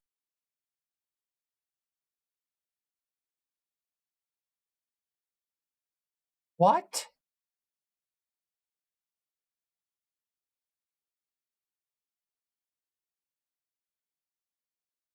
Destiny. Starting to? Video game ethics are obviously a gray moral area, but a lot of the time when it comes to that gray area... Okay, I'm sorry. These people, I wish that I could say these people are an op, but I know they're fucking not. Fruitless Robot says, how is this not a parody channel? I assure you, people like this exist, and they are the most insufferable people on the planet. I assure you, no one can commit this hard to a bit. Area of video game ethics. Usually those things are morally unacceptable to the public at large. Cults are not morally unacceptable by the public at large. 3.5 million people are in Scientology alone, and that's one cult. We didn't realize that the Scientology number isn't accurate, but we learned that Jehovah's Witness, a group found to be essentially a cult or cult-like by many experts, has 8.7 million adherents. Amy Comey Barrett comes from a cult group that she has not denounced and is literally in the Supreme Court. Okay, and what? There's hundreds of thousands of people globally who have been affected by cults and their tactics, sometimes with no government or social intervention. Most people would. You know what would be worse? No, never mind. Holy shit, Mother Meerset. Thank you for the $2, but oh my god. Wouldn't say that they support cults, but cults are not socially and legally condemned the way that they should be. This game is also meant to be a cheeky critique of the Catholic Church, hence details like the Four Crusades, the symbol of the Lamb, etc. But I think we can make valid critiques about the Catholic Church without making brainwashing and forced conversion a fun little game. Wait a minute. Wait, you were having fun with it? What the fuck, you sick fucks? I was shaking my head no the entire time I was playing so that people knew that I disapproved. But you were having fun? Oh my god, what are you? Some kind of like latent cult leader? Is that what you are? You're some kind of like latent brainwashing cult leader? This is something that still affects a lot of people. Some of the things that you do in the game just feels to be poking fun at the people that are in cults. Let's read this next section of the IGN article. Despite the horrible appearance of Cult of the Lamb's largest enemies, many of them will delightfully turn into adorable friends your size upon defeat. Friends who can then be recruited into your cult back home. You're telling me that you forcibly convert people by beating them in a fight. You literally... OMG. You mean to tell me that in Call of Duty, oh my god, in Doom, you defeat your opponents by blowing them into chunks with a shotgun? Oh my god. Get them to the point of death, or it's either you die or join my cult. You realize that happened to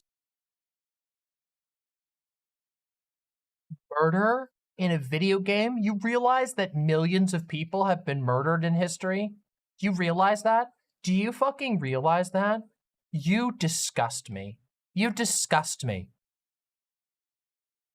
Everything that you play should be ooh-woo and wholesome and no problematic. Every game should be only about making friends and never being toxic and only eating cookies and muffins and saying no swears and never fighting anybody. And if you dare step out of line, you're a disgusting and problematic pervert. You disgust me. You disgust me. Your sexuality in public disgusts me. Sorry, hold on. I was getting, there were the entities were fading together, and I lost track of whether I was playing a role as a bitchy, annoying, liberal, feminist loser or a absurd, teetotaling Christian freak. To indigenous people all across America, like, it just feels very weird to make that a gameplay plot. For fun? I'm trying not to judge. I just really don't understand. I don't understand. Skill issue. I think that's why we're here. We want to understand. Can we also talk about the fact that oh yeah, totally. multi-level marketing companies are cults? They use cult tactics. Fight model approved. People who have really studied cults, like, they have said the same thing. So over time, as you build your cult, you can get them to do things. That means things like watering your farms by hand can eventually be handled by your recruits. And more interesting options gradually open up that lend you send followers off on expeditions for resources, or even temporarily turn them into demons that can assist. Demons? They let you turn innocent animals into demons? This isn't Christian! This is problematic! Assist you in battle. So they die for you. We haven't even gotten to the sacrifices yet.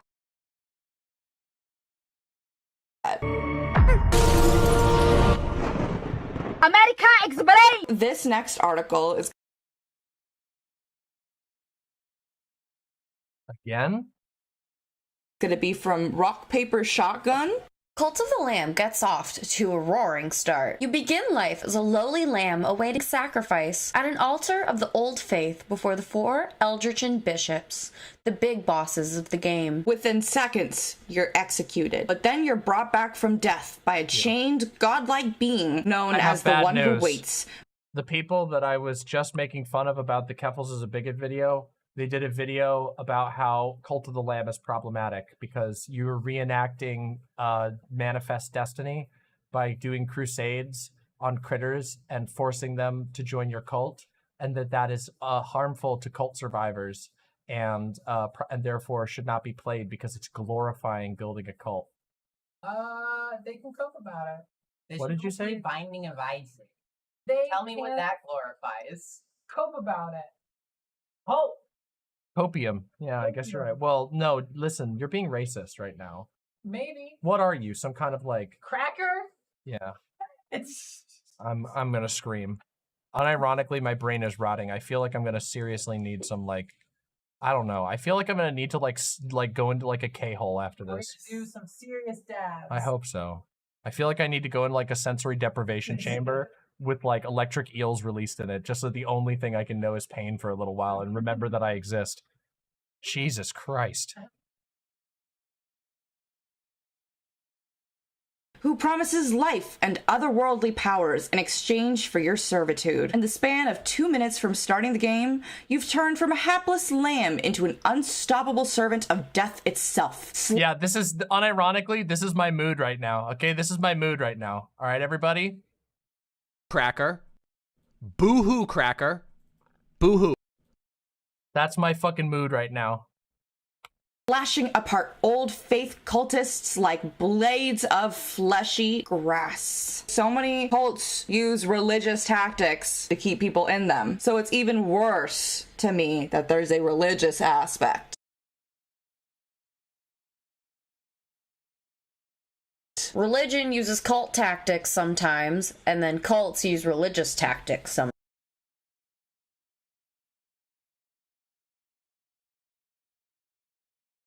sometimes. It's like this weird incestuous relationship. It's almost like a Venn diagram. Oh, I'm gonna make one. This just sounds like new religion taking out old religion, like the tagline said, slaughtering them. I don't know how I feel about that. Now we are going to get in. Why don't you just say, you've already said that you think this is bad. Why do you pretend like you don't know how to feel about that? You clearly are triggered beyond belief by this game. You clearly think that this game is like a blight on gaming or something. Into a cheeky little article called How to Brainwash Followers in Cult of the Lamb. From Twinfinite.net? Yeah, we are brainwashing people. Straight up. I guess you need mushrooms to do this. So you have to drug them. 25 mushrooms to do the brainwashing ritual, and it rewards you 100 plus faith. So you basically drug your followers to get them to believe what you say. You can read minds, you can sacrifice people, you can put them inside like little fences. Like solitary confinement. Have you guys, you know what we should do?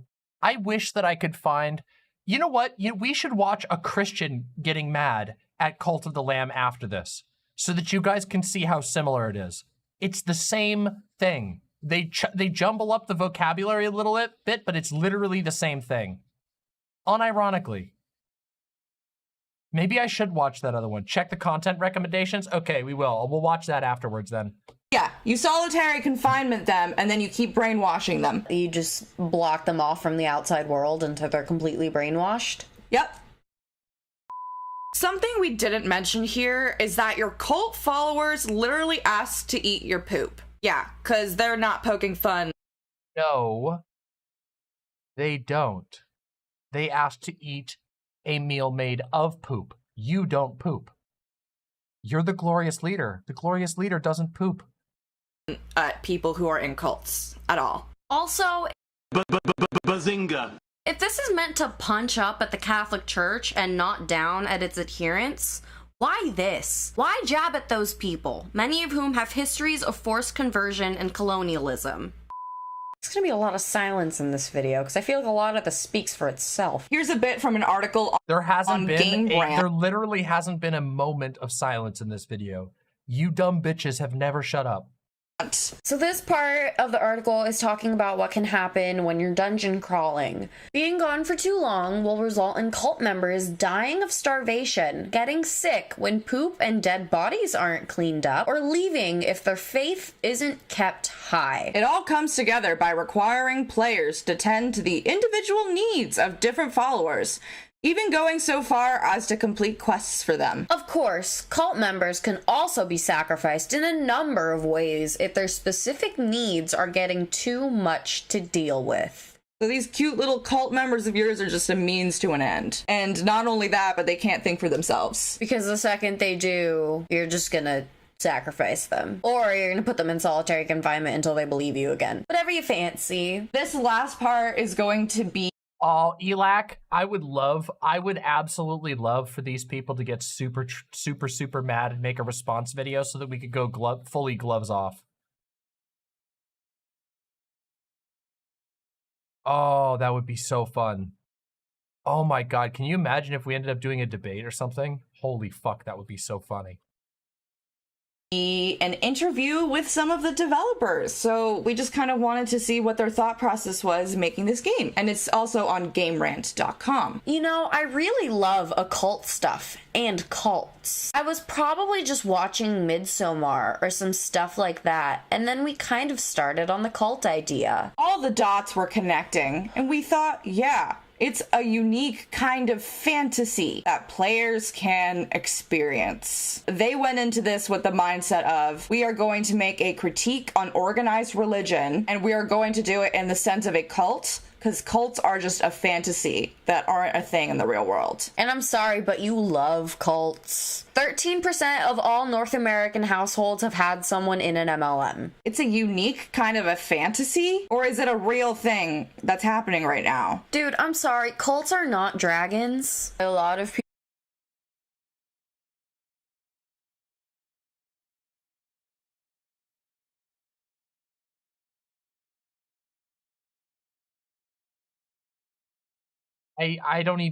there's nothing I can say to this. This is just, what you are watching is somebody who cannot distinguish between fact and fiction. It is a type of person who is so intellectually bankrupt and they have such a small mind that they cannot even step into a fictional role of a character that does distasteful things. They need their entire world to be padded and protected. They are the most fragile people. They receive like severe like psychic damage from seeing something that they've never seen before. And by the way, just so you know, it is a miracle that these people aren't ridiculously racist. Because if they were born 100 years ago, not only would they be like normally racist, like basically every person was 100 years ago, these people would be the most racist people ever. You guys know for a fact that 100 fucking years ago, they would be listening to like fucking, to like music written by non-white people, and they would be like, this is promoting violence and sin! People are affected by them. Like a lot of people are in them, and even more are affected by them because of their family members and their friends. It just feels like to me, I could never be in a cult, so let me start one in a game. None of you.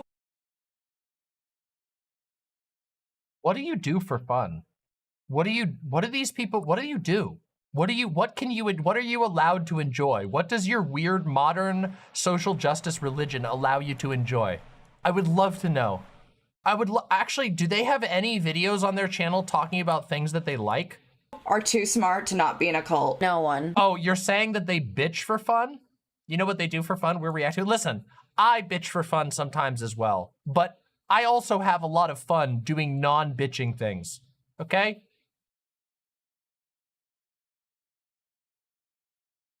You really think that you're smarter than these multi-billion-dollar corporations whose job is built on deception? That's really funny. Being like, oh, hee, I could never, that's just a fantasy to me, is very degrading to the people that are in cults right now. Because it's not a fantasy for them. It is real fucking life. The question for this one is, what are some gameplay elements that might come into play that people aren't expecting? So what should they expect? I think we're trying to offer a way for you to create your own cult to some extent. We've been trying very hard to give you options of unlocking dark ritualistic sacrifice, or maybe more of a happy, flower powery kind of direction with your cult. Nekamayu, thank you so much. Currently catching up on the stream at the Rose Wrist part. This is my Canary in the Coal Mine support tax. Thank you very much. You being a canary is also why I became a tier 1 sub 2 almost a year ago. Thank you very much. I do my job as being the canary that dies in the coal mine. Thank you for supporting my Black Lung Treatment Fund. Thank you very much. But it's difficult because the dark stuff is so much more fun that we kept leaning into the dark stuff because I think that's what's more interesting about this game. Design your own cult. It's weird to me. If you want to talk about the dark stuff with cults, it's people dying. It's violence. It's all kinds of atrocities being committed in the name. Wouldn't it be horrible if they found out that there are people online who get off to cult fantasies? Wouldn't it be horrible if they found out there's people online who jerk it to the idea of being the leader of a cult, and there are people who jerk it to the idea of being brainwashed by a cult leader, and that, guess what? That's totally fine because they recognize the lines between fact and fiction. They recognize the lines between consent and non-consent. They recognize the lines between catharsis and reality. Oh no. Oh no. This just in, everybody. Whoop, whoop, whoop, whoop, whoop. White woman alert. We can't show Gus this officially. Gus is a Bowser fan. Bowser is a woman kidnapper. And you are a fan of Bowser? Disgusting, Gus. Gus, what do you have to say for yourself? What do you have to say? It sounds like there might be a sussus among Gus. Of a charismatic leader and or their god. To put it in a disarming package that will make it digestible to people makes me mad. But certainly, you will unlock rituals.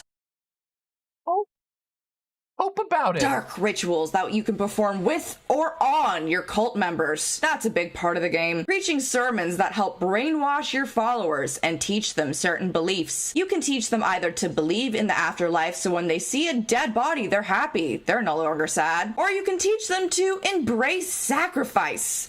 So when you do sacrifice someone at the beginning of your game, people are going to be upset and kind of, oh, I'm a bit uncomfortable. But once you've taught them the belief that sacrifice is the way they want to go, you can pick those two directions. Saying that you're performing rituals on your cult implies a lack of consent, and that makes me mad. Oh my God, it literally is just, I saw it and I don't like it. I saw it and I don't like it. You're harming me by enjoying something that I don't enjoy. You're harming the world by, unironically, this is literally, unironically, the exact logic that was used in the whole Kink It Pride nonsense. Unironically. I don't like it and therefore it's bad.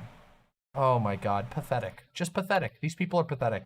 Without consent just makes pathetic. it that much more fucking terrible. Like we talked about earlier, you literally drug your followers when they get angry at you so that you can get more devotion. That's not cool. I think we're good, honestly. It totally makes sense that they have like, Disney adult bullshit, because the only thing that people like this can possibly swallow, like the only thing they can keep down on a media level is things that have been completely sanitized of any human element.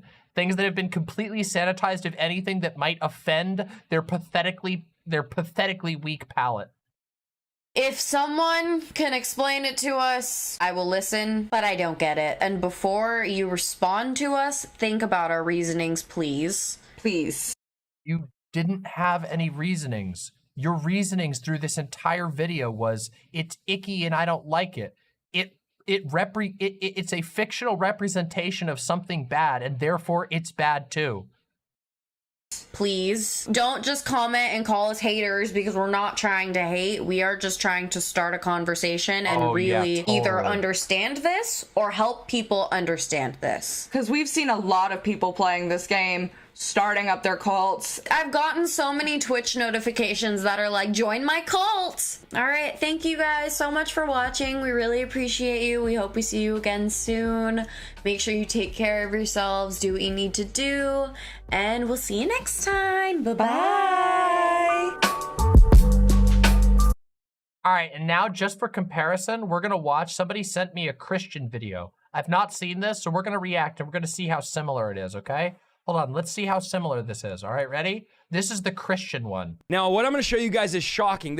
I want you guys to remember this, because some of you are like, you guys are being dramatic. Just remember this the whole broadcast. This is the #1 selling game on a child's platform. So you have like PlayStation, like 7 now? I don't know. You have Xbox, like 900. All these, those are all catered or like, they're advertised for adults, most of them.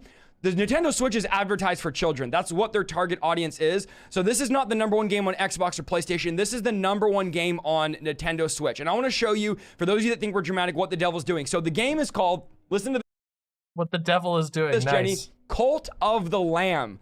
And isn't that so crazy how the devil would take Jesus, who's the Lamb of God, pervert it, and make a game about a lamb starting a cult? Are you guys catching where it's going here? So this is what Wikipedia says, and I'm going to show you a video of this children's game. Cult of the Lamb is centered around a possessed lamb that is tasked, this is the game, it's a cartoon game, with forming a cult to appease the ominous deities who save the player's character's life. The player must launch crusades and venture into 5 regions to defeat enemies and grow the following. The world, which is randomly generated, contains resources, perks, and weapons, enemies in the form of rival cultists, and non-believers that he has to fight. The other animals to rescue, these animals can be indoctrinated to join the player's cult. These animals can be changed in appearance, negative, positive. They can affect how they react in the cult. The player can manage their cult following. This is a kid's game, guys.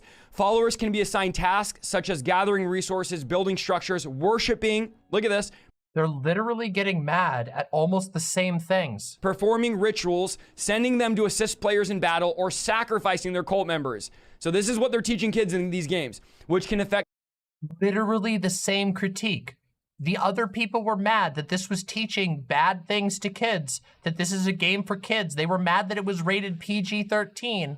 It's the same thing, just slightly different vocabulary. Watch, they're even gonna get mad at some of the same shit. Watch.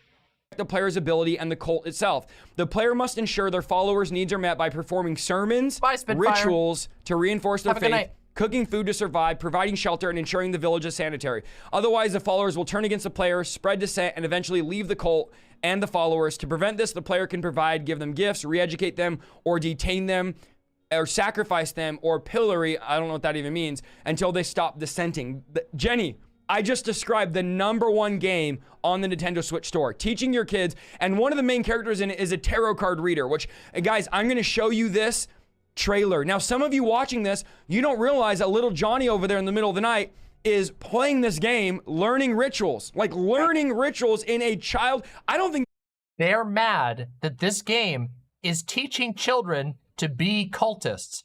The other people, the SJWs that we just watched, were mad that this was going to teach young people to be cultists. They're literally mad about the exact same thing, unironically.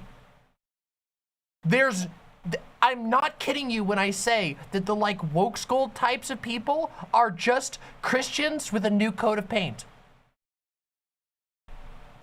This has ever happened in history. We're not talking about like Grand Theft Auto, an adult game. We are talking about little Johnny Lamb cartoon performing rituals, stirring up cult, and you guys think, oh, you're being dramatic. Watch these videos. I have 2 clips I'm gonna show you guys right from the director of the video game. These are not hearsay. These are not like third party. This is the creator of the game. I'm gonna show you guys these clips of them describing their game. So let's watch these clips here.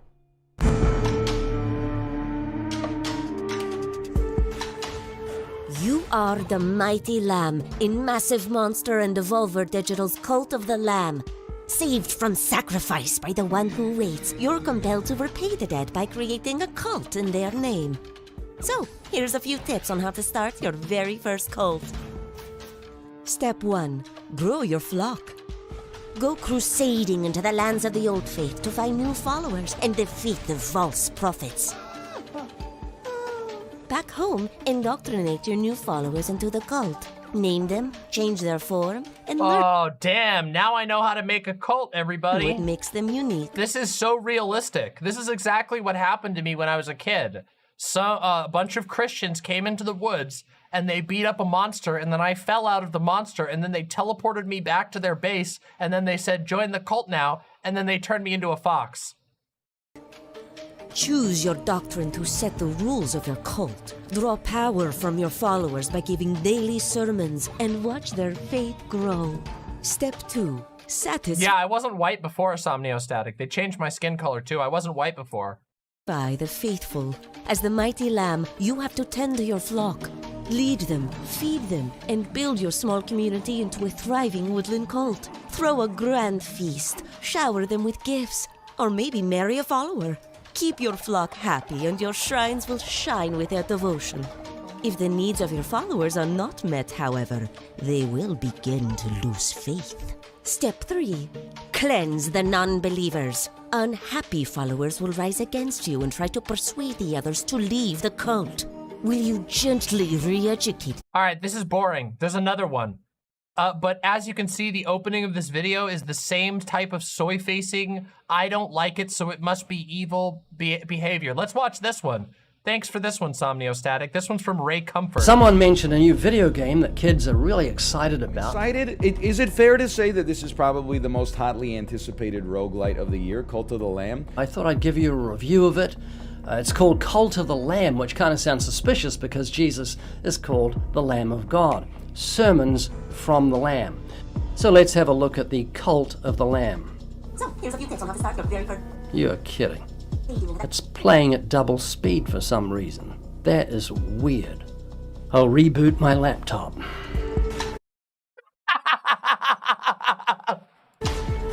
You are the mighty lamb in Massive Monster and Devolver Digital's Cult of the Lamb. Saved from sacrifice by the one who... And you're starting a cult in their name. So you're the mighty lamb, and you're starting a cult. Kind of like the Charles Manson cult. When I stand on the mountain and I say, do it, it gets done. If it don't get done, then I'll move on it. And that's the last thing in the world you want me to do. Charles Manson was not only attracting followers, he was also exercising more and more control. Whatever he believed, I would believe. You are the mighty lamb, and you're to go and start your own cult. You've been saved by sacrifice, and now you have to repay the... Literally, like, okay, this guy has way more Christian flavoring, obviously, but he's making the exact same arguments the SJW people were. Dead, and be compelled to do so. So, here's a few tips on how to start your very first cult. Step 1. Grow your flock. Go crusading into the lands of the old faith to find new followers and defeat the false prophets. Back home, indoctrinate your new followers into the cult. Indoctrinate your new followers. This is what a cult leader does. Like Jim Jones. Remember Jim Jones? Started as an effort by a charismatic preacher to build a new society, but it ended, of course, with the tragic deaths of more than 900 people. Jim became increasingly paranoid. Back at the commune, Jones gathered his followers for a final sermon. And by the way, he wasn't the Reverend Jim Jones. He was an atheist according to the FBI, and his own denomination tried to get rid of him because they knew he was an atheist. Because I've got more power than anyone, but my power is dependent upon your faith and your willingness to serve. Draw power from your followers by giving daily sermons. Isn't Ray Comfort a cult leader? Yes, but keep in mind, Christians think it's okay when they do it. The word indoctrinate was fucking, the Christians were the ones who made that word. Indoctrination was considered a good thing in the Catholic days. Indoctrinating you was giving you the good doctrine. It's only become a bad word recently, and of course, they just shift with it. and watch their faith grow. Step 3. Cleanse the non-believers. Unhappy followers will rise against you and try to persuade the others to leave the cult. Will you gently re-educate them in the ways of the Lamb, or perform dark rituals and sacrifice them to the gods? Step 3, kids, cleanse the non-believers. This is asking for more school shootings. In February 2018, Nicholas Cruz entered his former high school with an AR-15, where he shot and killed 17 people and injured 17 others. Now I worship the devil. I hate God and Jesus and Christianity. The Antichrist told me. So there's a lot of discussion that he drops, particularly when he's angry, about demons or Antichrist or the devils. So what does the voice say to you? Well, what does it tell you to do? Burn, kill, destroy.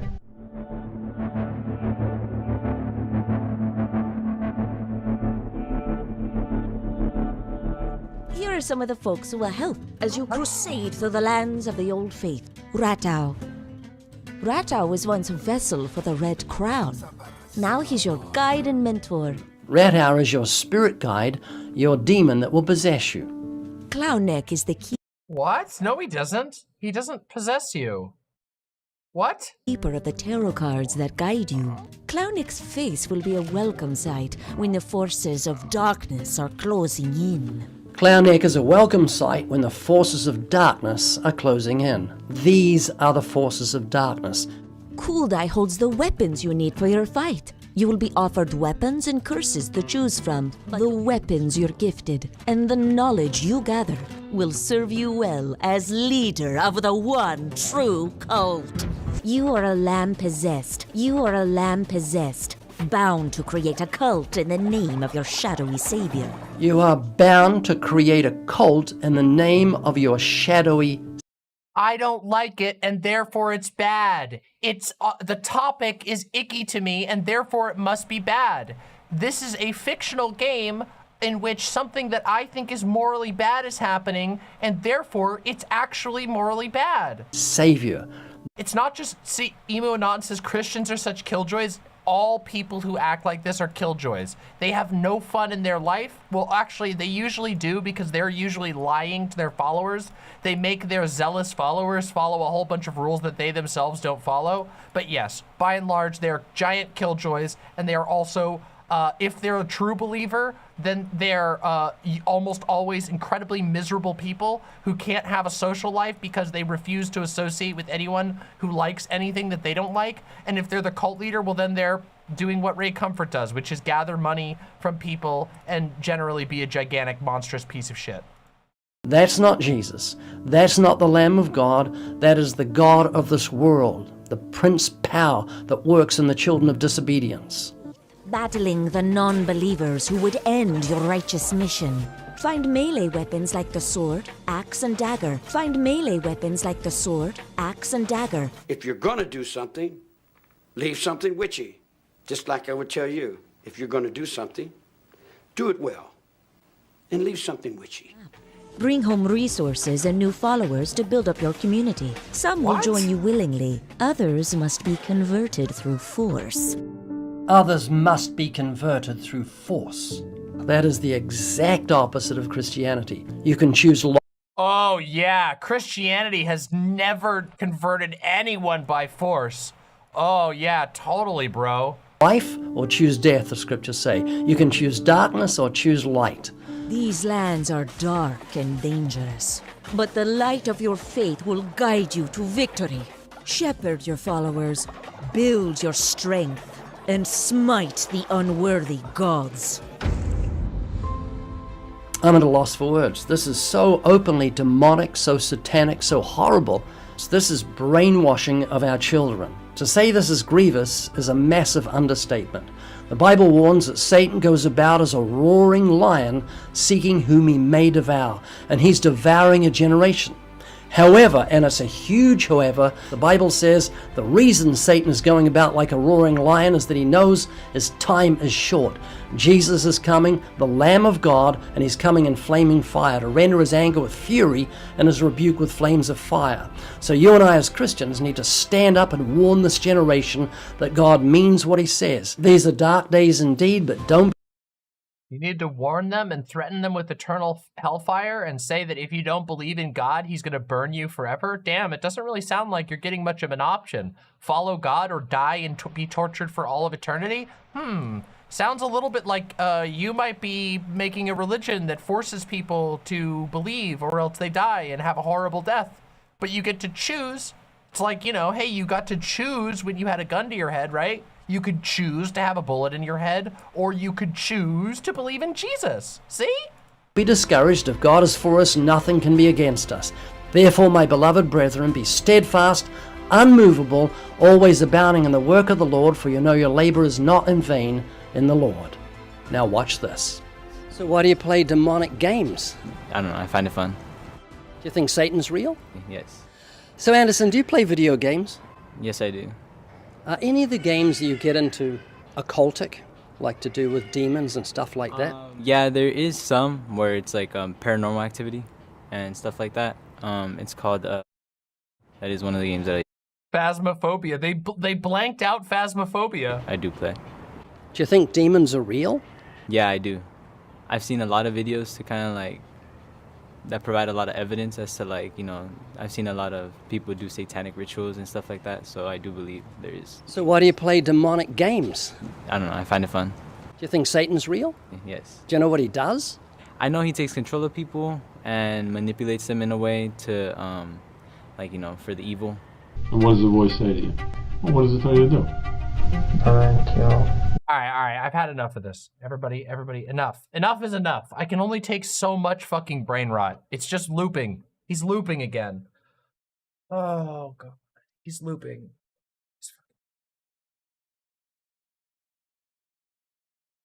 If you guys have been having a fun time with me tonight, subscribe to my goddamn channel, toss me a few bucks, and please make sure that you press like, okay? Because this has been a real, test of a night, hasn't it? Fuck. Oh, wow.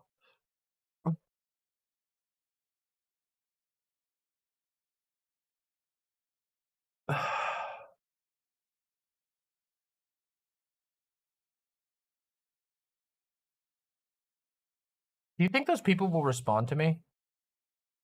No, I don't think they will they?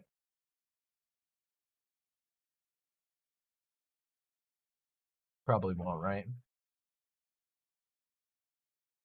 I do hope they do.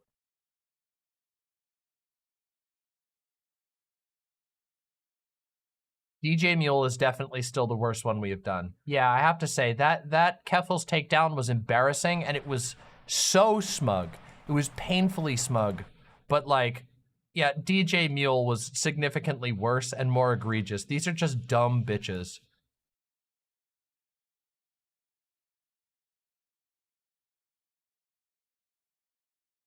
No. I'm talking about the one we just watched.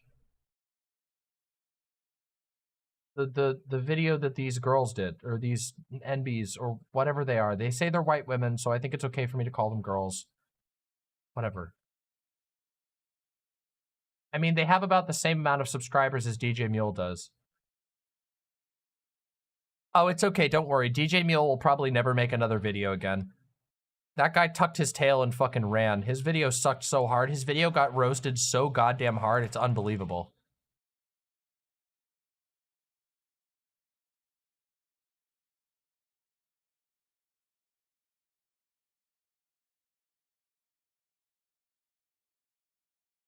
He was too sussy in public. It wasn't even that. His video was so pathetic. And also he had more like explicit lies.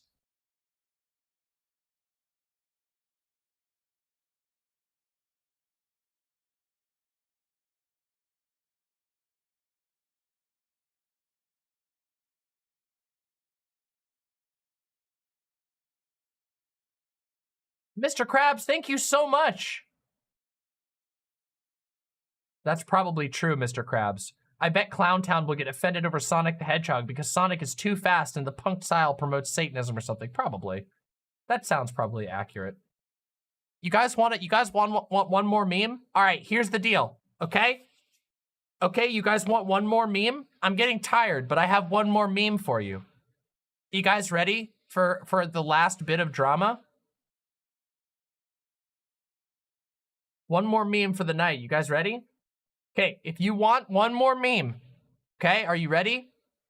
On the count of 3 in chat, I want to see a let's go. This is the one. Let's go. Oh wait, I didn't do the Mario movie thing yet. Oh, I was supposed to do the Mario movie thing. Okay, ready? 3, 2, 1. Let's go!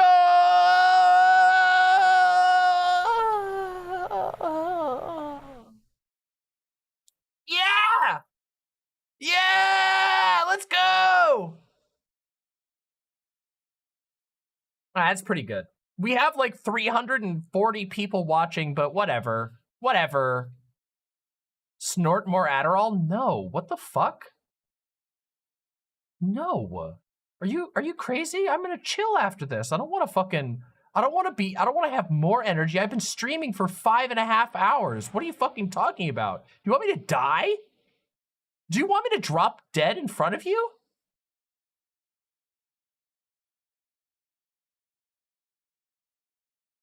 Holy motherfucking God. All right. Wait, did I really not talk about the Mario thing? I'll have to do that on the next stream.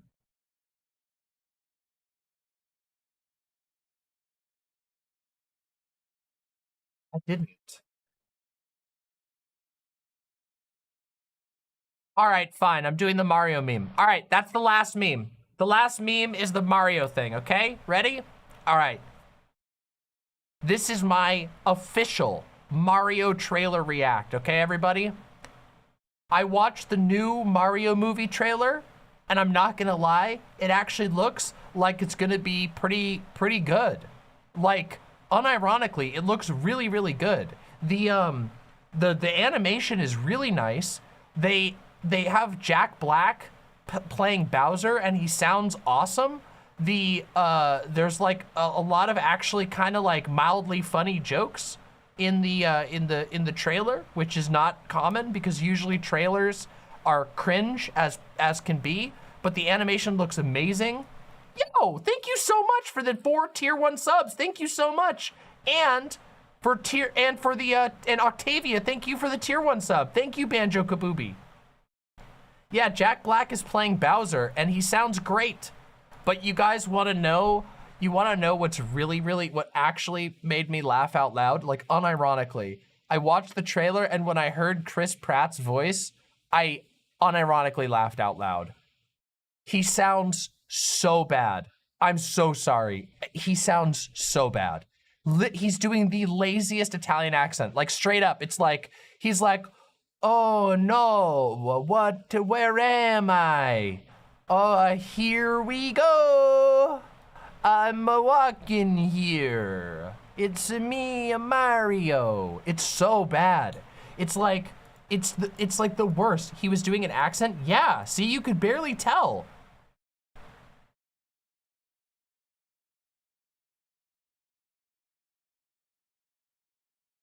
Well, I mean, the thing is that Mario is supposed to be from New York, but he doesn't even sound like, it's not real. It's so bad. Yeah, people have been saying it's Linda Belcher, which is like, here, look, this is the one. This is a great meme, okay? Ready? Mushroom Kingdom, here we come. Mushroom Kingdom, here we come. I'm a-walking over here. Mamma mia, that's a spicy meatball. Hey, Princess Peach, what are you doing? It's so bad. I know, and there's a lot of people that have been really, they're like, oh, the movie's still gonna be good. Oh, I'm sure the movie's gonna be good. I'm sure the movie's gonna be fantastic. But it's so obvious that Chris Pratt was the wrong voice to pick for the role of fucking Mario. Did he even audition? I don't know. But Chris Pratt's like an A-lister, so they want to put his face on there. It's like, I don't know. But it's like, I don't know, if it's like if they made a Mario movie 20 years ago and we're like, well, we need an A-lister, so let's put Tom Hanks as Mario. Like, unironically, I think Tom Hanks might have actually done a better Mario than Chris Pratt. Oh, it's a mushroom. Oh, Princess Bowser, I'm gonna teach you a lesson. I'm gonna teach you a lesson, Bowser. Oh, look at all these Goombas. I'ma step on the Koopa shell.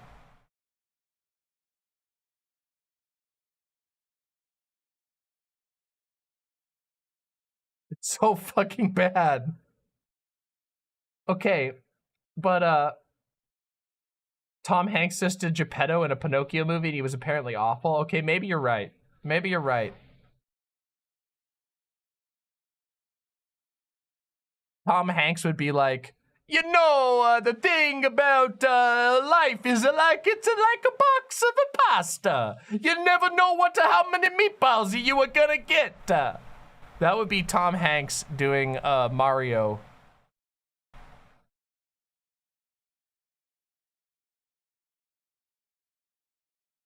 Okay, but you know what else is wild though? Charlie Day, like Charlie from It's Always Sunny, Charlie is playing Luigi. Like actually, unironically, it's gonna be so good. That part's gonna be awesome. Unironically, the movie looks like it's gonna be really fun. I bet it's gonna be a great movie. Like I said, the animation looks great. It doesn't look like it's gonna be turbo cringe or anything, except for the Chris Pratt voice. I really, really wish they could just they could have just gotten somebody else other than Chris Pratt.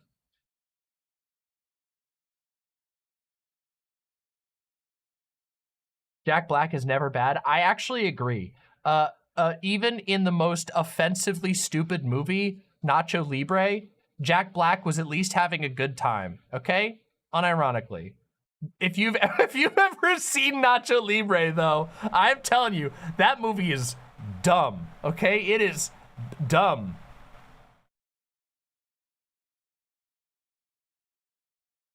Okay, but you guys want to see what really made me laugh? Okay, we're gonna do a dramatic reading, all right? You guys ready? The thing that made me laugh the hardest was the absolutely epic meltdown, okay, that this guy had, all right?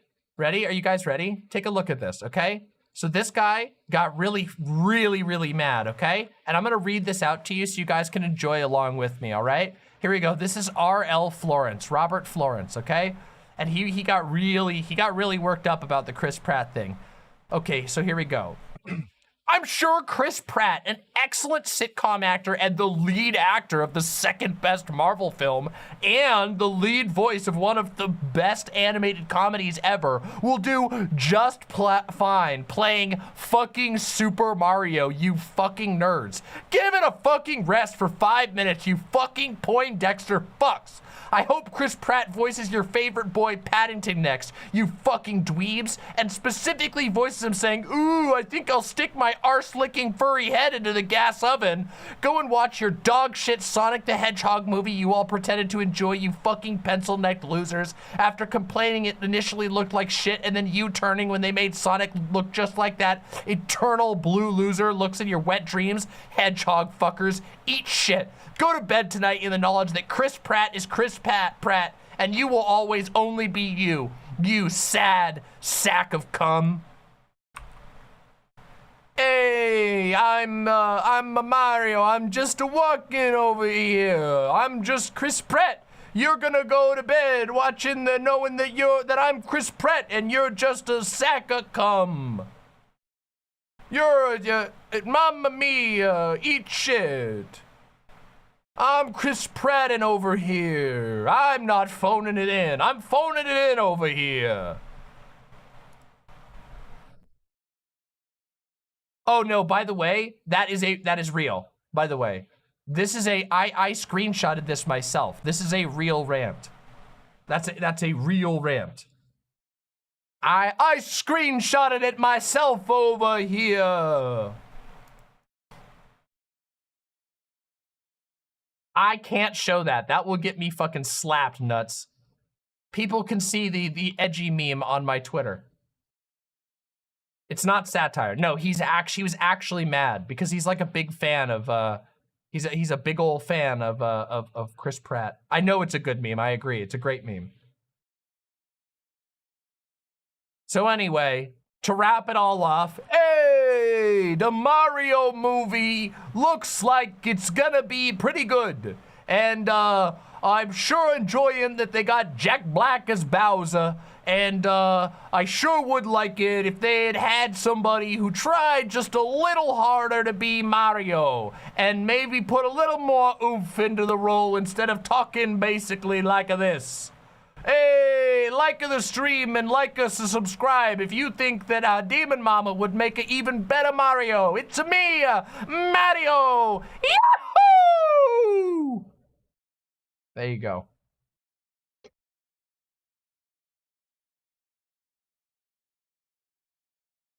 Mr. Krabs, 123 with the $5. What did that person say about Sonic? Because I'm going to go get my homie Shrek, Squidward, Dio Brando, Spider-Man, Patrick, and Jimmy's dad to go find this troll in Skyrim. Thank you very much. All right, everybody. As promised, there's one last meme I have to show you, okay? All right, this one's a little bonus for everybody, okay?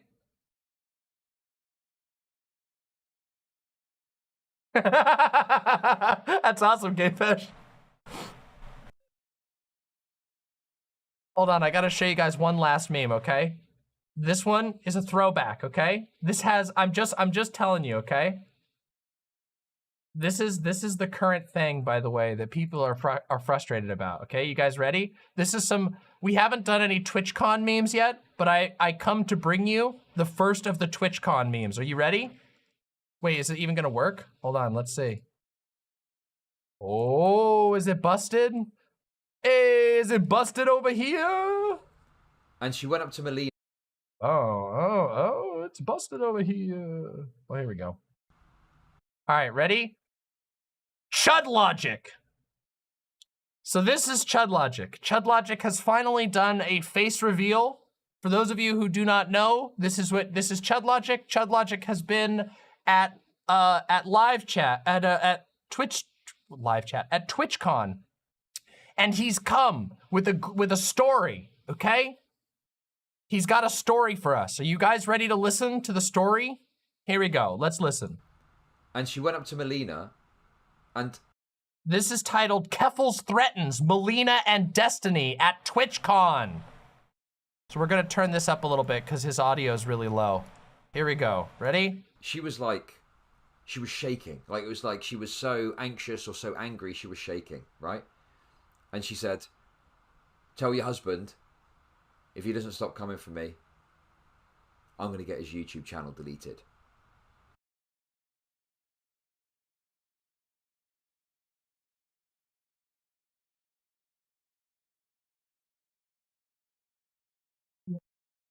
Bro, you mean that the guy who wrote like 2 multi-thousand word unhinged manifestos, when you saw them in person, you said, stop doing what you're doing, or I'm gonna try and get your YouTube channel taken down because you won't stop being an unhinged freak about it? Damn.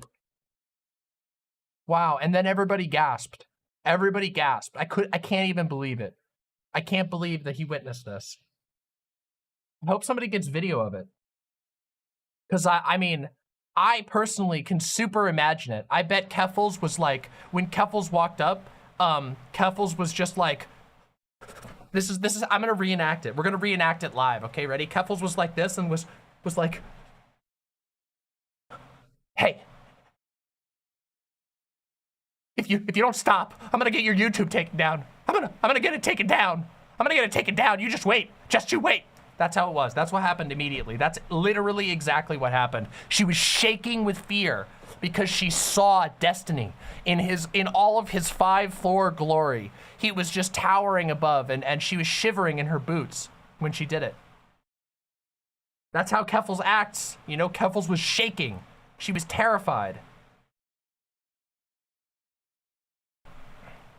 You want to know what's really funny, though? Unironically, I was lurking around this morning watching people talking about this discourse, and I saw people, not kidding you, I saw people getting mad at Melina because apparently Melina shook hands with Keffals at one point at TwitchCon, and people were saying that Melina was stabbing Destiny in the back by shaking hands with Keffals. Not kidding you. I saw multiple people saying that. Damn, bro. Damn, it must be so fucking hard. It must be so hard to be like... I can't even imagine what it must be like to live that type of life.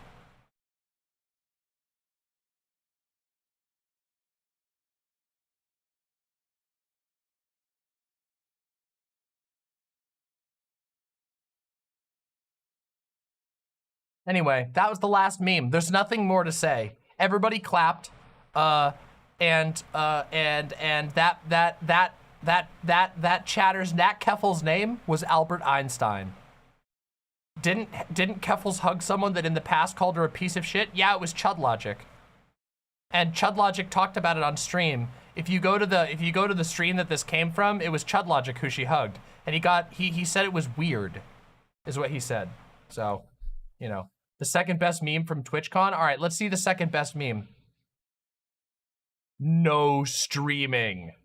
TwitchCon, an event for all streamers to get together and record memories. Also TwitchCon, no streaming. Excellent. Okay, I'm gonna be completely honest. I think I would rather Minecraft than go to TwitchCon. I don't think I can imagine anything like more agonizing than going to a streamer convention. And I've been to a lot of conventions, by the way, just so you guys know. Like, I've been to quite a few conventions. And first of all, most conventions are like populated by a bunch of like sweaty nerds, because that's most of the conventions that I've gone to have been like pop culture or video gaming. I went to one of the PAXs. I went to Gen Con, and I will say that these are all full of sweaty nerds. However, TwitchCon would be the sweatiest nerds around, who are all jacked up on the idea that they're gonna be fucking famous with the most toxic social circles you can imagine. And also, just like, guys, do we not remember what like the drama has been on for the last 2 months on Twitch? That like there's just rampant sexual assault and covering up sexual assault on Twitch. I would not feel safe walking within like 100 fucking miles of TwitchCon.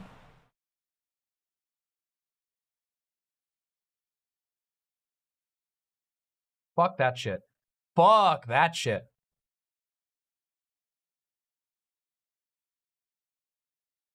Sweaty nerds, con crud, you know. Wasn't Twitch on fire like a week ago? Aren't a lot of people that are involved in that shit at TwitchCon? The ones that haven't been banned, yeah. I've seen some streamers request that their fans not approach them. I don't know. Cons, like I can't imagine a more insufferable con to go to than a gaming streamer convention. Like, at least VidCon, the like YouTube one, or isn't VidCon the YouTube one? Whatever the YouTube convention is, at least you're getting like people from different backgrounds and stuff. This is just concentrated gamer cringe. Gamer cringe populated by like the people who oversee some of the most like embarrassing fan bases in the internet.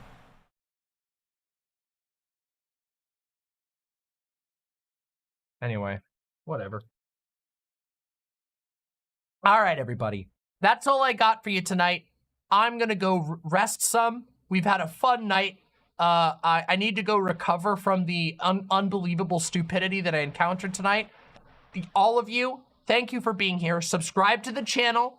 Go check out my VODs. I have a million awesome videos. If you're new to Demon Mama, go check out the stuff. We would love to have you, and you should get up to date on the awesome memes. You've been missing so much fun. My streams are fun as hell.